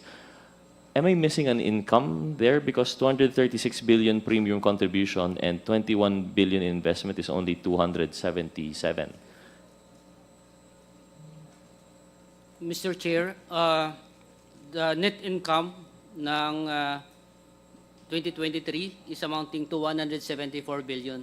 This 174 billion, because we have the adjustment in our benefit expense due to the IBNR calculation ng Philhealth. So, supposed to be our benefit expense amounting to 116 billion, but due to the calculation and adjustment in the year 2024, batay rin sa calculation of our external actuary, we recorded the benefit expense of 74 billion, Mr. Chair. That's the reason why net income natin ay 174. This 174, pumasok po siya as part of our reserve fund, Mr. Chair. So you mean to tell me the reserve fund is ongoing? Yes Kapag po, meron na continuing po. pumasok na reserve fund for this year, next year may ibang calculation for reserve fund, you will add them together? Yes po, this would be accumulated, Mr. Chair, Honorable Representative Gutierrez. Ano po siya, nag-accumulate po siya, depende on the results of the operation of the corporation. Perhaps I was mistaken. We'd have to review the intent of the legislation. But my understanding was if you have the 2-year actuarial for this year, that would be just a ceiling po, no? Then whatever you don't spend will be used in investment. I assumed it would be short-term investments, which come the next year would now be applied to the fund that you already have. Hindi na siya reservation. You have to apply under the ceiling ulit. That isn't what we're doing. Mr. Chair, At this point, Gutierrez. sorry, before I may train of thought is lost, this means eventually magsusnowball lang po yung investment po natin. Sir, ang sistema, year 2024, because of the special provision of GAA, we recompute our reserve fund to 280.5 billion pesos. So mayroon na siyang surplus ngayon that we are saying at 150 billion pesos by October. Now, on the side po ng investment po natin, meaning ang 280 na reserve fund, mayroon na siyang nakatapat na investment portfolio dito, same amount, and then the surplus natin na 150, mayroon rin siyang katapat na investment po dito because our investment as of December 31 nga, nasa 492 billion po. So now, kung with this calculation of our reserve fund, papasok po yung sobra ng income to our expenses to the surplus, not anymore 150, but as of December 31, we are just completing our financial report. Doon po siya papasok ngayon. And the surplus beyond the reserve fund is supposedly what would be used to either reduce contributions or expand our packages, which, Yes. to be fair with this administration, is what you're doing. Yes po. This year, I heard you have expanded packages as Yes early po. as this month pa lang po, no? Yes po. Or January. So to be fair with it, but I think this was the point that was disagreed upon during our last hearing, no? With the computation po, no, ni Congresswoman Kimbo. But we'll leave that for next time once we have the actual numbers. Kasi ako rin po nalilito doon. But anyway, going back na lang to the principles po, no? So, the decision-making process of Philhealth, you've already cut out the brokers. Although, in principle, you can employ brokers. Tama po? Yes po. And brokers are purely for stock, or do they apply for are there brokers rin po for these other three areas? For example, sa T-bills, sa corporate bonds? Actually po, for corporate bonds, if we were investing even in lower, kasi we only invest in AAA bonds or better. If there were lower than that, maybe we could hire brokers. But for AAA bonds and higher, it's not necessary, Mr. Chair. So this is purely, this is just a direct investment by the by the board, I suppose. You decide on this. Yes, Mr. Chair. And do they? I'm not sure if it's the proper thing. Do they go through bidding or they just give competitive offers? Do you solicit to all AAA? Yes, like what Sir SVP Renette mentioned earlier, we accept proposals from all of them, and then we determine it based on who gives the highest rate of return, sir. So both whether it's deposits or bonds, yung pinakamataas na rate dun po namin binibigay po. And so how many groups of companies? I know the different proposals might come from different corporations, but at least if we group them into their conglomerates po, no? So we have the general conglomerates, we know that naman po, no? How many have participated po by submitting proposals to Philhealth? So I know we have, well, two categories is banking and properties. So Sir Renette, for banking and properties, how many conglomerates or companies, please? Mr. Chair, Sir PCO, maraming salamat. Mr. Chair, on the part of our corporate bonds, we have DBP, we have SM Prime, and I'm not mistaken, Mr. Chair, Robinsons. I'm not mistaken kung nandiyan pa yung Robinson, but sigurado ako SM Prime is part of that schedules of ours on the corporate bonds. I'll check, Mr. Chair. Yes, please. Apologies, I meant to ask po yung nag-propose po, no? Not just yung accepted offers. Kasi if I'm not mistaken, in your AFS for 2020, AFS, yung COA report for 2023, you even had Ayala. You had some Ayala, I think it was real estate pa nga po eh. So we'd like to know po how many conglomerates have participated by giving you proposals since the start of your term. Perhaps we'll just ask this as a document na lang po, no? Actually, Mr. Chair, we will, sorry. Yes. Actually, Mr. Chair, yes, we will furnish with you that. But I just want to let you know, we have very good relationships with most of these conglomerates. So actually, the number is a huge number. But we will give you the exact number, Mr. Chair. Thank you, PCO Ledesma. We just want to make sure po na we have an idea now. There are some perceptions po, no, that there are favored conglomerates, there are favored personalities, and we'd like to debunk that if, you know. So we'd like to see po talaga how many proposals have we received, what rates were offered, and being an attached agency, being an GOCC, I'm sure this should be available to the public naman po. No? So we'd like to request that po for this committee na lang. No? Duly noted, Mr. Chair. Thank you. We will comply. My next question na lang po would be in relation po na a question by Congressman Adyong was yung investment guidelines as required by the UHCA. I understand we don't have it on hand with us now and that you will be submitting to this committee. I likewise would second that request that we be furnished. Is this the same as yung ating Philhealth CO number 2023-0050? Is that the investment guidelines po? Mr. Chair, Honorable Gutierrez, sorry po, wala kaming dalang reference. Maybe we can see the document po so that we can confirm po. Sige, I'll quote it to you na lang po, no? Yes Because po, I'm sir. reading from the COA report. So for 2023, which I believe your office received, it was addressed to PCO Ledesma in September 11, 2024. So tapos na po to. This is talking about 2023. Yes po. And I was going to go into yung recommendations. And one of them was to revise or amend the Philhealth CO number 2023-0050 and any other related Philhealth issuances to ensure that the investment of the unused portion of the reserve fund occurs only after prioritizing the projected program expenditures, expanding benefit programs, or decreasing of the premium contribution. So I wanted to know po if itong binanggit na Philhealth CO number 2023-0050 is yung investment guidelines po natin, or is this some other internal document? Mr. Chair, Honorable Gutierrez, this corporate order number 2023-005, this is PhilHealth guidelines po. This omnibus guidelines on fund investment po, revision 2, Mr. Chair. So this is what the UHCA was referring to as yung mandated na investment guidelines. Yes po, Mr. Chair. Okay. May we ask for this specific version also for this committee? Because I'd like to look into what the COA found. They did not agree with the PhilHealth in terms of the prioritization before the expenditures that came before the reserve fund. If I understand correctly, that was one of the recommendations po. No? So we'd like to request that document. Noted, Mr. Chair. Thank you. Thank you, SVP Limsiaco. And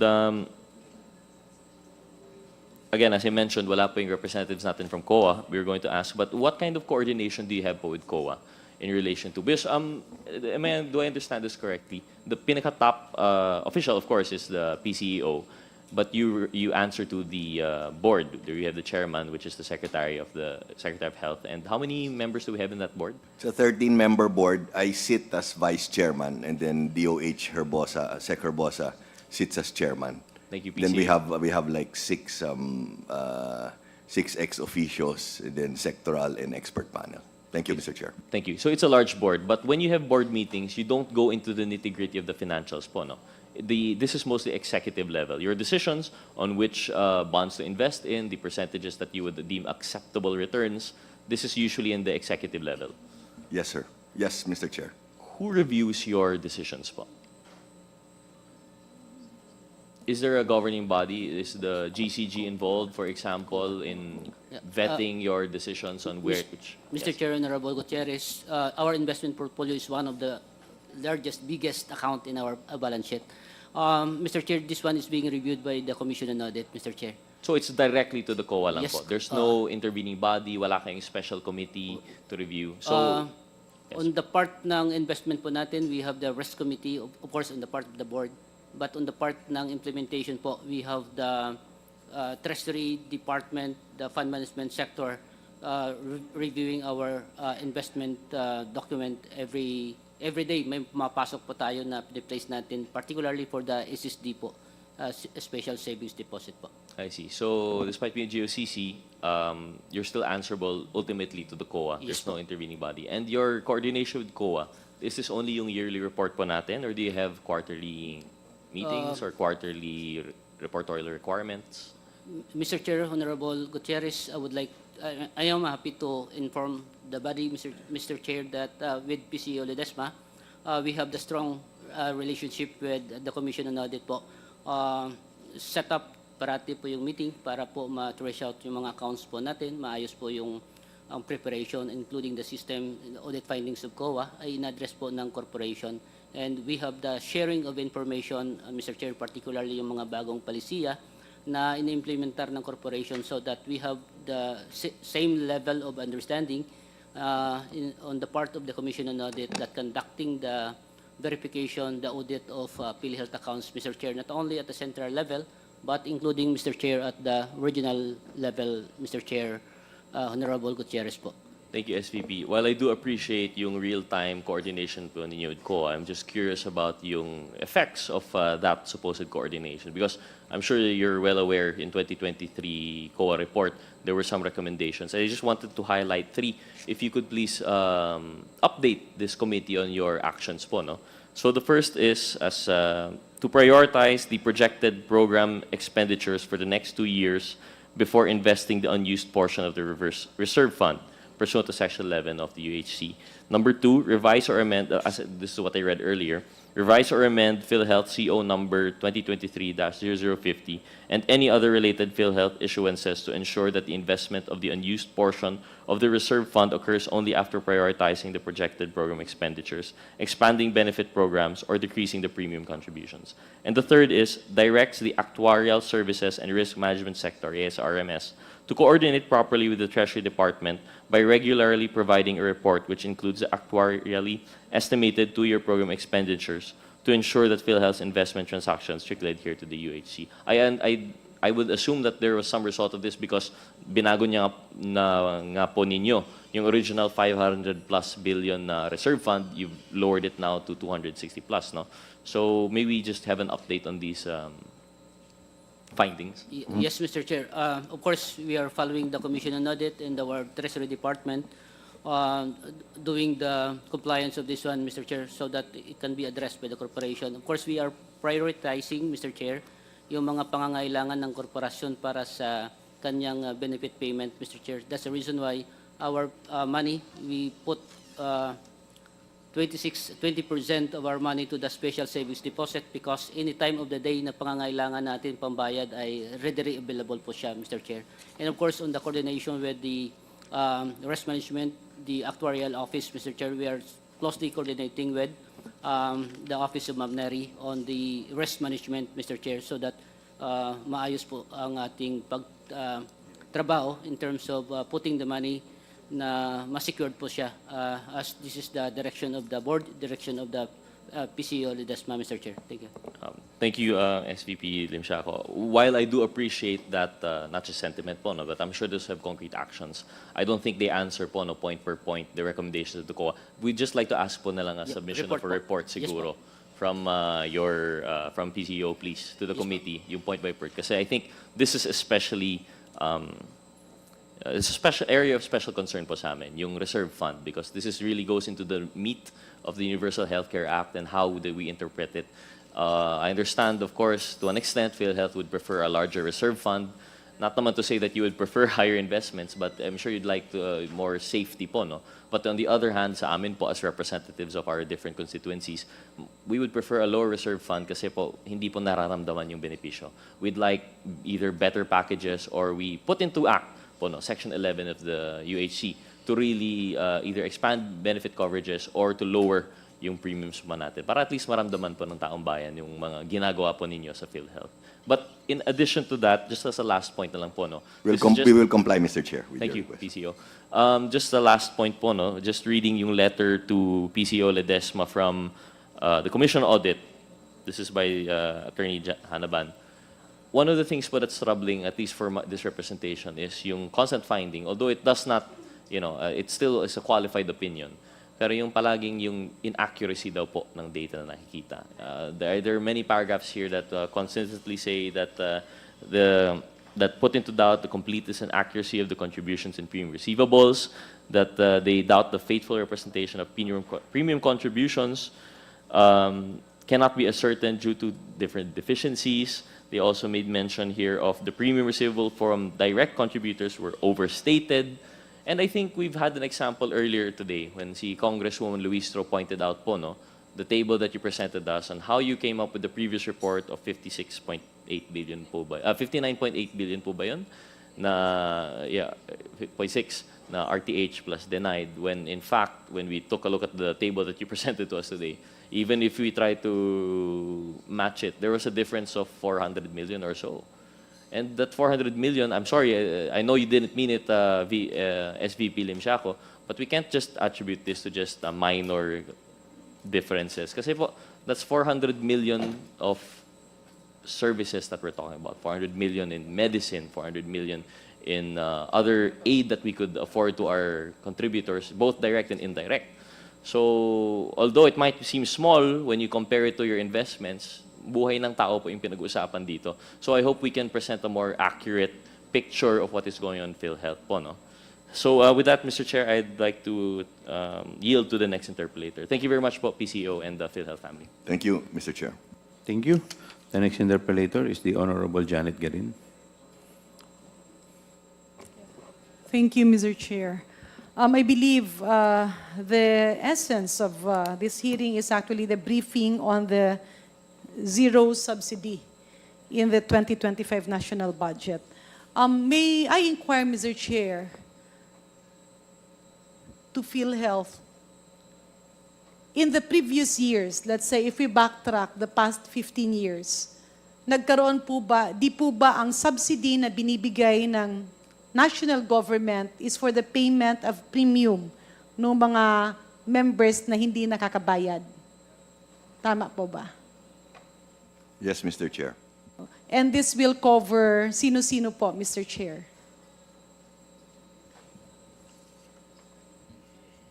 Mr. Chair, it will cover senior citizens, indigents, NHTS, and hindi ko makita. Pamana? Pamana, sorry, ang liit ng font. Yes. Pamana, ma'am, and what is this? Wala. Pamana would be the last one, Mr. Chair. Yes, so it's seniors, indigents, NHTS, at saka Pamana. Pamana, yes, Mr. Chair. When we say indigents, are these the 4Ps and the NHTS? Ito bang NHTS at indigents? Ito rin po ba yung mga 4Ps under DSWD? Mr. Chair, can I ask Sir Lem, our head of MMS membership, to address the questions, please?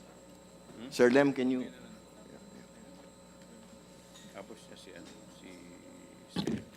Mr. Chair, Madam. Yes po. Ito Please po, state your name. I'm Lemal Untalan. I'm the Vice President for the Member Management Group. So ako po yung charge sa Okay. enrollment sa Okay. National Health Insurance Program. Okay, Mr. Untalan, you're recognized. Thank you very much po. Yes po. Lahat po ng listahan coming from the DSWD, lahat yung listahanan, ito po yung National Health based on the National Household Targeting System. So the indigents, the NHTS is based on the DSWD listing, Mr. Yes Chair. po. Kasama Will po- you agree with me in saying that this is a moving list? Ibig sabihin, kung may namatay, natatanggal sila sa lista. Tama po ba? Yes, yun pong yung listahanan po is snapshot po as we have learned. It is conducted every 4 years. Ang moving po dito ay yung pantawid beneficiaries. And yes po, na yung list po, possibility kasi affected po yung list for 4 years. So possibly po within 4 years, meron po namatay doon sa listahan binigay po sa amin. So ibig sabihin, Mr. Chair, kapag merong namatay at hindi na siya, syempre, tatanggalin siya dun sa 4Ps. Ibig sabihin din, yung premium nung taong yon, ang kasama yung kanyang pamilya, ay natatanggal din, supposedly, sa lista ng Philhealth. Tama po kayo. Okay. Kapag naman pantawid ka, at ikaw ay nakatawid na, I believe there's like a certain number of years where you are allocated the monthly subsidy. Yung iba naman pag may anak na nag-aaral, kapag na-graduate na yung anak, or nalagpasan mo na ito, di po ba natatanggal ka rin dun sa lista? Tama po ba? Honorable Chair, tama po.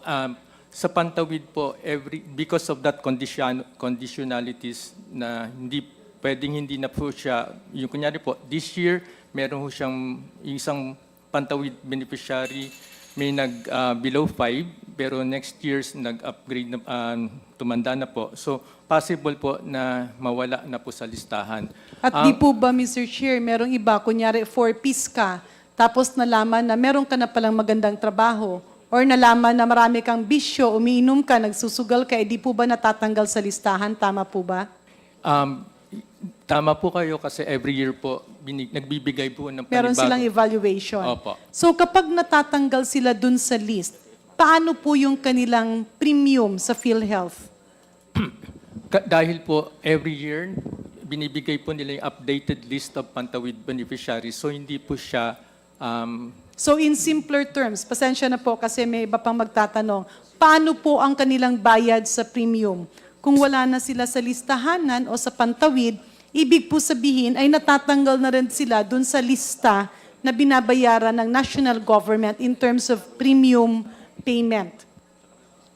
Tama po yun, Mr. Okay. Chair. Just to laymanize, Mr. Chair, yung premium, hindi po ba yan ay bayad sa enrollment? Tama po yun. Okay. So moving forward, how about the senior citizens? Hindi po ba na ang senior citizens, merong iba dyan, syempre nagtatrabaho, may sariling negosyo, o yung mga lifetime members sila, kasi marami naman tayong working senior citizens. O yung iba, let's say, nagiging elected official, or kagaya ng ating mga kongresista na senior citizen, di po ba yung premium nila ay sariling nagbabayad ang kumpanya o yung employer or sila mismo kapag self-employed? Tama po ba? Mr. Chair, tama po yun until they have reached the age of retirement. Kagaya po ako, 63 years old, I'm already a senior citizen, so I continually pay my premium. Hati po From your employer Yes po. and you. Yes So po. ibig sabihin, kunyari, ilan ba yung senior citizens ngayon based sa PSA? It's 7.7 or is it 8 million? Based po doon sa More? recent po na census na binigay po sa amin, roughly umaabot po ata ng 11 million yung Filipinos who are 60 years old and above. Okay, so we have 11 million senior citizens. Tama po ba ang sinasabi ko na kapag pinag-uusapan ang subsidy na galing sa national government, kapag prinipresenta po ng Philhealth, ang presentation po ay based sa number of senior citizens, kagaya niyan, 11 million. Number of indigents, kung ilan yan. Number of pantawid members, listahanan, at yung mga nasa NHTS, at yung pamana. Tama po ba? Tama po, Mr. Chair. In other words, it is an estimated number. Tama po.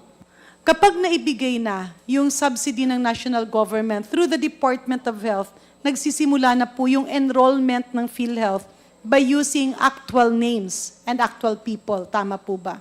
Tama po kayo. Kunyari, meron kang senior citizen. Let's say sa 11 million, meron dong 5 million na nagtatrabaho pa or may sariling negosyo at sila ay amo at nagbabayad din. Ano po ang nangyayari doon sa kanilang subsidy?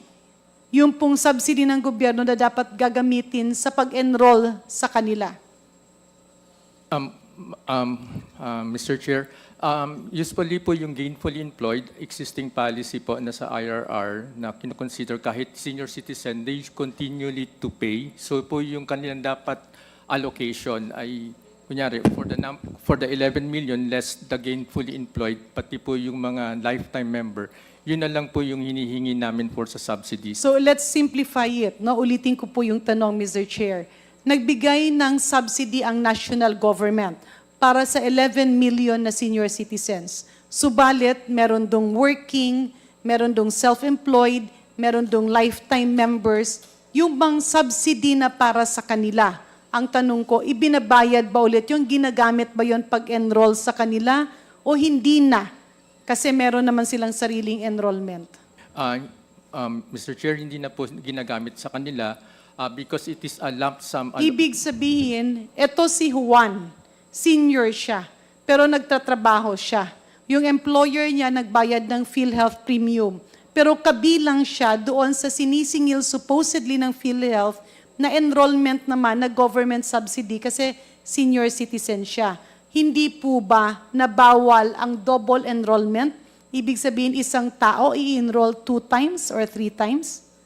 Yes po. Okay. Bawal po yun. Bawal po yun kasi sa proposal po namin, ito po kunyari 11 million po yung senior citizens, tinatanggal na po namin yung mayroong gainful employed during a cut-off. Kunyari, last When year, did this start na tinanggal mo? basically po, during our proposal to DBM, for Filipinos who are already senior citizen, yung proposal ho namin, tinatanggal na po namin yung base sa database namin na gainfully employed tsaka Okay. lifetime. But when did this start? Anong taon po ito nasimulan na medyo nalinis na yung datos?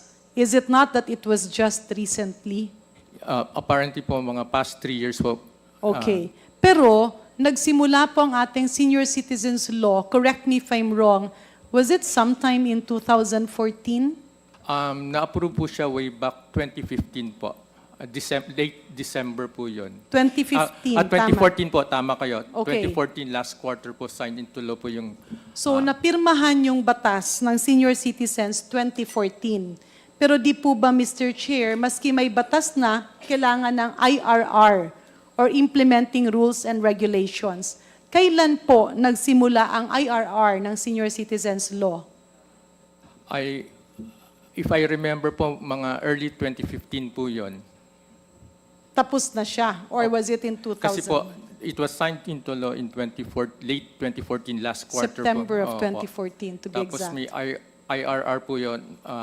Ang lumabas po sa amin na circular is about late that year din po. 2015. Okay.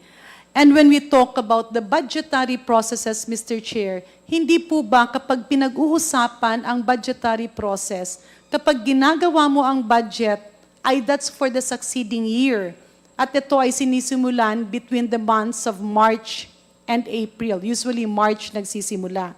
Ibig sabihin kung yung IRR ay nagawa noong 2015, pero napag-usapan na yung batas. Kasi 2014, inapprove yung batas. 2015, may RRR. Hinabol. O, lagay na natin 2015 para umatras, although it was 2016. So, dahil may IRR na, dun ka papapasok sa budgetary requirements. So, magpro-propose ka pa sa DBM at dun pa dadaan hanggang kabinete, hanggang Kongreso at Senado. Subalit, kung kunyari nangyari ito, natapos na yung proposed budget o yung tinatawag natin na NEP or National Expenditure Program at hindi siya nasama doon, so maghihintay na siya sa next year. Hindi po ba ganon? And that's very basic to the members of Congress who are actually involved in the budgetary process. Ang tanong, Mr. Chair, kung kunyari na pondohan yan, sa taon na napag-usapan at napasok na ng DBM, pwede ba yung retroactive membership? And maybe I can address that to Dr. Ish Pargas, who was active during those times. Dr. Pargas.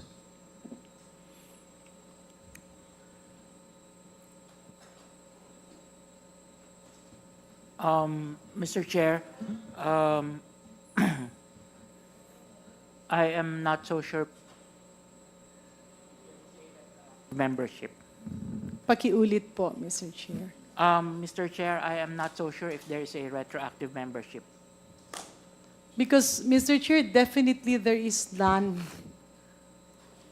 No, para lang po malinawan, ang nangyari po kasi sa Philhealth, nung inapprove pa lang yung batas, inapprove pa lang on third reading sa Kongreso at sa Senado, nag-start na silang magbilang. And I'm not referring to the leadership of Philhealth now, but I'm referring to the officials of Philhealth who were already there at that time. And I can clearly remember Dr. Pargas was one of them. He was there. At kasama rin siya dun sa mga gumawa ng ganitong kwento na sa pananaw ko na personal, Mr. Chair, ay mali. Bakit? Nagkaroon siya ng subsidy, let's say 2016. I believe that was 2015 or 2016. Pero ang ginawa nila, parang ni-retroactive. Chinarge ng retroactive yung 2014 kasi ang point of reckoning nila na-approved na daw sa Kongreso. So ang tanong ko, Mr. Chair, para ang nangyari niyan, ito si Juan na senior citizen. Ang budget na pinag-uusapan ay 2016. So ini-enroll siya. Pero ang ginawa ng mga Philhealth na iibang opisyal doon, chinarge pa sa 2016 yung enrollment niya raw ng 2015 at 2014. So my question, Mr. Chair, is that legal or is that illegal? Pwede ka bang i-enroll 3 times sa same year?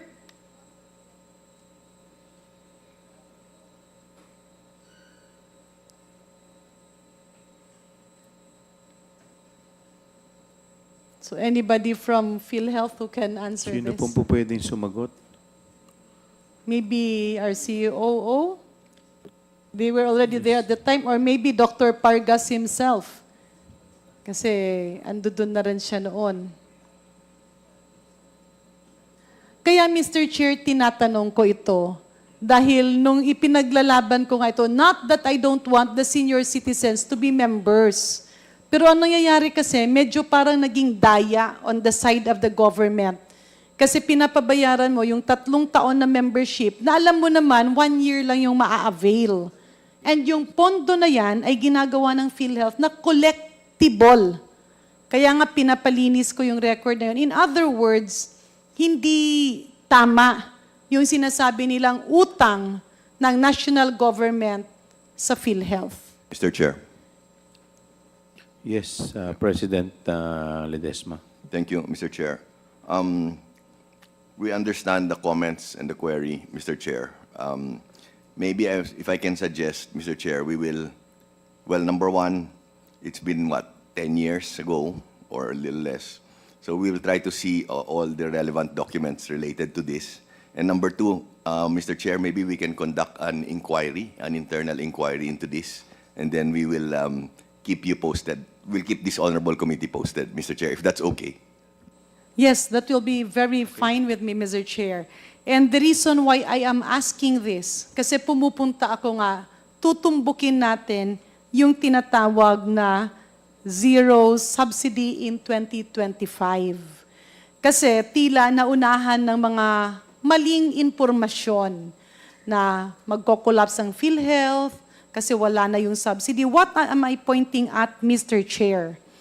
The fact that I am referring to was that in 2015, nung nagkaroon ng subsidy for the payment of senior citizens and indigents, sobra-sobra po yung pera. Kasi hindi actual people. Parang kumbaga, nagkaroon ng double or triple enrollment per person, not all, but quite a substantial number. At hindi mo naman pwedeng gawin yun. Medyo technical lang, Mr. Chair. Pero that's why I'm explaining this. Kasi over the years, patuloy pa rin itong sinisingil. Kung makatiming na lenient ang DBM, nagre-release sila. Pero kung makatiming naman, naalala ng DBM, yung napag-usapan nga nung chine-check namin at ino-audit ng Philhealth, hindi nare-release.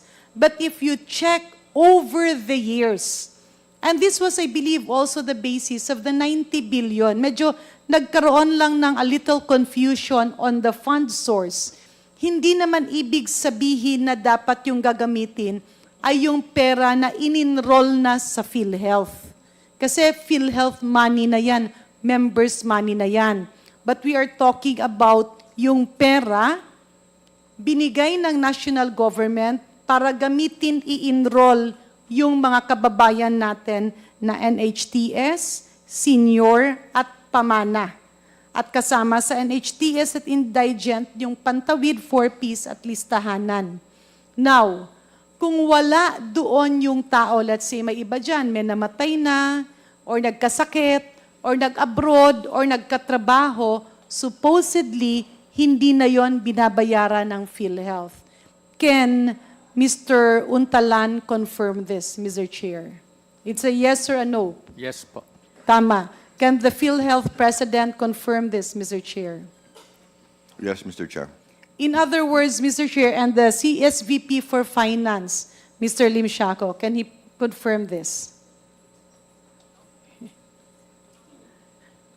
Mr. Chair, Yeah. kung Honorable Garin, To reiterate, reiterate po yung yes, sinasabi po. yung subsidy na binigay ng national government para sa senior, pamana, indigent, and HTS, yung nasa listahanan at pantawid, ito yung number of people. Pero kung walang actual na tao na in-enroll, ang ibig ba sabihin nito ay excess money siya?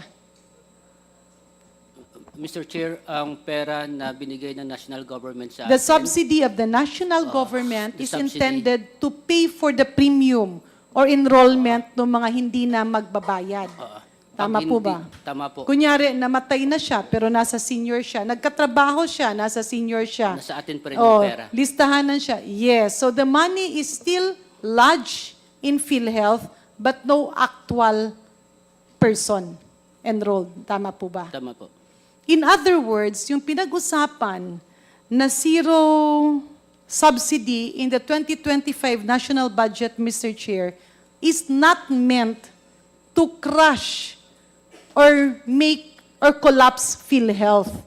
It is meant to use that unutilized fund na ilang taon na dina-download ng DBM pero wala ka nang in-enroll kasi namatay na, nagkatrabaho na, or meron ng ibang nangyari. Tama po ba? Yes, Mr. Chair. Okay. Let's say, let me dig deeper. Yung isang taon ay 12 months. Let's say natin si Juan de la Cruz ay namatay nung taong March. How do you reconcile that? Do you enroll them commensurate to the 3 months that that person was living, or kailangan buong taon yung babayaran? Mr. Chair.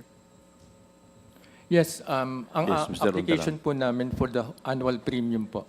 So hindi po siya, kunyari namatay po siya ng March, because kasama po siya sa listahan, hindi naman po So yung 3/4 na patay na yung tao, covered pa rin siya. Yes po. And meron ho kasi possibility din kahit yung senior citizen ay namatay, pero siguro meron po siyang mga anak o asawa na buhay. Yung So, dependents. Yes po. Okay, so at least that's clarified. But will you agree with me in saying na usually yung subsidy na binibigay, may computed na tao, merong mga hindi na na-i-enroll at hindi na na-trace, at yan ay nagiging parang standby fund. Para siyang savings. And part of those funds ay ini-invest nyo. Tama po ba?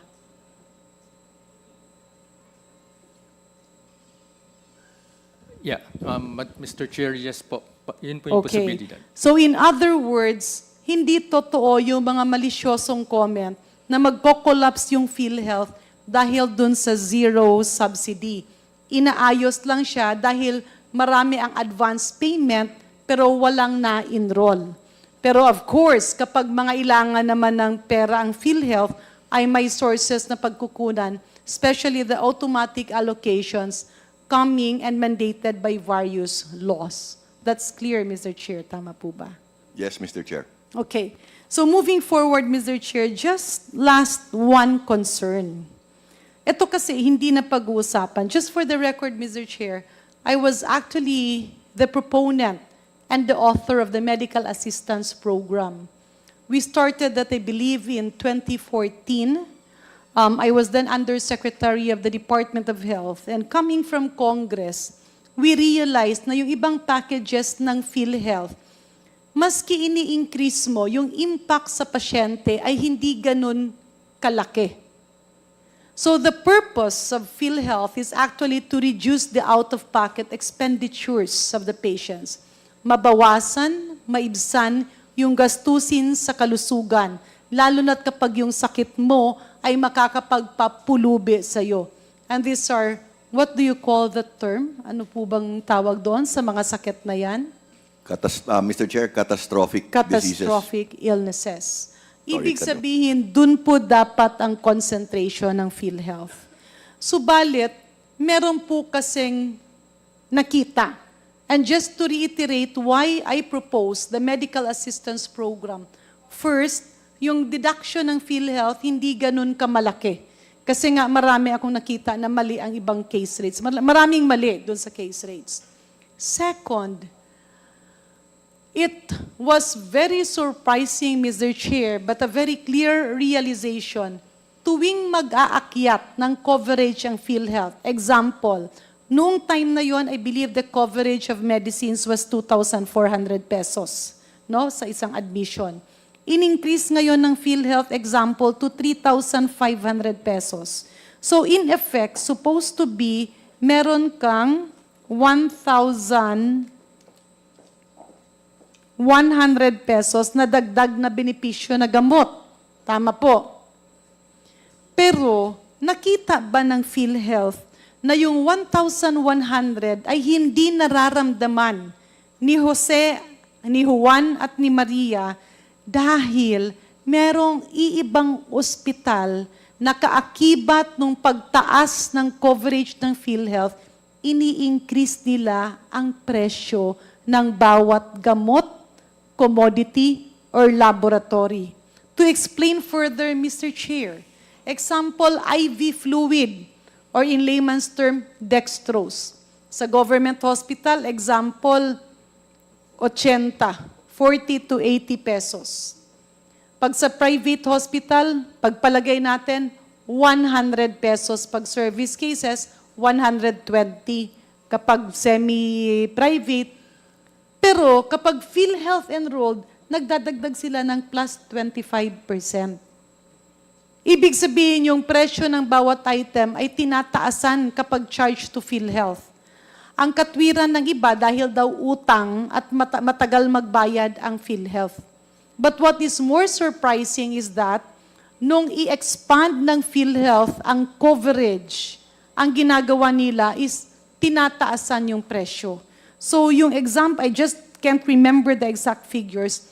Example, yung coverage ng medicine was 2,400.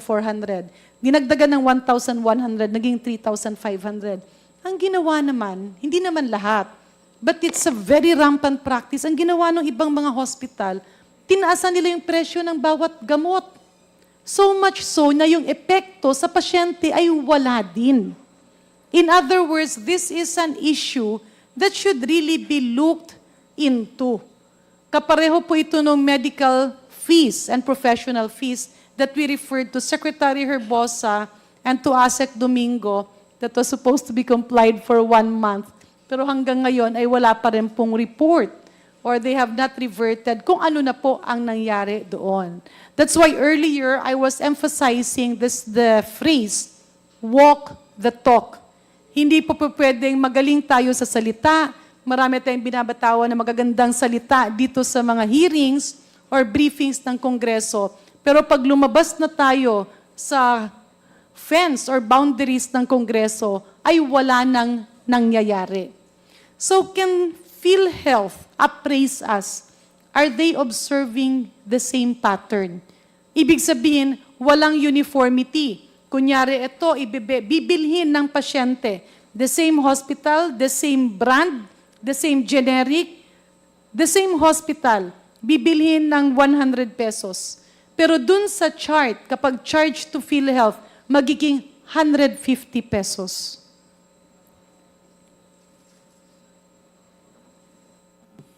Mr. Chair. Dr. Pargas. Yes, Mr. Chair. Yes, Honorable Garin, we have heard those mga kwento po that the hospitals are actually increasing their prices as we also increase our coverage or expand our coverage. So, what did PhilHealth do about this? Ano po ang ginawa natin? And even DOH, since the Secretary of Health sits as the chairman, ano po ang naging reaksyon natin dito? Mr. Chair, yes, Congresswoman Garin. One is we actually have implemented the no co-payment rule, especially for those who would opt to be admitted in a ward or basic accommodation. And right now, we are also doing a staff work on how we can actually come out with a policy on co-payment. And this one is... I'm sorry ha, Mr. Chair. Dr. Ish Pargas, when you say co-payment, ito ay binabayaran ng pasyente. Tama? Yes po. Okay.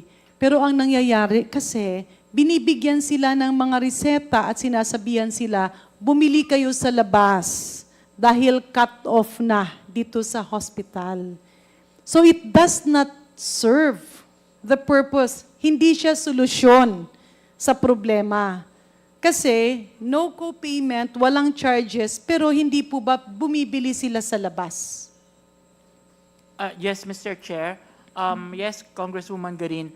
That's why also our regional investigators are doing the monitoring on this because, again, especially for those facilities which are requiring the members to one, buy medicines outside, or two, So can you cite a specific example na meron kayong kasong na-file, meron kayong findings, or meron kayong na-apprehend? Kasi sa pagkakaalam ko, parang wala, Mr. Chair eh.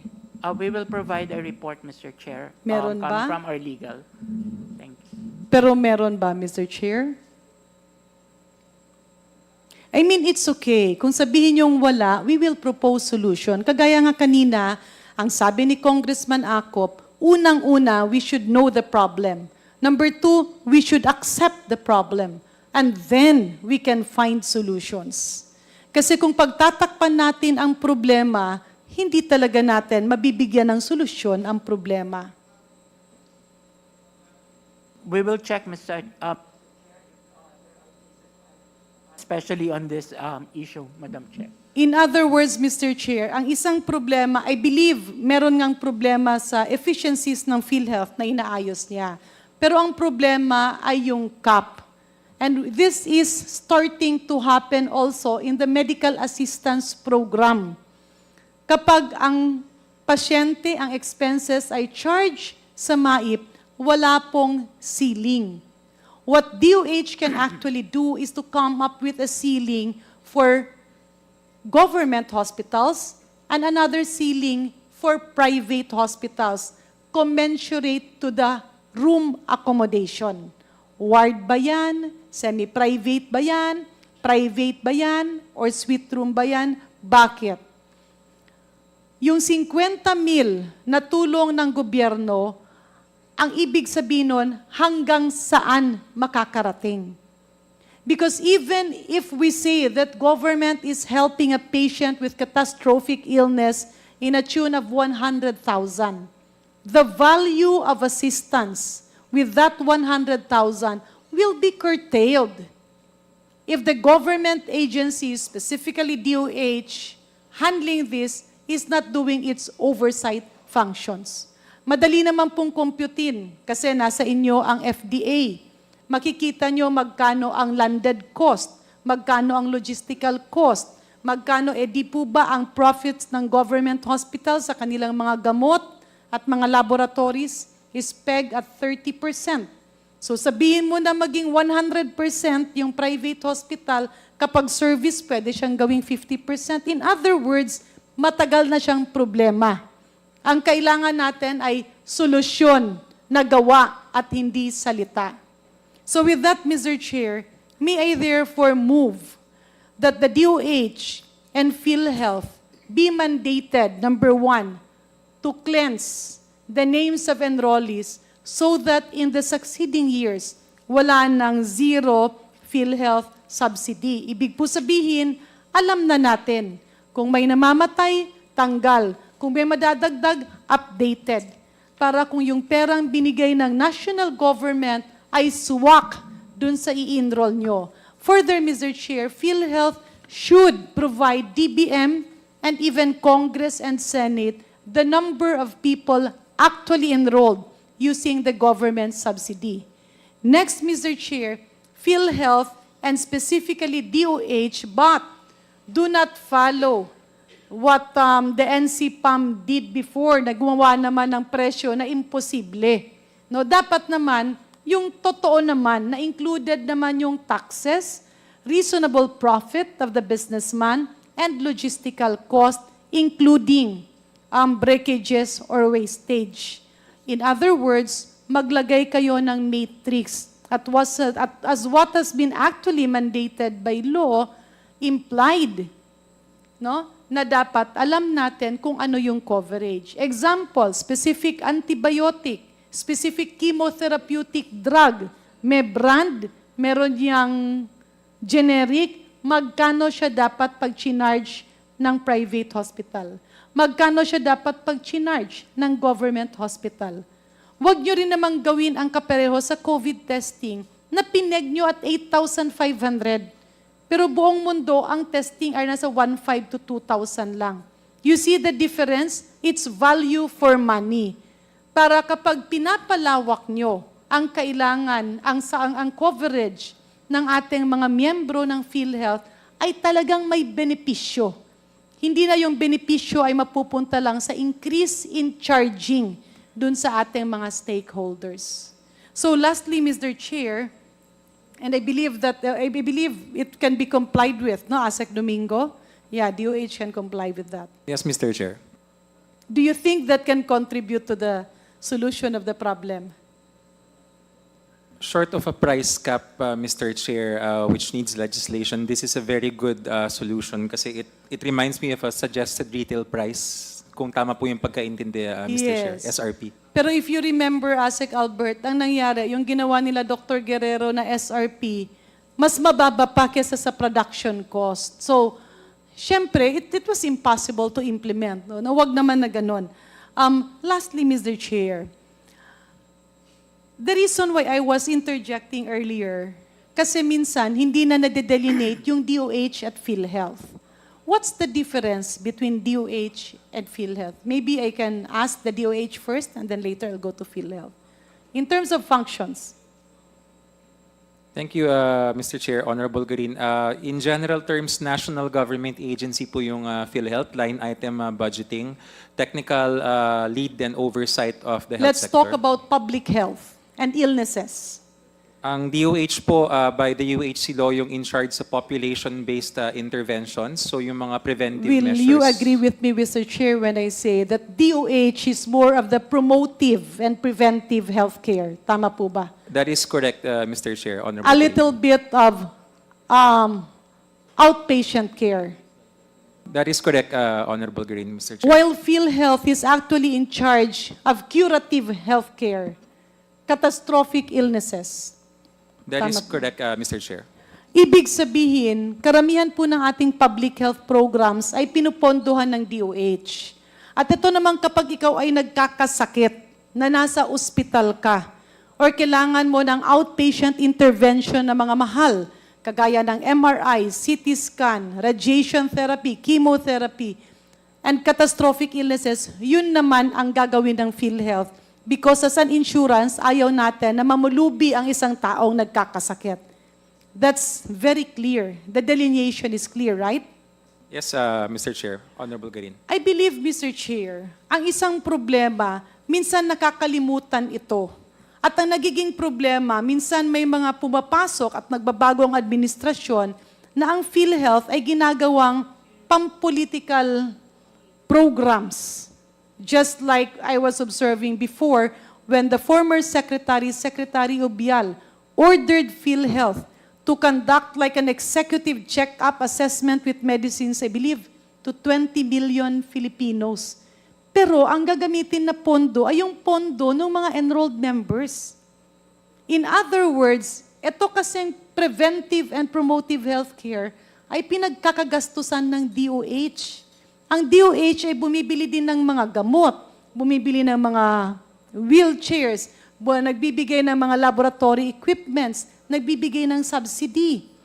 In other words, dito pumapasok para yung Philhealth, mas ma-enhance nyo na kagaya meron ka diyang kailangan magpa-bypass, dapat halos walang bayad yan. Yung magpapatransplant, halos walang bayad yan. Yung cabbage, yung mga major operations, that should be the delineation. Kasi nag-overlap na eh. In other words, hindi kaya ng Philhealth na lahat ng problema sa kalusugan ay siyang sumalo. Hindi rin naman kaya ng DOH na yung mga gastusin sa loob ng ospital ay sa DOH. So if Philhealth and DOH can delineate the tasking to avoid overlapping and duplication, then, Mr. Chair, we will have a more effective public healthcare, even private healthcare. So those are just my requests and recommendations, Mr. Chair. At sana dun sa next hearing ay mabigyan tayo ng update where we are in those requests para po matugunan na ang problemang yun. Ay, sorry Mr. Chair, last comment na lang. Earlier kasi si ASEC Domingo mentioned the revival of the FEC. But the Formulary Executive Council, when they were also operational, nasa mga minimum of 3 years din eh. Yung decision nila for inclusion in the PNDF. In other words, history will tell us na hindi rin ganun unless time-bound at hindi sila consultant lamang na magmi-meet kung kailan lang. My question is, will it not be a violation of the UHC law? Kasi sa UHC law, although mali yun, I'm not saying I agree to that, masyadong in-empower yung HTAC. Tapos linagay pa sila sa DOST na hindi na ngayon mapupukpok ng DOH. Mr. Chair, some of our legal analysts have been saying that there is no violation on the basis na yung lilagay na provision dun sa HTAC, parang silent siya when it comes to the inclusion in the formulary. Ang sinabi lang po kasi dun is yung investments in, yun yung nakalagay dun sa UHC law. Pero yung inclusion in the formulary is not mentioned. But actually, Mr. Chair, when you say investments in healthcare, yun din yun yung mga gamot na bibilhin, tama? Kasi yung HTAC, yung ina-analyze nila, yung mga gamot na bibilhin, that can be done when you are listed in the PNDF. FEC will do the same task. So I believe it will just be a duplication of inefficiency. I believe the solution there is to get a yardstick. At sabihan yung HTAC, ito yung deliverables nyo. Kapag hindi nila ma-deliver, they should be accountable. Kasi hindi naman pwede, Mr. Chair, na sasabihin nila, hindi kasi busy pa kami. And then ang gagawin nyo is mag-create ng another body. The solution there is for HTAC to have time bounds. Now, kung hindi nila ma-approve within such a time frame, it will be deemed approved. So what they should do is kung hindi compliant, i-disapprove. Huwag yung pabayaan ng ilang taon. In fact, it's not really a problem, Mr. Chair, because actually the Secretary of Health can issue an exemption. Kaya lang, ang problema nga, sobrang mabagal ang HTAC that was basically comprised of the former FEC. So we should not duplicate the inefficiencies. And it should also be clear kasi yung FEC naman, nagkakaroon naman ng confusion na hindi na nila alam na hanggang generics law sila and they do not actually deal with safety and efficacy of drugs, devices, and vaccines. Because what's happening is, when the FEC was created under the Department of Health, akala nila nagkakaroon kasi ng power play. And they were trying to do the task of the FDA. And FDA is by law mandated to deal with safety and efficacy. While FEC was created by virtue of the generics law. In other words, hindi sila yung mga Diyos. So the problem is when they lord it over, public health suffers. So Mr. Chair, just to put it on record, I don't agree that creating the FEC will be the solution. It will just be another layer of inefficiency. I believe the best problem here is to push HTAC to deliver. Let it be time-bound because they are regular employees and they can hire consultants that is actually equivalent to an FEC. Ngayon, sa mga sinasubmit sa kanila, let them give solutions in 1 year or 2 years at the maximum. It should even be 1 year.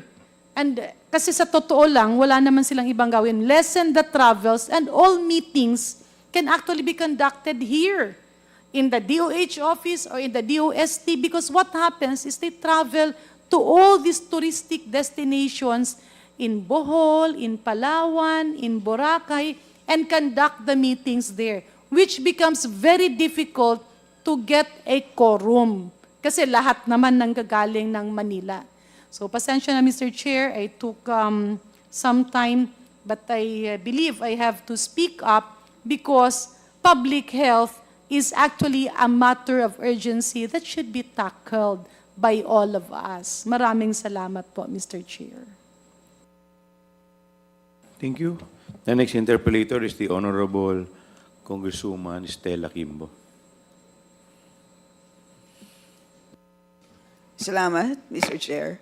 Magandang hapon sa Philhealth and DOH family. Sana hindi pa kayo nagsasawa sa akin. Magkasama kami hanggang halos alas 10 kagabi. Anyway,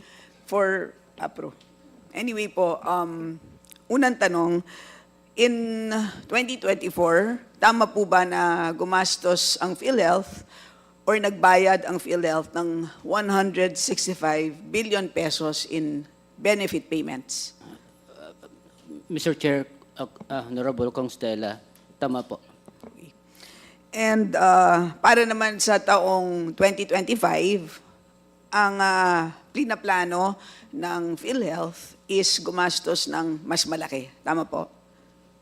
Tama po, Mr. Chair, Kong Kimbo po. At dahil na rin sa mabigat na pressure mula sa Congress, sa kulit po natin, Mr. Chair, nakailang committee hearings na tayo dito, pati na rin sa Committee on Health, pati na rin sa amin sa Committee on Appropriations. Pasensya na po sa kulit namin, pero pinapakinggan lang talaga namin ang aming constituents. So, dahil dyan, mabigat ang pressure, nag-increase kayo ng case rates sa para sa maraming mga sakit. Tama po? Yes, Mr. Chair. Yes po, Congresswoman Kim. At dahil dyan, ang plano po ninyo na gagastusin para sa taong 2025 ay 271 billion pesos. Tama po? Tama po, Mr. Chair, Kong Kimbo. So una sa lahat, kami po ay nagpapasalamat. Malaki po ang increase from 165 last year to a planned spending of 271 billion for 2025.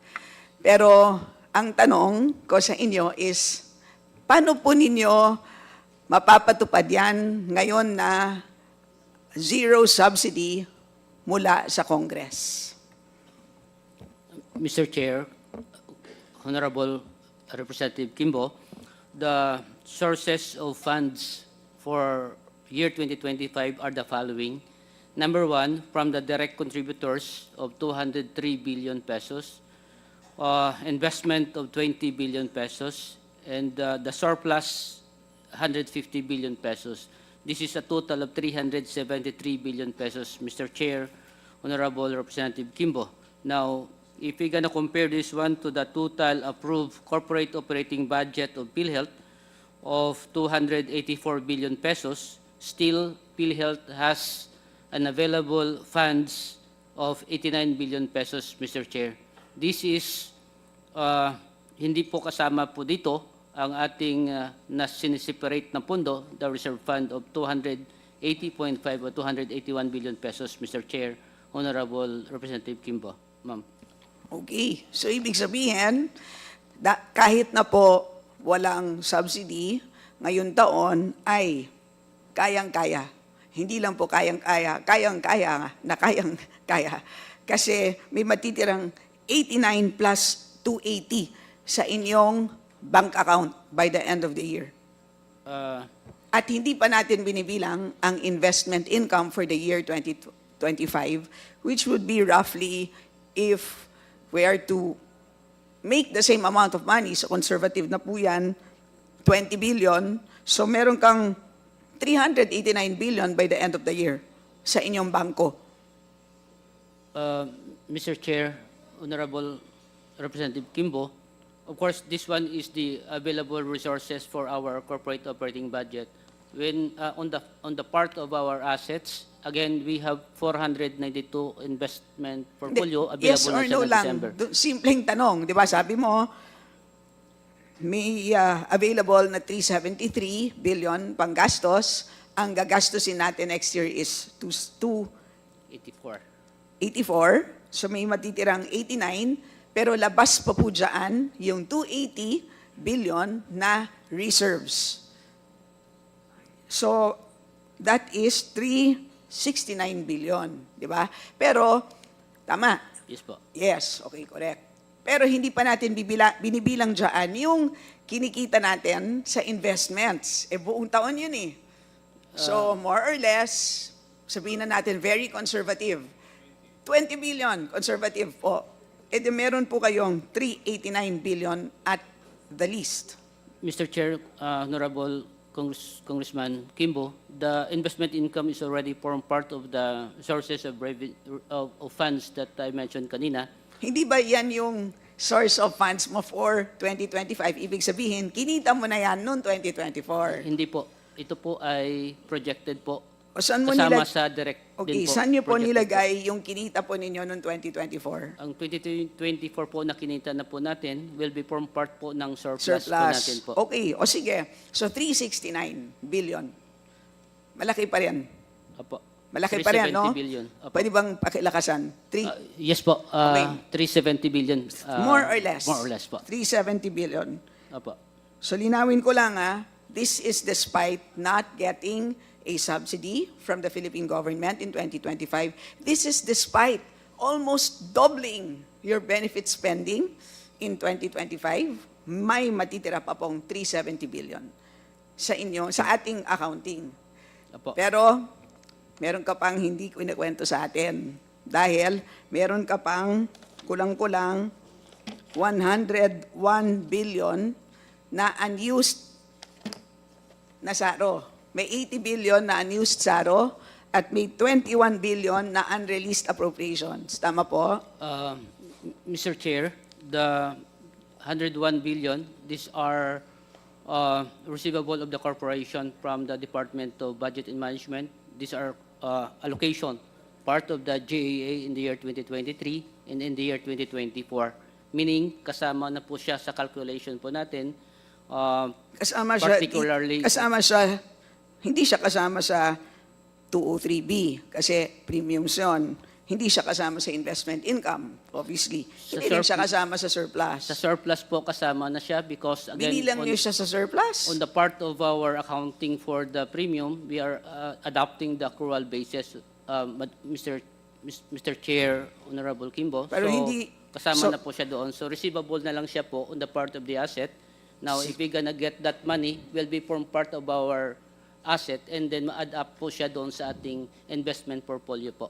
Okay, sigurado po kasi Apo. nung huling hearing, hindi po ganyan ang aking pagkakaintindi. Kasi every time na lang tayo nagkikita, may panibago tayong interpretation kahit na the same numbers. Okay, so ngayon, ang sinasabi niyo po ay yung unused na receivables na manggagaling sa gobyerno ay sinama mo na sa 150 billion na surplus. Okay, so, pero gayon pa man, malaki pa rin ang 370 billion na matitira by end of the year. So, good news. Mr. Chair. It's a good news for everyone because makakaasa tayong lahat ng very much improved service from the Philhealth. So, thank you for that. And then at the same time, panatag ang loob namin lahat na Pilipino na buhay ang Philhealth in terms of funds. Financial viability. Tama po? Tama po. Yun ang gusto natin marinig na para sa akin, that's the gist for me, para sa issue na to. Kasi ang dami-dami pong, tama po si former Secretary Garin, ang dami pong natin naririnig na kung saan-saan. Pero gusto kong naririnig from you directly, SVP Limsiaco, kasi kayo talagang tagahawak ng records, financial records ng ating korporasyon. So, that's good news for everyone.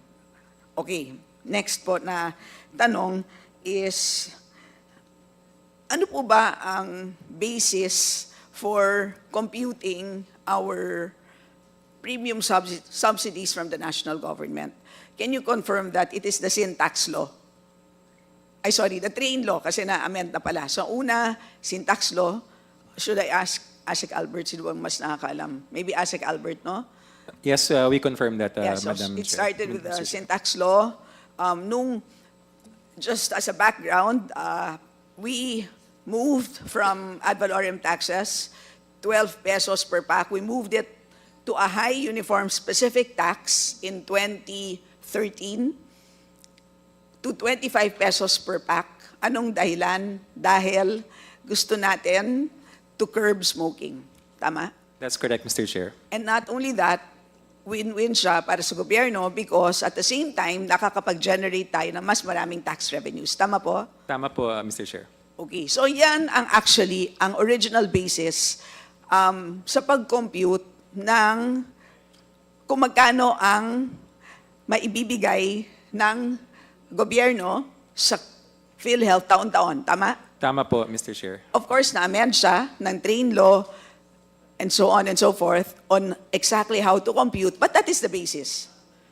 It That's really correct. comes from the idea that we want to prevent smoking, and as a result, we increase taxes on cigarettes because to make taxes artificially expensive with high taxes, ay makakapag-prevent tayo ng smoking, especially sa kabataan. So yun, pero dahil mas marami tayo nakakolekta, ang sinasabi natin, ibalik natin yan sa health system na kung saan maraming nagkakasakit dahil sa smoking. Tama ba yun? Tama po, Madam. And you can confirm that yung mga diseases caused by smoking are nasa top 10 causes of morbidity and mortality. Tama ba yun? Yes, Mr. Chair, Honorable Kimbo, yung ating stroke, heart attack, cancers, nasa top 5 nga po ng ating causes of death. Okay, so in short, taon-taon, yung kinokolekta natin na buwis galing sa benta ng sigarilyo, ayun ang basehan ng premium subsidies sa Philhealth. Tama? Tama po, Mr. Chair. Okay. Ang tanong ko sa iyo, Asek Albert, alam ko ikaw ay isang eksperto sa health policy. Sa iyong pagkakaalam, yun ba ay kung yan ang ginamit na computation ng isang private health insurance company, ay yan ba ay typical? Kasi nagko-compute ka ng premium contributions, ang basihan is tax collections. Ganun ba ang mga private health corporations? Halimbawa, may mga Sun Life, etc., etc. Ganun ba sila mag-compute ng mga premium contributions na charge sa kanilang miyembro? Mr. Chair, Honorable Kimbo, hindi po ganun sa private. Hindi ganon, di ba? Ang nangyayari po sa atin dahil No, so kinocompute let's just do it slowly, no? So, hindi ganon. So, tama, Hindi po. I agree with you. Ano ang basehan ng typical na health insurance program or corporation sa pag-compute ng premiums nila? Anong mga basehan? Kahit na broad terms lang.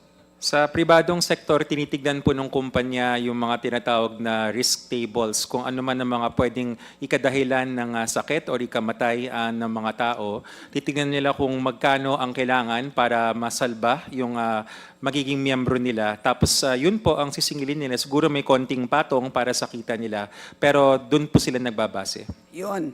So, it's really lahat ng mga factors na nagde-determine kung ano ang magiging expected na health spending ng tao. Tama? Tama po. So, ilan kaya ang magkakasakit? Ilan kaya ang mga hospital? Ano kaya ang mga sakit nila? Ano ang average cost ng mga sakit na yon kapag sila ay may ospital? Tama ba? Tama po yun, Mr. Chair. Yun ang nagiging basihan ng tinatawag na actuarially determined premiums na siya pong ginagamit ng mga typical na health insurance programs. Tama? Tama po, Mr. Chair. And as you can hear, very different siya doon sa kukunin mo ang tax collections at i-multiply natin by a certain number, yan ang ibabayad ko na premium sa Philhealth. Tama? Ibang-iba po kasi dun sa Philhealth, kung ano yung nakikita nilang makukuha na source, yun yung nagiging basihan nung kokolektahin. So may sitwasyon na ang dami-dami-daming smokers, tapos ang taas ng tax rates. Kaya tuloy, on the basis of the sin tax law, nako, ang dami-daming ireremit sa Philhealth. Pero sa totoo lang, ang pangangailangan ng Philhealth on the basis of yung pangangailangan ng ating mga kababayan in terms of hospitalization, health needs, etc., ay actually mas mababa. Tama? Tama po, Mr. Chair. So ito ay isang dahilan kung bakit nagkakaroon talaga in the end ng surplus funds. Tama ba? Tama po, Mr. Chair. Ibig sabihin, kasi lagi na lang namin sinasabi, pasensya na lang po Philhealth, na nako, ang dami niyong pondo, pero dahil for some reason or the other, ayaw niyong gastusin, or mabagal ang paggastos, ang dami niyong denied claims, ang daming return to hospital claims, etc., etc. Tuloy, ang daming natitirang pera. Di ba lagi naming sinasabi yon? Pero hindi namin napapoint out na ang isang dahilan din kung bakit maraming natitira taon-taon is because may ganoong disconnect na pataas ng pataas ang tax rates at gayon pa rin kadami ang smokers. And in fact, recently on the basis of the 2023 FNRI survey, dumami unfortunately ang smokers natin. So we can just imagine ang laki ng tax collections. Therefore, if we use the sin tax laws as the basis, talagang it should be not a surprise na magkakaroon talaga ng malaking pera ang requirement na i-remit na national government sa Philhealth, and that would be much, much bigger than what is actually needed or what Philhealth is capable of spending at this point in time. Do you agree with that? Tama po yun. That's correct, Your Honor. Yung actual performance nila sa ngayon, which can be improved. Yes. So, do you agree na siguro magandang panahon ngayon dahil ang dami-daming debates and it's good that we have debates, di ba? Okay lang naman yon. But siguro ang isang take-away natin lahat is panahon na i-review natin ang basehan ng magkano ba dapat ang i-remit ng gobyerno sa Philhealth for purposes of fully supporting the National Health Insurance Program. Kasi kami sa Kongreso, kami, mga members, kami po ang nakakasagupa talaga ng mga nangangailangan ng hospitalization support every day of our lives. Kaya po, this is that's why emotional kami pagdating dito sa issue na to. Yun ang dahilan po, pasensya na lang. But do you agree that yan ang kailangan natin gawin sa ngayon? Tama po yun, Mr. Chair, Honorable Kimbo, yung patutunguhan yung language sana na kailangan baguhin. Kasi merong version, kung di po nagkakamali yung 2013 na syntax, mas flexible. Pwedeng pupunta sa Philhealth, yung pong individual-based services, pwedeng pupunta sa DOH, or even, kung di po nagkakamali sila, Honorable, ganun yung naglagay nun yung HPEP, nakasulat po yun sa original. And then dun sa more recent versions kasi, naging para bang masyadong atado na para lang doon supposedly, pero hindi nga kayang gastusin. Alam ba natin, siguro itatanong ko kay Dr. Ish, alam ba natin, kasi Dr. Ish, ikaw yata ang namamahala ng benefit packages, alam ba natin kung magkano ang actually na ginagastos ng Philhealth para sa mga smoking-related diseases? Like halimbawa for 2024? Mr. Chair, I'm sorry, Honorable Kimbo. We can provide the data po, but I don't have any right But now. would you confirm na I know kasi top 10 is, number 1 is dialysis, ganun ba yun? Sa procedures po natin, number 1 is dialysis. Sa medical illnesses naman po, it's bronchopneumonia. So, can you just submit to us, yun nga po, Smoking-related diseases. ano ang estimate po ninyo ng lahat ng ginastos po ninyo in Smoking-related the last diseases. 5 years na matitease out yun naman yun sa sobrang complicated ng case rates, di ba, na smoking-related, para malaman natin. Kasi we really need to know, kasi that's the intent of the sin tax law. So, yun po, that's, and sa Yes, next Mr. point Chair. ko naman po, ano po ulit ang corporate budget natin? It's 284 billion, tama po? Yes po, Mr. Chair. And then if we subtract, kasi 270, magkano po ang para sa benefits dyan? 271, Mr. Chair. And so magkano po matitira for admin?